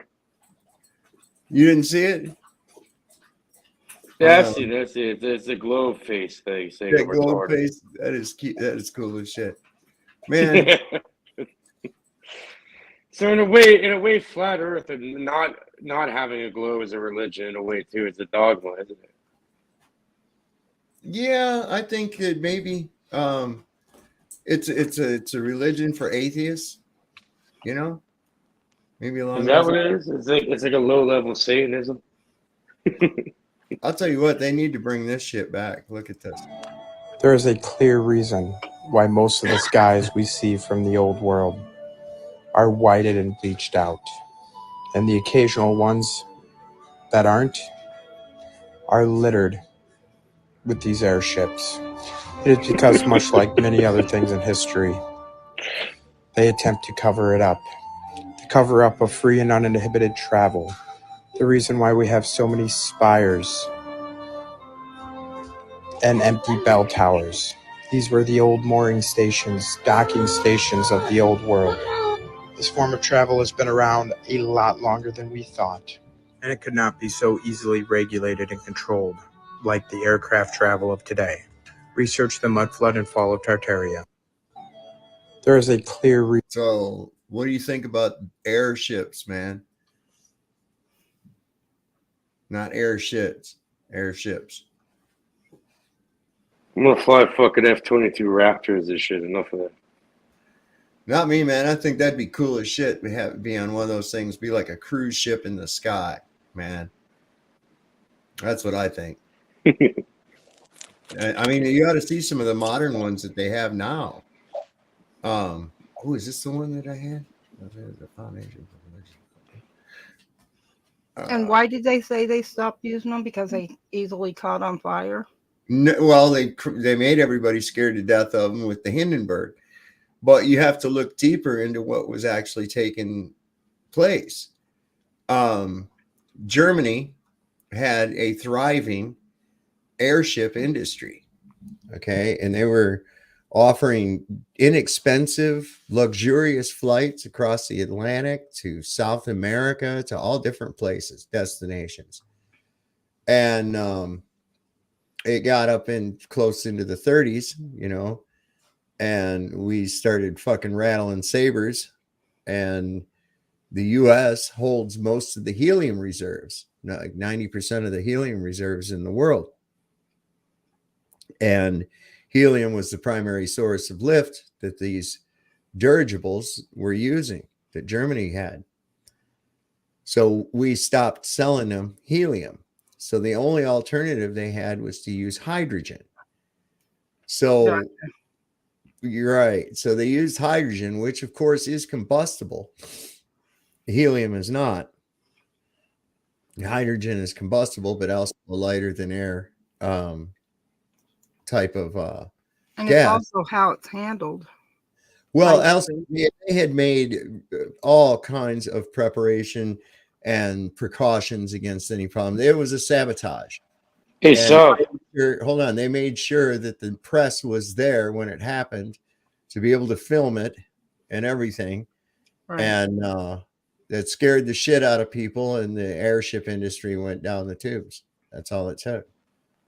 Yeah, when you mentioned helium, it reminded me because the last time I was on here, remember that video you played with that demonstration with the balloons, the one helium balloon, the other one in the car? Yeah. Remember that? Yeah. Yeah, I was reminded of that. buoyancy, man. It's unless there's gravity sideways, which I don't believe there is. We got bears with it. I was reminded of that. Damn it, Bearsworth. Damn it, Bearsworth. You always come on with a fucking echo. I think he's froze up or something. Damn it, Bearsworth. Damn, you got an echo. You always. You gotta echo, bro. You're on Android Chrome, which has a bug that causes echo. Google is working to fix it. For now, please ask guests to wear headphones to avoid echo or use a different browser. So you're going to have to use a different browser or wear headphones because you have an issue. Yeah, so you still have it.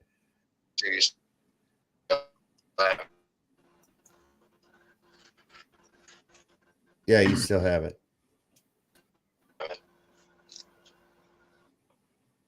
So anyway, let's see. This is spread by Telegram. This was kind of weird too. I don't know what to make of this. There was no context to it, but it looks like really old footage. I speculate AI, but I don't know. Let me know what y'all think.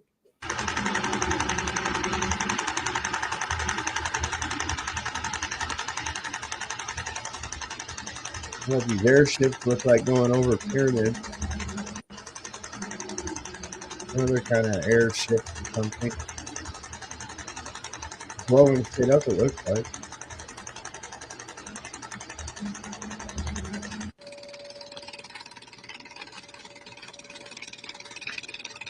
Well, I don't think it's new technology. Flying. I think it's. They wanted us to think we were cavemen, living in caves and throwing a whole pig on the fire and slopping it off the bones, right? And slurping our dishes and eating with our hands. I don't see that at all. Why would intelligent beings? Look at that. That's like shooting and shit going on. Yeah. Some kind of air war. Which we don't need that sound. That's irritating. Yeah, like, what's that, Ghidra? I mean, look at this shit. See that shit blow up?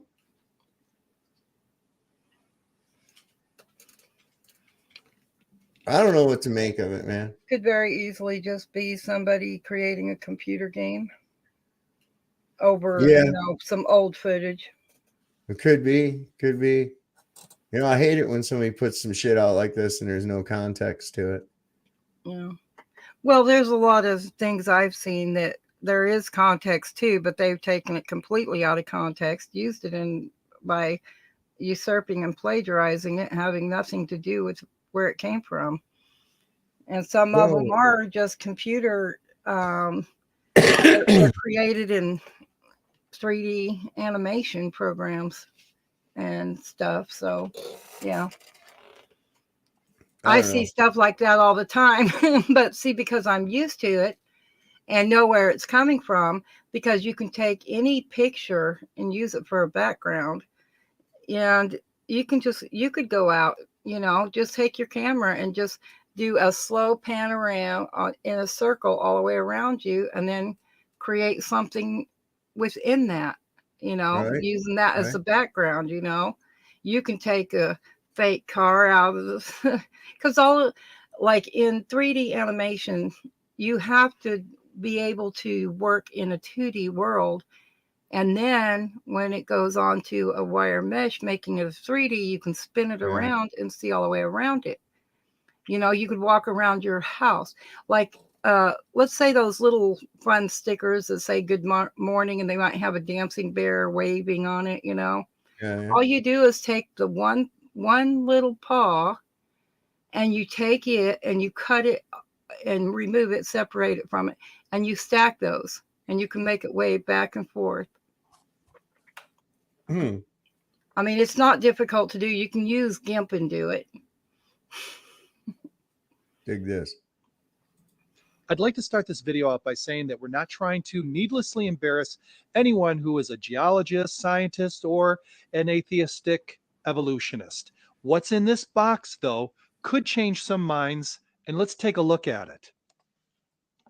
This right here, this sample, was taken from a sewer pipe, water pipe. That's iron right there.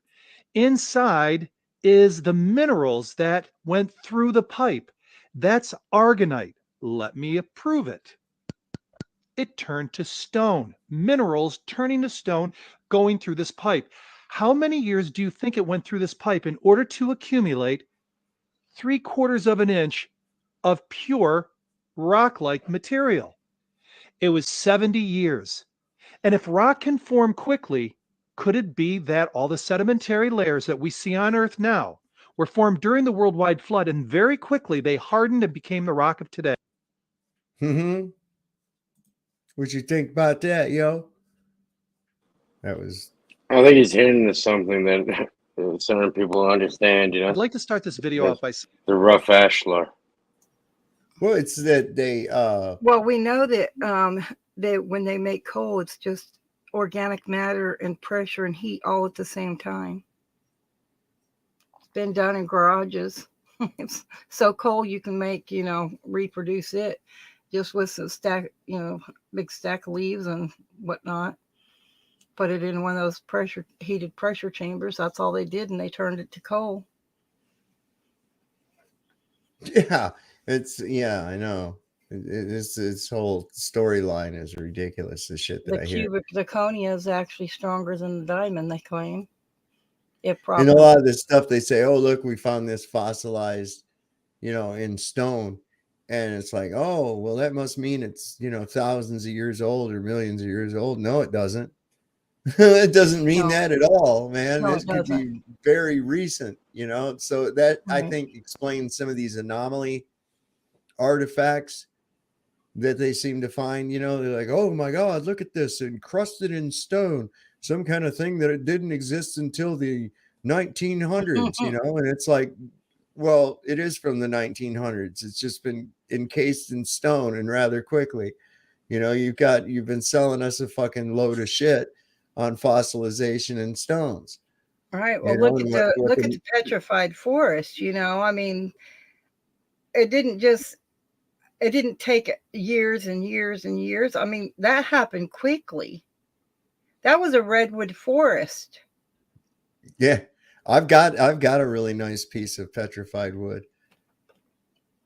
And no, I didn't mean that dirty. Like, God, you guys.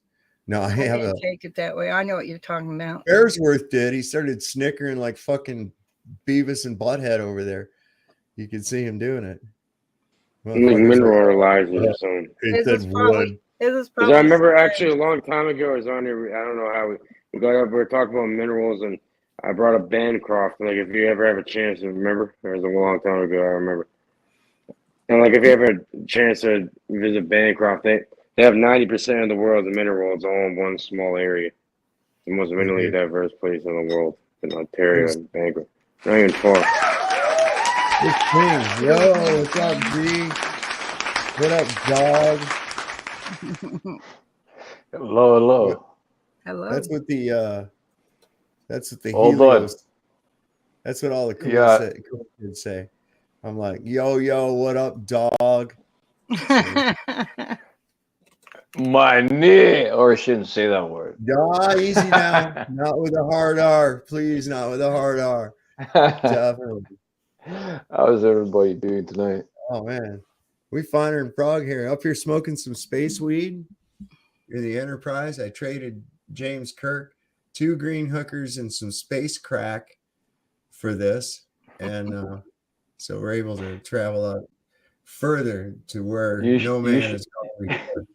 You should be set. You got a replicator. Just replicate a couple billion pounds.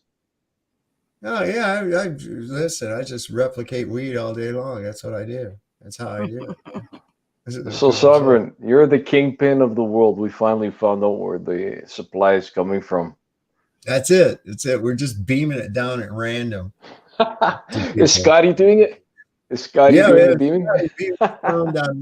Go look in your kitchen, Sing, right on your table. There's a big fucking pound of coke. Energize. This fucking doesn't end, does it? Right? You can't. That's blasphemy. Telling tall tales. So check this out. I gotta take a leak real quick. I'm gonna put this video on while I go take a leak. I'll be right back. One simple and definitive proof that you are not living on a spinning ball orbiting around the sun is the fact that daytime and nighttime never switch places as they must for the heliocentric model to be true. According to the globe doctrine, Earth makes one complete rotation on its axis every 24 hours, while simultaneously orbiting around the sun and completing one full revolution every 365 days. If this was truly happening, however, as you can see from the following image, the daytime and nighttime sides of the globe would have to flip every 6 months. For a more detailed illustration of this, imagine the sun rising at 6 a.m. in New York on the summer solstice. After 3 months of 24-hour rotations, the globe would be 90 degrees from its previous position and a quarter turn away from the sun, meaning that sunrise in New York during the autumnal equinox should now be happening at midnight. After 3 more months of 24-hour rotations, the globe would be on the complete opposite side of the sun, 180 degrees from its starting position, so that sunrise in New York during the winter solstice should be happening at 6 p.m., or in other words, daytime and nighttime would have completely flipped from 6 months earlier. In reality, as you can test and observe for yourself, this simply does not happen and remains yet another nail in the globe's coffin. Welcome to the real world. So I thought that was that's a lot of shit that people don't really think That's about. right on. You know, you have to get... One simple and definitive. Stop. Jesus. So yeah, it's just some of the shit. So Bearsworth, how much trouble did you get into by your wife for buying that pillows from I mean, like, is that why you're in the shed now? I'm wondering, maybe you live in the shed. You're muted, bro. Did you fix your echo problem? I'll fix you. No, Hey. fix your fucking echo problem. You have Get to out of use the something- echo chamber. He's in Chrome browser and it. Oh my God. Hey, can you I'm hear me now? Cage is echoing too. You have to change it. No, it's him. No, it's him. There, You have now I'm to on. use a different browser or something, Bearsworth. DuckDuckGo, buddy, it works. You're still echoing. No. Go out and come back in with something different. Go in a smaller room. Go out and come back in with something different. For real. Fucking Singularity over here to fucking beam me, beam some of that fucking alien dope in. You know, I have customers waiting. Yeah, it's in the process. Oh, this is great. That's next spaceship in. Look, they got this right. Next spaceship in. It's quick. It's faster than Amazon. That could be your motto. So Bearsworth, you can hear me now, right? You can hear me right now. Nod your head if you can hear me. I can see you backstage. Nod your head if you can hear me.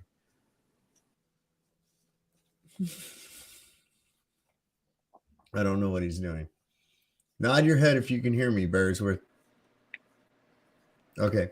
So bears with you. Have to disconnect. You have to go use a different browser. This is great. They got this guy's hair and everything right, man. This is a typical globe guy. Watch this shit. This is funny. My name is Ronnie, the typical glober. We think flat earthers are stupid, so we spend all of our day talking and arguing with them.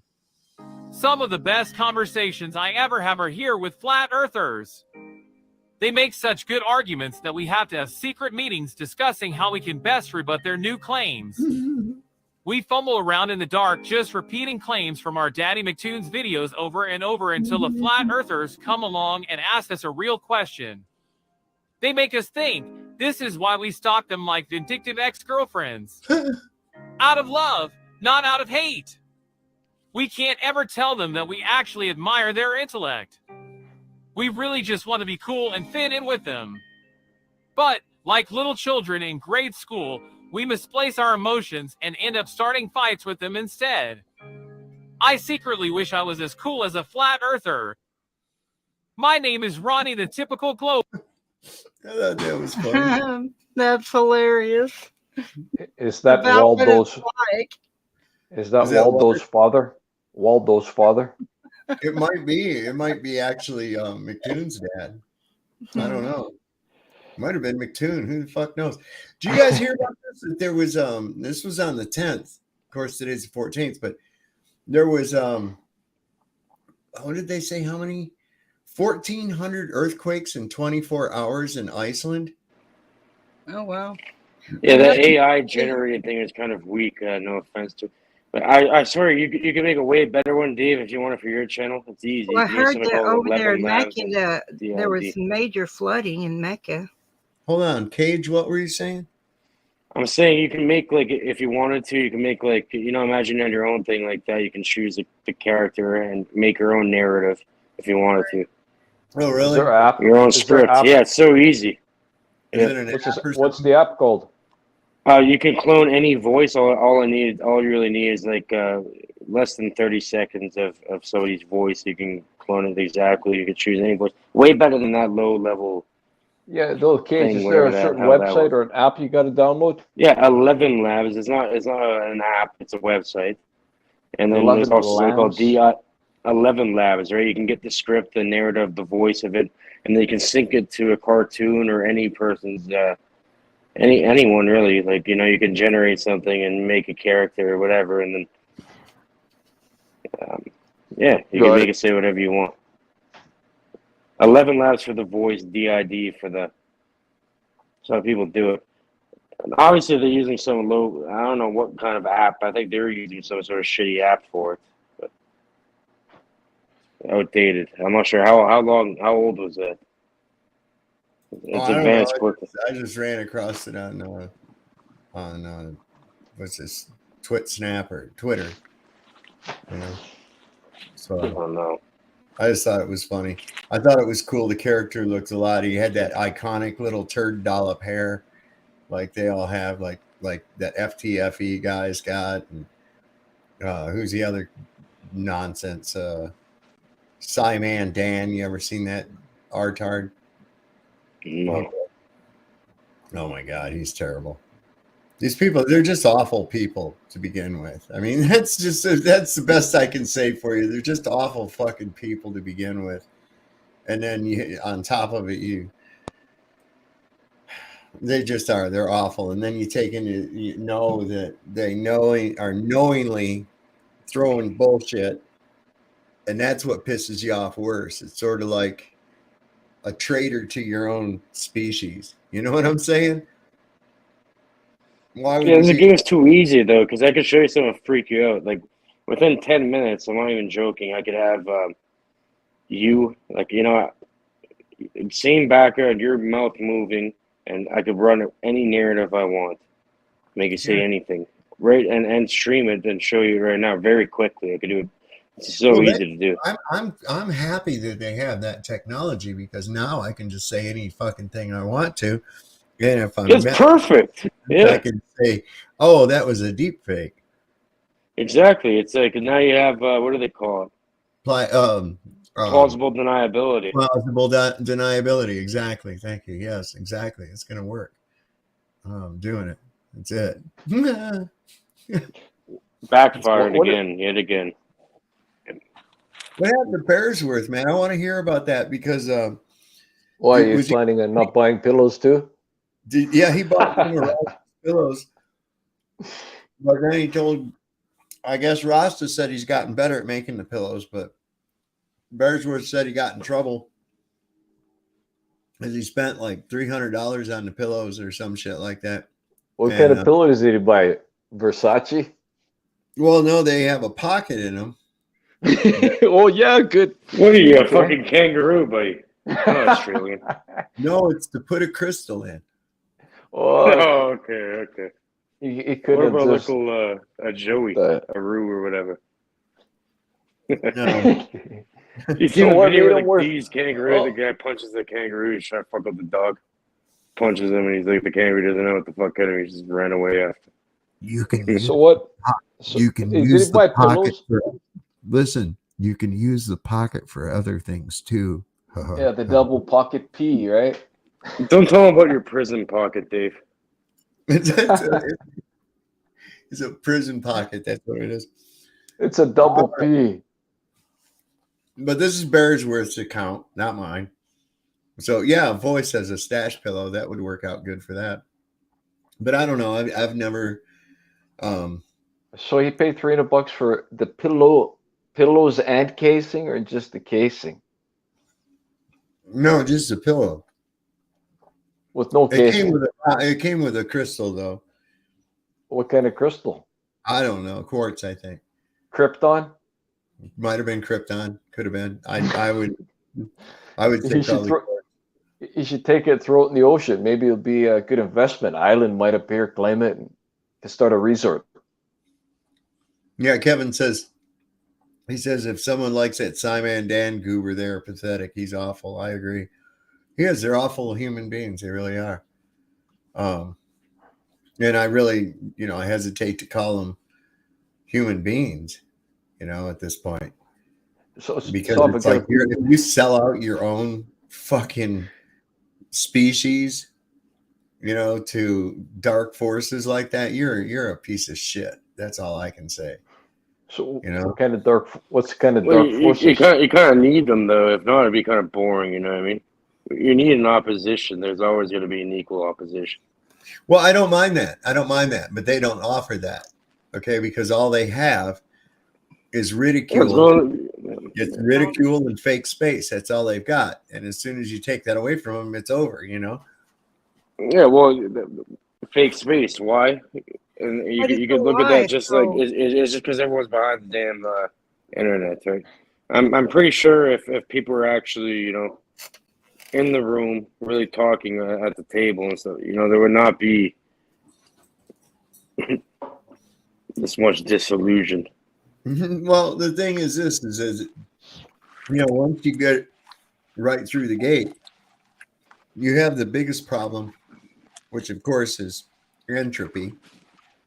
They claim gravity, but they have no proof of gravity. Okay, what is gravity? And they can't do it. They want to say it's mass attracting mass, but I can show you a bunch of helium balloons flying up in the air. Where's that? Those masses. Why does any of that matter? What about if we go with the concept that you're projecting all this fucking shit, whatever you call it, the constellations, all that? Remember you got into that last time with how are we all projecting the same? Yeah, it's like almost like a dream, right? It's kind of dream-like. Like in the dream, there's a bunch of people that seem like they're outside of you. Yeah. There's rules within here, physical rules. There's many. Everybody that can be manipulated. I just watched this one video, sort of reflecting on what I sort of know already.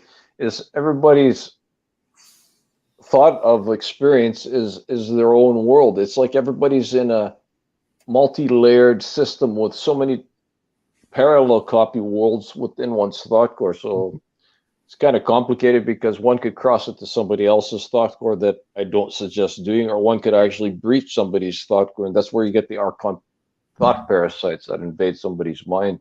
Anyways, yeah, I hear what you're saying, Cade. Although it can be compared to a simulation, Sure or can.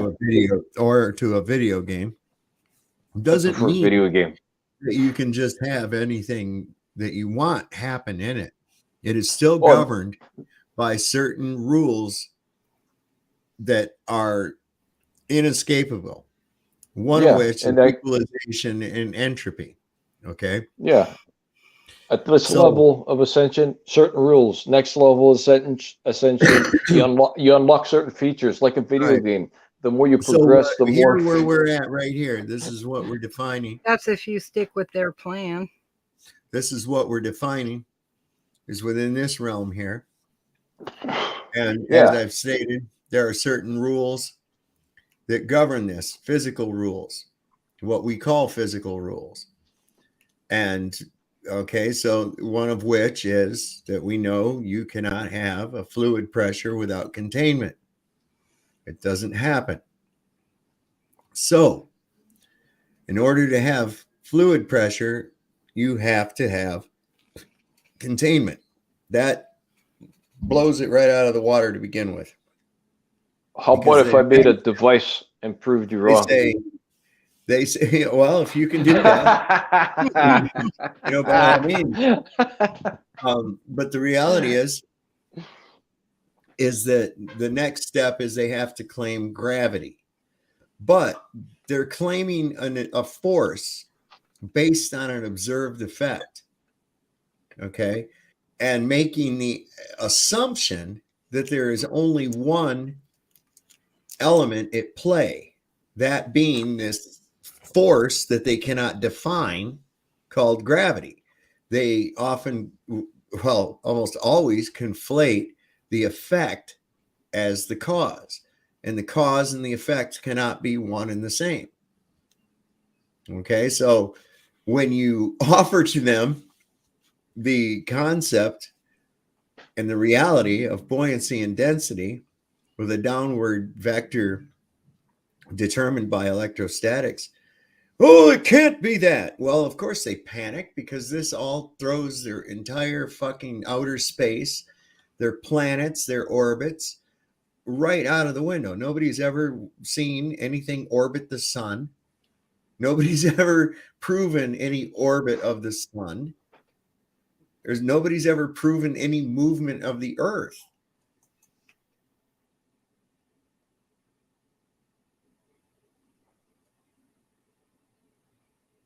So manipulated the electrostatic drone that MIT came up with.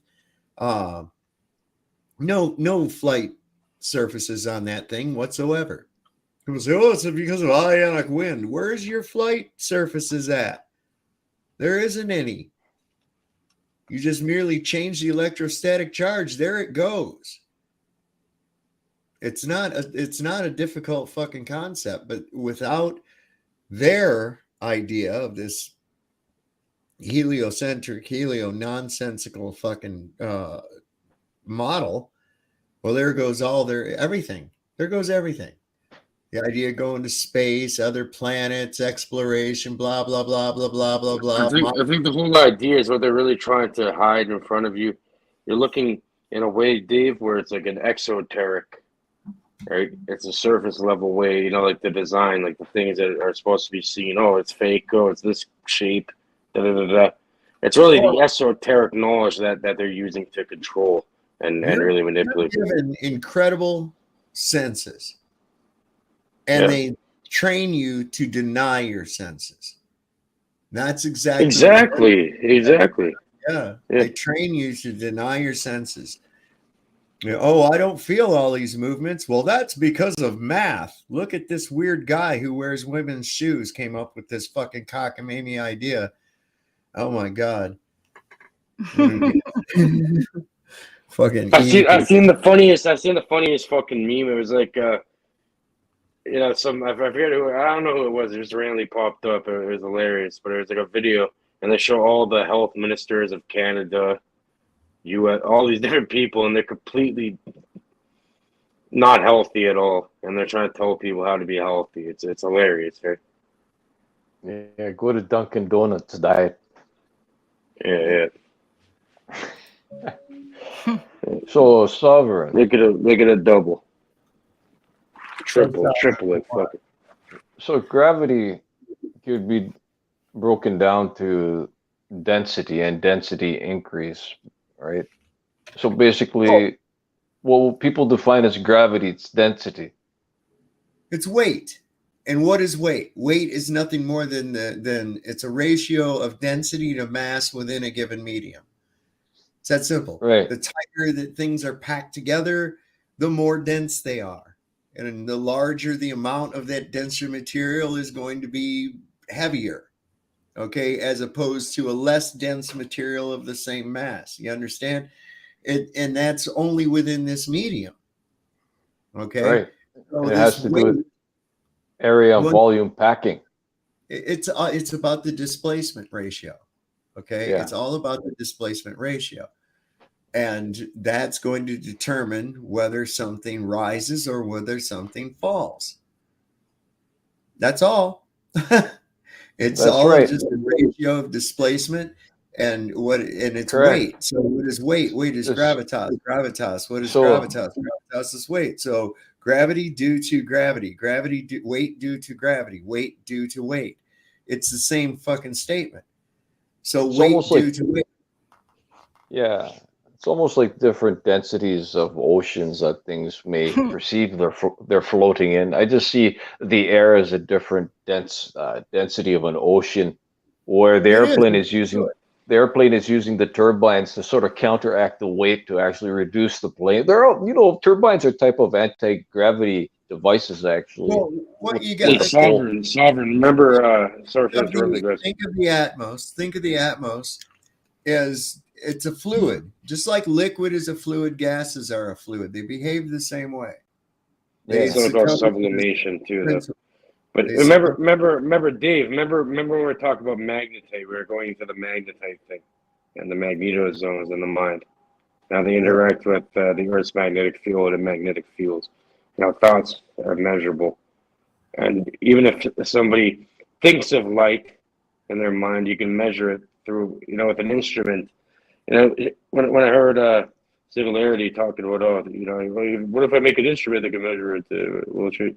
Apparently that's what they call a photomultiplier too, and it does emit light and it has, memory transforms or energy, whatever you want to call it. It's all connected. Right. Yeah. So, I guess density fields could be manipulated to create less density. More density. Let's take a steel anvil, right? And it weighs 250 pounds, say, when that's what the weight we give it. Which, of course, the weight is nothing more than a quantification of a density to mass ratio. Boom, that's it. It's the amount of displacement within a given medium. Okay, so that's what we give it weight. So we take that heavy ass anvil, 250 pounds, and we put it into a tub of mercury, and it will float like a piece of styrofoam. How much does it weigh now? You understand? It's now buoyant within that medium.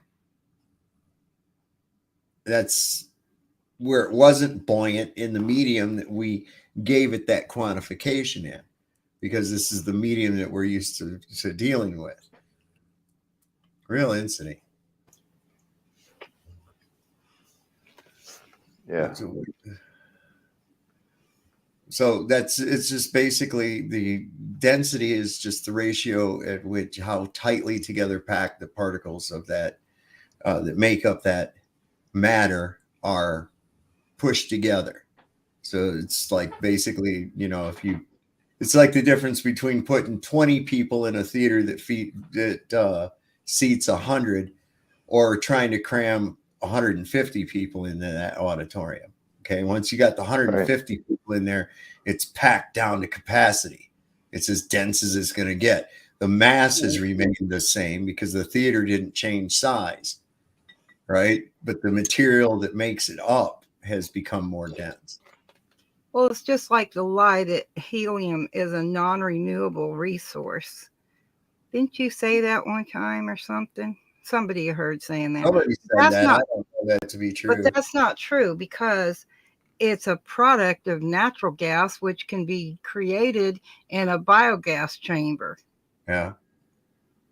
So as long as you got something to decay, you've got it producing a small amount of helium and other gases.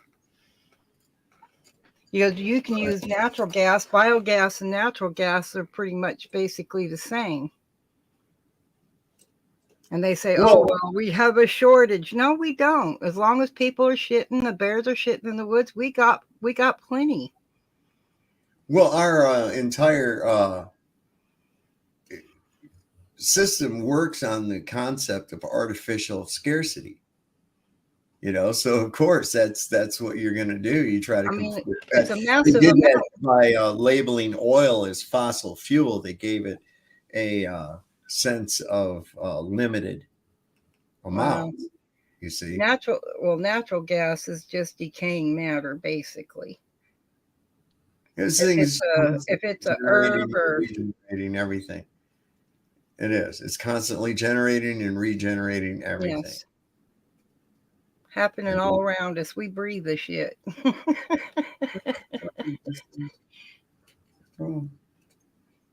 Oh, it's Taylor Swift performing a satanic ritual. Hey, Sean, what were the weapons of the Star Trek Enterprise? Were they photon torpedoes?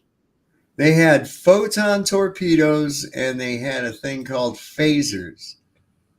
All right, I got a plan. You said what do we do with these people?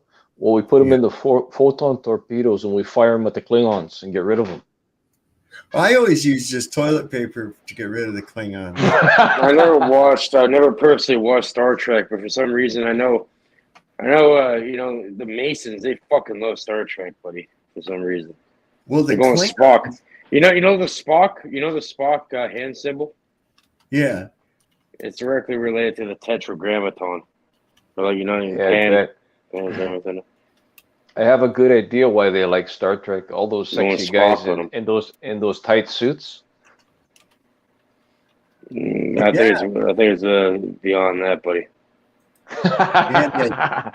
Yeah, because they know the meaning behind their scripting and the whole play. You have to understand the Enterprise is like toilet paper. Okay, I don't know how you came up with that shit. It's way beyond that, bro. It gets rid of all the Klingons from around Uranus, you see. So okay, got it. That wasn't so serious, Gage, but the USS part of it may be that too. Continental. It's the talk about the tetragrammaton, bro. You bring that shit up, come on.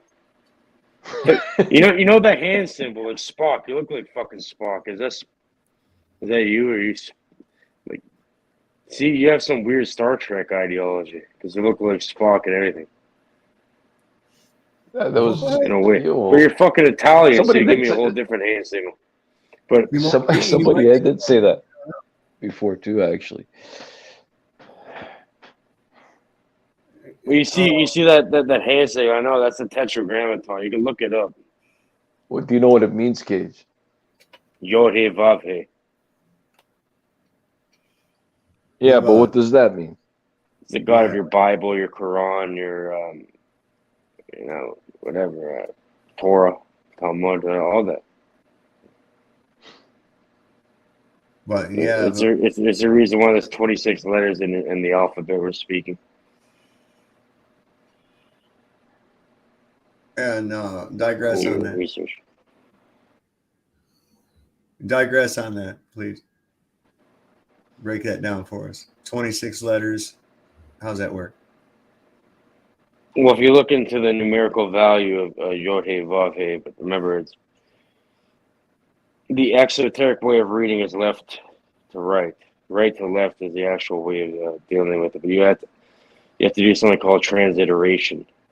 So once you do that, you say it's Yod He Vav He. Either way, it's an ineffable name, and it sums to 26. Like there's you can go deep into the 26. How many bones are in your body? I don't know how many. I never counted them. Can't see most of them. 206, I think. And for example, in like your digits or your hands, like the tetragrammaton symbol, I think there's 26 bones in your hand too. It's like a bunch of bone sums to 26. It gets deep.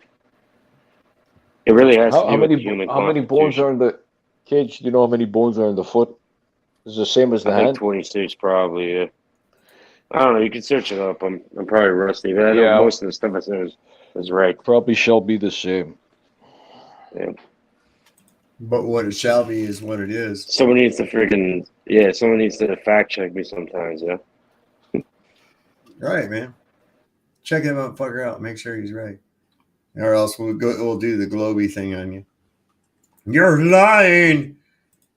That's what they always do. You're lying. I fucking despise them. First, when I said, okay, there is 206 bones in the body, remove the zeros, 26 letters in the alphabet, the tetragrammaton sounds 26. The next thing I said was how many in the hand, how many bones in the hand. Is that 26 too? Let's search it up and see. Hey, man, have you heard Klaus Schwab's newest hits? These are pretty good, man. Listen to this. You heard Klausy McSchwab's first 2 records. Vaccines back, all right. You know nothing and be happy. But this one is gonna make your modified mRNA tingle. Time Lies presents Greatest Schwabs, Volume 15. A New World Order in Music. 1, 2, 3, 4, 5. All the unvaccinated are still alive. A little bit of Pfizer in my arm. A little bit of BioNTech does no harm. A little Johnson Johnson does the trick. I did some fact so you checking on don't get myself. sick. It's booster number 5. Let's talk about Rex, baby. Let's talk about Doc Fauci. Let's talk about all the weird and countless side effects, maybe. Let's talk about Rex. Let's talk Rex. Come and take the 7th shot. The 7th shot. With a little luck you get my. Oh! Myocarditis. Add to your You Spotify have to list. be rich. With CBDC, you'll have all you need. With central currency, we just take your extra wealth and your cash. And you can walk 500 steps, but not a single step more until the curfew activates and robot cops stand at your door. Just a small town boy drinking genetically modified soy. This ensures he doesn't procreate. Please stop the breeding. Stop the breeding. We are almost 9 billion people. Please stop bleeding right now. Feed didn't start to Pfizer. We just make you take it even if you hate it. Greatest Schwabs, Volume 15. Now available on Spotify and MRN Apple Music. Spotify. All the caterpillar tastes like chicken in wine, and mealworm tastes just like a steak. Ain't nothing better than a deep fried butterfly or scented the greatest hits of protein shake. Be sure to check the cricket McNuggets out. They're almost as crunchy as worms. And chew your grey grasshopper sandwich extra loud. 'Cause this is all you get. I don't care who you are, where you're from, don't care what you want, you will eat the bugs. So Willie has what I need. I ordered Willie magazine. The new Willie means fun and schwerble. Snick, Link, All right. That's it, Sovereign. I'll never be the same again. That's fucked up, isn't it? Did You just heard inject Klaus us with McSchwab's first programming? Yeah. What is this? By the way, do you have it burned, that music? I'd like a copy. It's awesome. Oh, what, that song, that video? No, I don't have that. It's on Twitter. I can put the link where it's at and on Twitter. Here, hang on. Let me see. Ouch. Man, my finger keeps cramping up, man. So I'll copy that there and I'll put it in here. I'll paste it. There you go. I should take you right to it. Cool. Then you can grab it from there. I think that's pretty funny. I should download it. So yeah, Dave, I did fact check myself. So I was right about the 206 bones in the body. I fucked up on the hands. There's 27 bones in the hands, but in the feet, there is 26 bones and 33 joints. Cool. There's that. I knew I fucked up a little bit.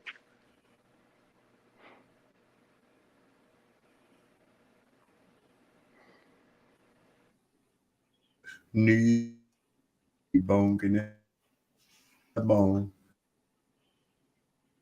I had a weird childhood. 33 joints and 26 bones in the feet, though. So cool. Dude or nightmare.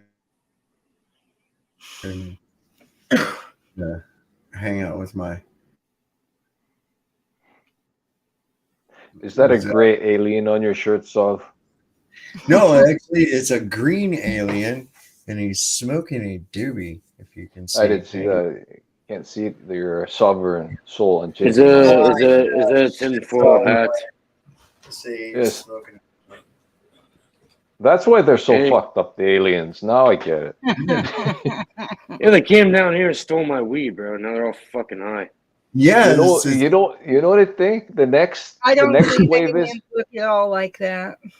You know how they say they came to harvest the gold, certain beings?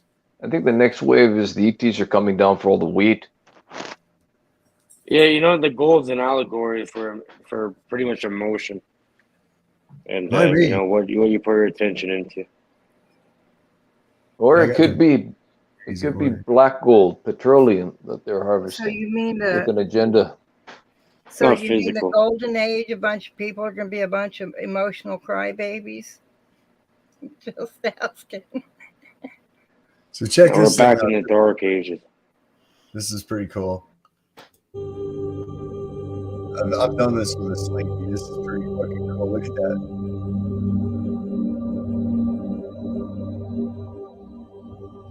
Have you ever watched The Illuminist? I know you love fucking movies, Dave. The Illuminist, bro. Way up on a building. Look at that bottom. Doesn't fucking move. So that top catches up to it.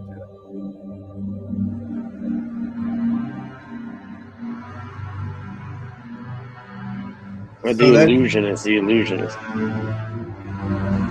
here's the thing too, is that's what I was saying. This guy on Twitter, he's like, well, what's the force that pulls? I said, who said there's a force that pulls? How do you know you're not being pushed? Think along those lines. But thinking so binary.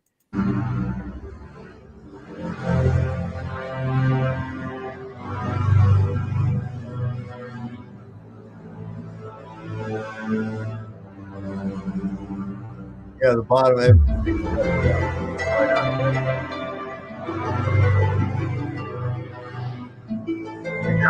Man.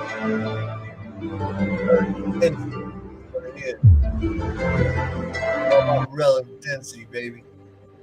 That's what the fuck's really going on, and people don't realize that. Everything is seeking to be equal. And then they tout their mathematics and don't realize that, you know, the whole concept of mathematics is the equalization of some of things. Both sides of the equation have to be equal to be true, correct? Yes. Okay. Well, what the fuck are you doing? What are you talking about then with all this unequal shit? You know, how are you getting past entropy? If that's, you know, a mainstay, how are you getting past that? How are you going to have some fucking pressurized fluid system without a container? oh, where's the container? I'm like, above you, obviously. You're like, well, I don't see it. Well, I've seen people walk into fucking doors because they didn't see them, because they were glass, because they were transparent. What the fuck? Think. Yeah, well, I don't see it. Oh, okay. I never saw a plant growing out of a toilet. Yeah. People, I swear to God, man. I do. I get fed up with these idiots when they and you know that they're just saying it to be stupid, just to have something to say. And it's like, why do you even waste your fucking mouth? What the fuck are you doing? What are we gonna do with these people, Dave? Well, put them in the photon torpedoes. No, man, let them entertain yourselves with them. Man, just hit him with the photon torpedoes. What the fuck? You can entertain yourself. That's overkill, man. I grow weary of them. Like shoot them if you're gonna do that. Like globe trolls on X. Like globe trolls on X. After a while I get weary of them. But you know what they do? I will tell you something that they do that I don't think you're seeing. You see, they come around, they talk their crap because that's what they were taught, to talk crap, because they're just repeating what they were told. Then they go out. That's the funniest shit I've heard all week. Man, they go out with the photon torpedoes. They go, get rid of the fuckers, yeah. They go out, and then they tell their audience this. Imagine if just 2 or 3 people within their audience hears them talking about this, and then they go, well, wait a minute. You mean those flat earthers are talking about this, and these people are taking the information from people that are talking about gravity and this and that and everything else, and they're opening minds somewhere else. So trust me, it's not a bad thing. Everyone sees things as they're just being all bad and bitchy, but maybe they are, but they're taking the message back and telling their crowd, oh, you know what these people believe? And then they're telling the story, okay? And it's so they're spreading the message. Dreamy, unfortunate. I've made up the decision. They're going in the photon torpedoes. That's it. No, I get what you're saying. I get what you're. They are free advertisers. Here's a list. Yes. Here's a list of the different rain on the different planets. We can kind of go over. So here on Earth we have water. Venus has sulfuric acid. Uranus has. I question this. Do those other planets even exist, man? Everything's just up in the blue screen. You know what I'm saying? The sky, blue screen, plasma screen, whatever. Okay, so I can see the sun and the moon. Yes, they're here up there. But I've come to the conclusion I don't see them. Is my mic on? Yep. Is my mic working? It's working. Okay. So they have there are stars that are not in fixed positions in the sky. These have been known always as wandering stars, or in the Greek planatia, which means wandering star. They've turned that concept of planatia into being some kind of a ball of terra firma. And once again, we went over how a telescope can actually manipulate a view of an object because of the convexity and concave mirror. So there's an assumption made that these are spheres in the sky when zoomed in on with these telescopes and shit. There's really no evidence of that whatsoever. We can look at all these different luminaries in the sky and see different qualities about them. It's also very suspect that each one of these has the name of some kind of a pagan god. Right. You know? Exactly. Why is this? Why would they do Can I guys tell you something fucking weird in a way? I had an Uncle Bob, unfortunately passed away. But yeah, I didn't really know too much about Uncle Bob, but all I do remember was growing up, he used to make his own telescopes and shit. And apparently he worked with like the quote Canadian Space Agency and all this weird shit. They used to make, and then my mom the other day told me, oh, you know Uncle Bob was an alcoholic. Like, yeah, he probably seen some shit. He probably had to shut the fuck up, and yeah, no wonder he's drinking. The fuck? Yeah, right. God damn. He made his own telescopes? Yeah, he used to like build them from scratch. I bet you he was building them wrong and he was seeing into some dimension he shouldn't have. That's, you know, he fucked himself up.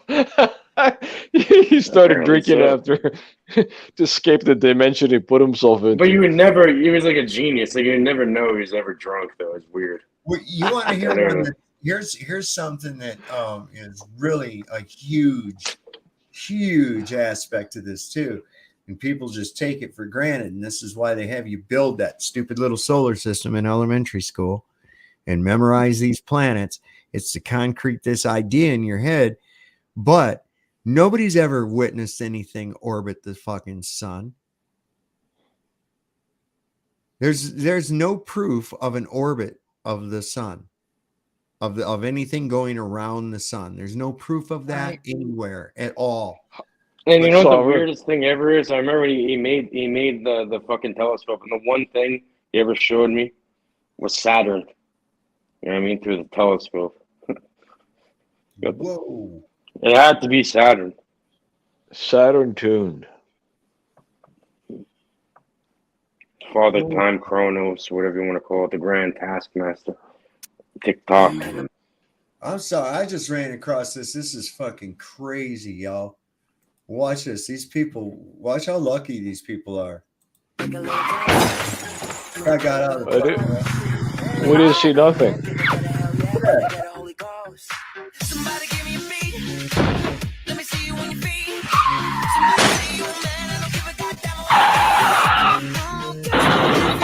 Great fucking programming, Dave. You know, yeah, Dave's trying to brainwash tonight. Accidents.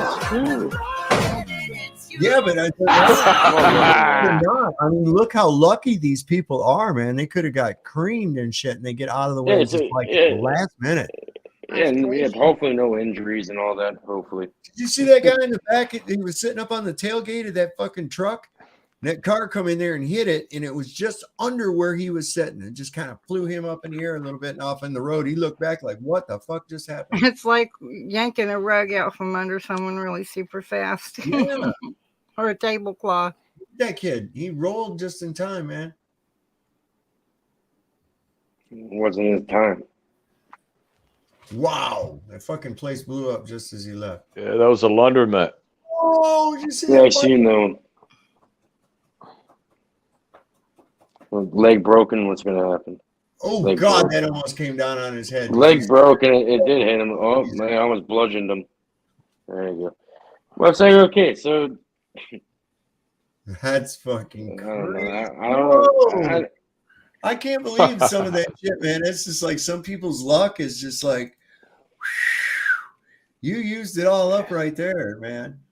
You know, you'd say that's a lifetime of luck right there. You use up in one of those instances. You know what I'm saying? I changed my ways after an encounter with that. Yeah, sir. God was sending a message to you, my friend. You see that tire? It looked like a meteorite coming out of space. That tire was on fire. Never seen something like that. Oh my God, some of these are just fucked up, man. I gotta keep these on here. This is just crazy. I'll let them play while we talk. Look at this guy.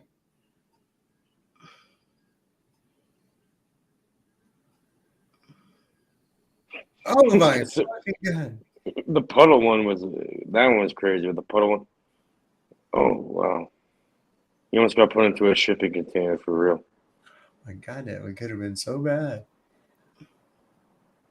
You know, someone did that before. You see where that thing went right through the fucking windshield.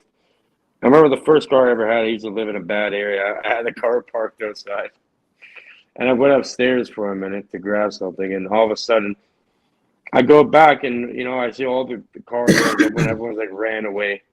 Someone threw a fucking 2-liter bottle of some sort of soda, whatever you call it, pop. They call it pop here, whatever, Coca-Cola, whatever. No, frozen. Off like fucking like 20-something stories or something, very high up. The shit literally went through the back window and almost killed my friend. Super lucky. It reminds me of one of these things. Yeah, I mean, it's just like I would have went back and I would have seen my buddy bludgeon from a 2-liter frozen bottle onto a fucking windshield. Oh my fucking God, the sidewalk just caved through under this guy. What the fuck? You guys got Lucky Charms up his butt. You have to be. I mean, you got to think. Whoa.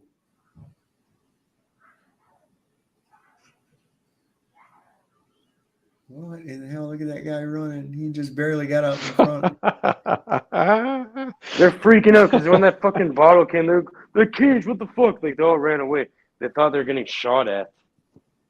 It was a goddamn 2-liter frozen bottle. Wow. That's crazy, man. Some of this shit. I've had crazy things happen. Not quite that crazy, but crazy. Wow. We were going out to California and I blew a tire on my trailer. So we had it pulled off the side of the road. We called the tire service to come and fix it because that trailer was full and shit, man. They got the equipment they can do that with, right? So my son Corey waited there and the tow truck driver was there. And the guy's tow truck was just right there near the trailer. And a semi came out and crossed over the line and hit the back of that fucking tow truck and skidded it forward and almost hit both my son and the tow truck driver. I mean, just barely missed them and barely missed my fucking trailer. And it was just like, just another inch, and that's would have been disaster. Another inch. That's like this car that went down our road out here up front. Wow, it's been a few months now. The guy was drunker and shit, and he caught the right side of his car down into my ditch and then popped up out of my ditch and then back into the ditch again. Why do you watch shit like this? What? And it just popped up on my feed. And the thing was rolled up on its side and shit. And my neighbor, he's a sheriff's deputy, or he was at the time. He's a Shenandoah town cop now, but he was a sheriff's deputy, and his squad car was right out there in the driveway, and that car skidded by there on its side and missed his fucking squad car by not more than 4 inches.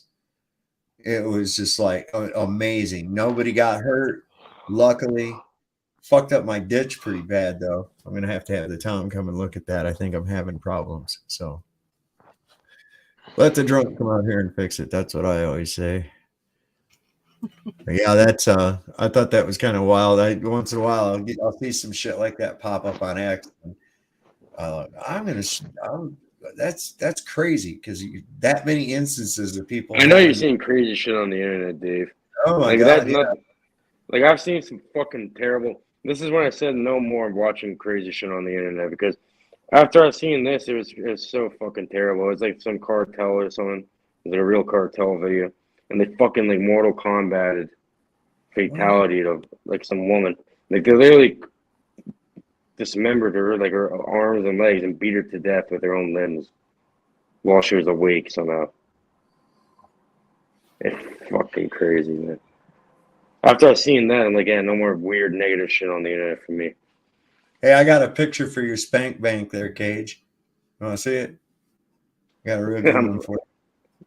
It's for your spank bank right there, bro. I don't know what those are, but I guess I'll add it to it. I see Saturn behind it, though. Yeah, that's your girl, man. That's HRC, man. You don't see that? Wait a minute, are we blurring over here? Are we having problems? No. Yeah, she's hot, man. You don't think Hillary Clinton's hot? Yeah, I think I don't know. You have to ask Moloch. Is Moloch hot? I haven't seen her in a while. I didn't even realize it's her. Yeah, I don't know. Some of the Q people say that she's dead, been executed and shit, but she's supposedly got doubles and all this other crazy shit and clones, and I don't know, man. I just watch this crazy shit and I'm like, what the fuck is our people doing? What are people actually doing in this world? Exactly. You know? It's like they're really, you know. Don't you fucking ponder that sometimes? Like, what the fuck? I think even we think we're outside, right? It's always, oh, there has to be somebody else. What do you think about that? In a way. But We're all fucking participating into it. It looks like a ring, like Saturn. Yeah, but look at his neck. See that line? And you see it right in the neck. It's a little gobbler, like a turkey. It's like a mask. There's a pink line right here, like a mask or some shit. It's a fucking turkey, bro. Thanksgiving. Oh, he is. He's a turkey in disguise. They should cut his fucking head off. They should. That Yeah, motherfucker. the gobbler. He's gobbling away. He's a war criminal, right? I mean, some of the shit that he's pulled in his world, in his life, that guy needs to have his nuts ripped out by the roots, man. He's terrible. It's not his fault, but no, it is. No, but I want to go, instead of dealing with their low-level retards that you're able to get pictures of, I'd rather go after the real people running the show. You know? I'm not going to waste my time with the people you can find pictures of. Well, here's a real short debate. We can see who's going to be the next president. It shouldn't be long. It's only half a minute. Cooks in a lesbian relationship. Oh God, this shit again. Who? No one. They both eat out. I regret asking. 2 men broke into a pharmacy and stole all the Viagra. The police said to be on the lookout for hardened criminals. They must have had a hard time escaping. Bet. Why did the Mexican throw his wife off the bridge? Why? Tequila. That's racist, but kind of funny, so I'll let it pass. Gracias. Why does Batman only cover half of his face? Oh God, not the Batman jokes again. It's for the police, so they'll know he's white. Okay, calm down, Joker. Cooks in a lesbian relationship. Oh God, this shit again. Who? No one. They both eat out. I regret it. Oh my God. So there you go. They're both good guys now. You can love them. What the hell are you trying to do to us tonight, Soph? What's that? So what the hell are you trying to do to us tonight? Oh, we're fucking with your brain. Reprogram us. Here you go. I like Yes. Yes, Sovereign. Yeah, I'm not reprogrammed yet, though. I put this bullshit on everything. Not working. All right. Neil deGrasse Tyson. He's a joke. We should just let the frog take over. He's such an idiot. It's hilarious. Well, it is. It's comical. What the fuck is happening there? It's like Frank's Red Hot. Put that shit on everything. Check out this crazy ass shit. Look at this. What the fuck is going on here? Good question. I can send you a video where it has something. It wasn't like that. It was more horizontal and had actual fucking crafts in the video. That's crazy, man. I've seen some weird shit like that, but it was like horizontal instead of vertically split off like that. Split screen. Right? It almost feels like kind of alike, but it was like dark clouds that didn't really exist. It was fucking weird. All right, well, Yeah, I'm going you to go see that around. with- I'm going to go around the panel and give everybody last words, and I'm going to get off of here, man. Oh, are you kicking us out, Sovereign? You had enough of us now, huh? I've had enough of doing this right now. Until tomorrow night. Tomorrow's Tuesday, right? Cage is gone. Yeah. Did you kick him off? No, he just left. Yeah, I know. I don't have much to say. Anyways, I enjoyed this portion of the panel. Until next time, everyone, do what they need to do. Period. All right. See you all later. All right, bro. Dreamy, what do you got for us? And don't forget to put him in the photon torpedoes, okay? Oh yeah, we're gonna get him out hard. We're gonna get him. I'm damning the torpedoes. I damn thee. So Dreamy, what do you got for us? Hit the button. See you later. See you later, Say. A lot of interesting things. But that's about it. Have a good night. Much All right. love to everyone. All right then, everybody. You know what we say? Lord loves a working man. Don't trust Whitey. See a doctor and fire his ass because he'll probably kill you. So until tomorrow night, we'll see you then. Good night, everybody.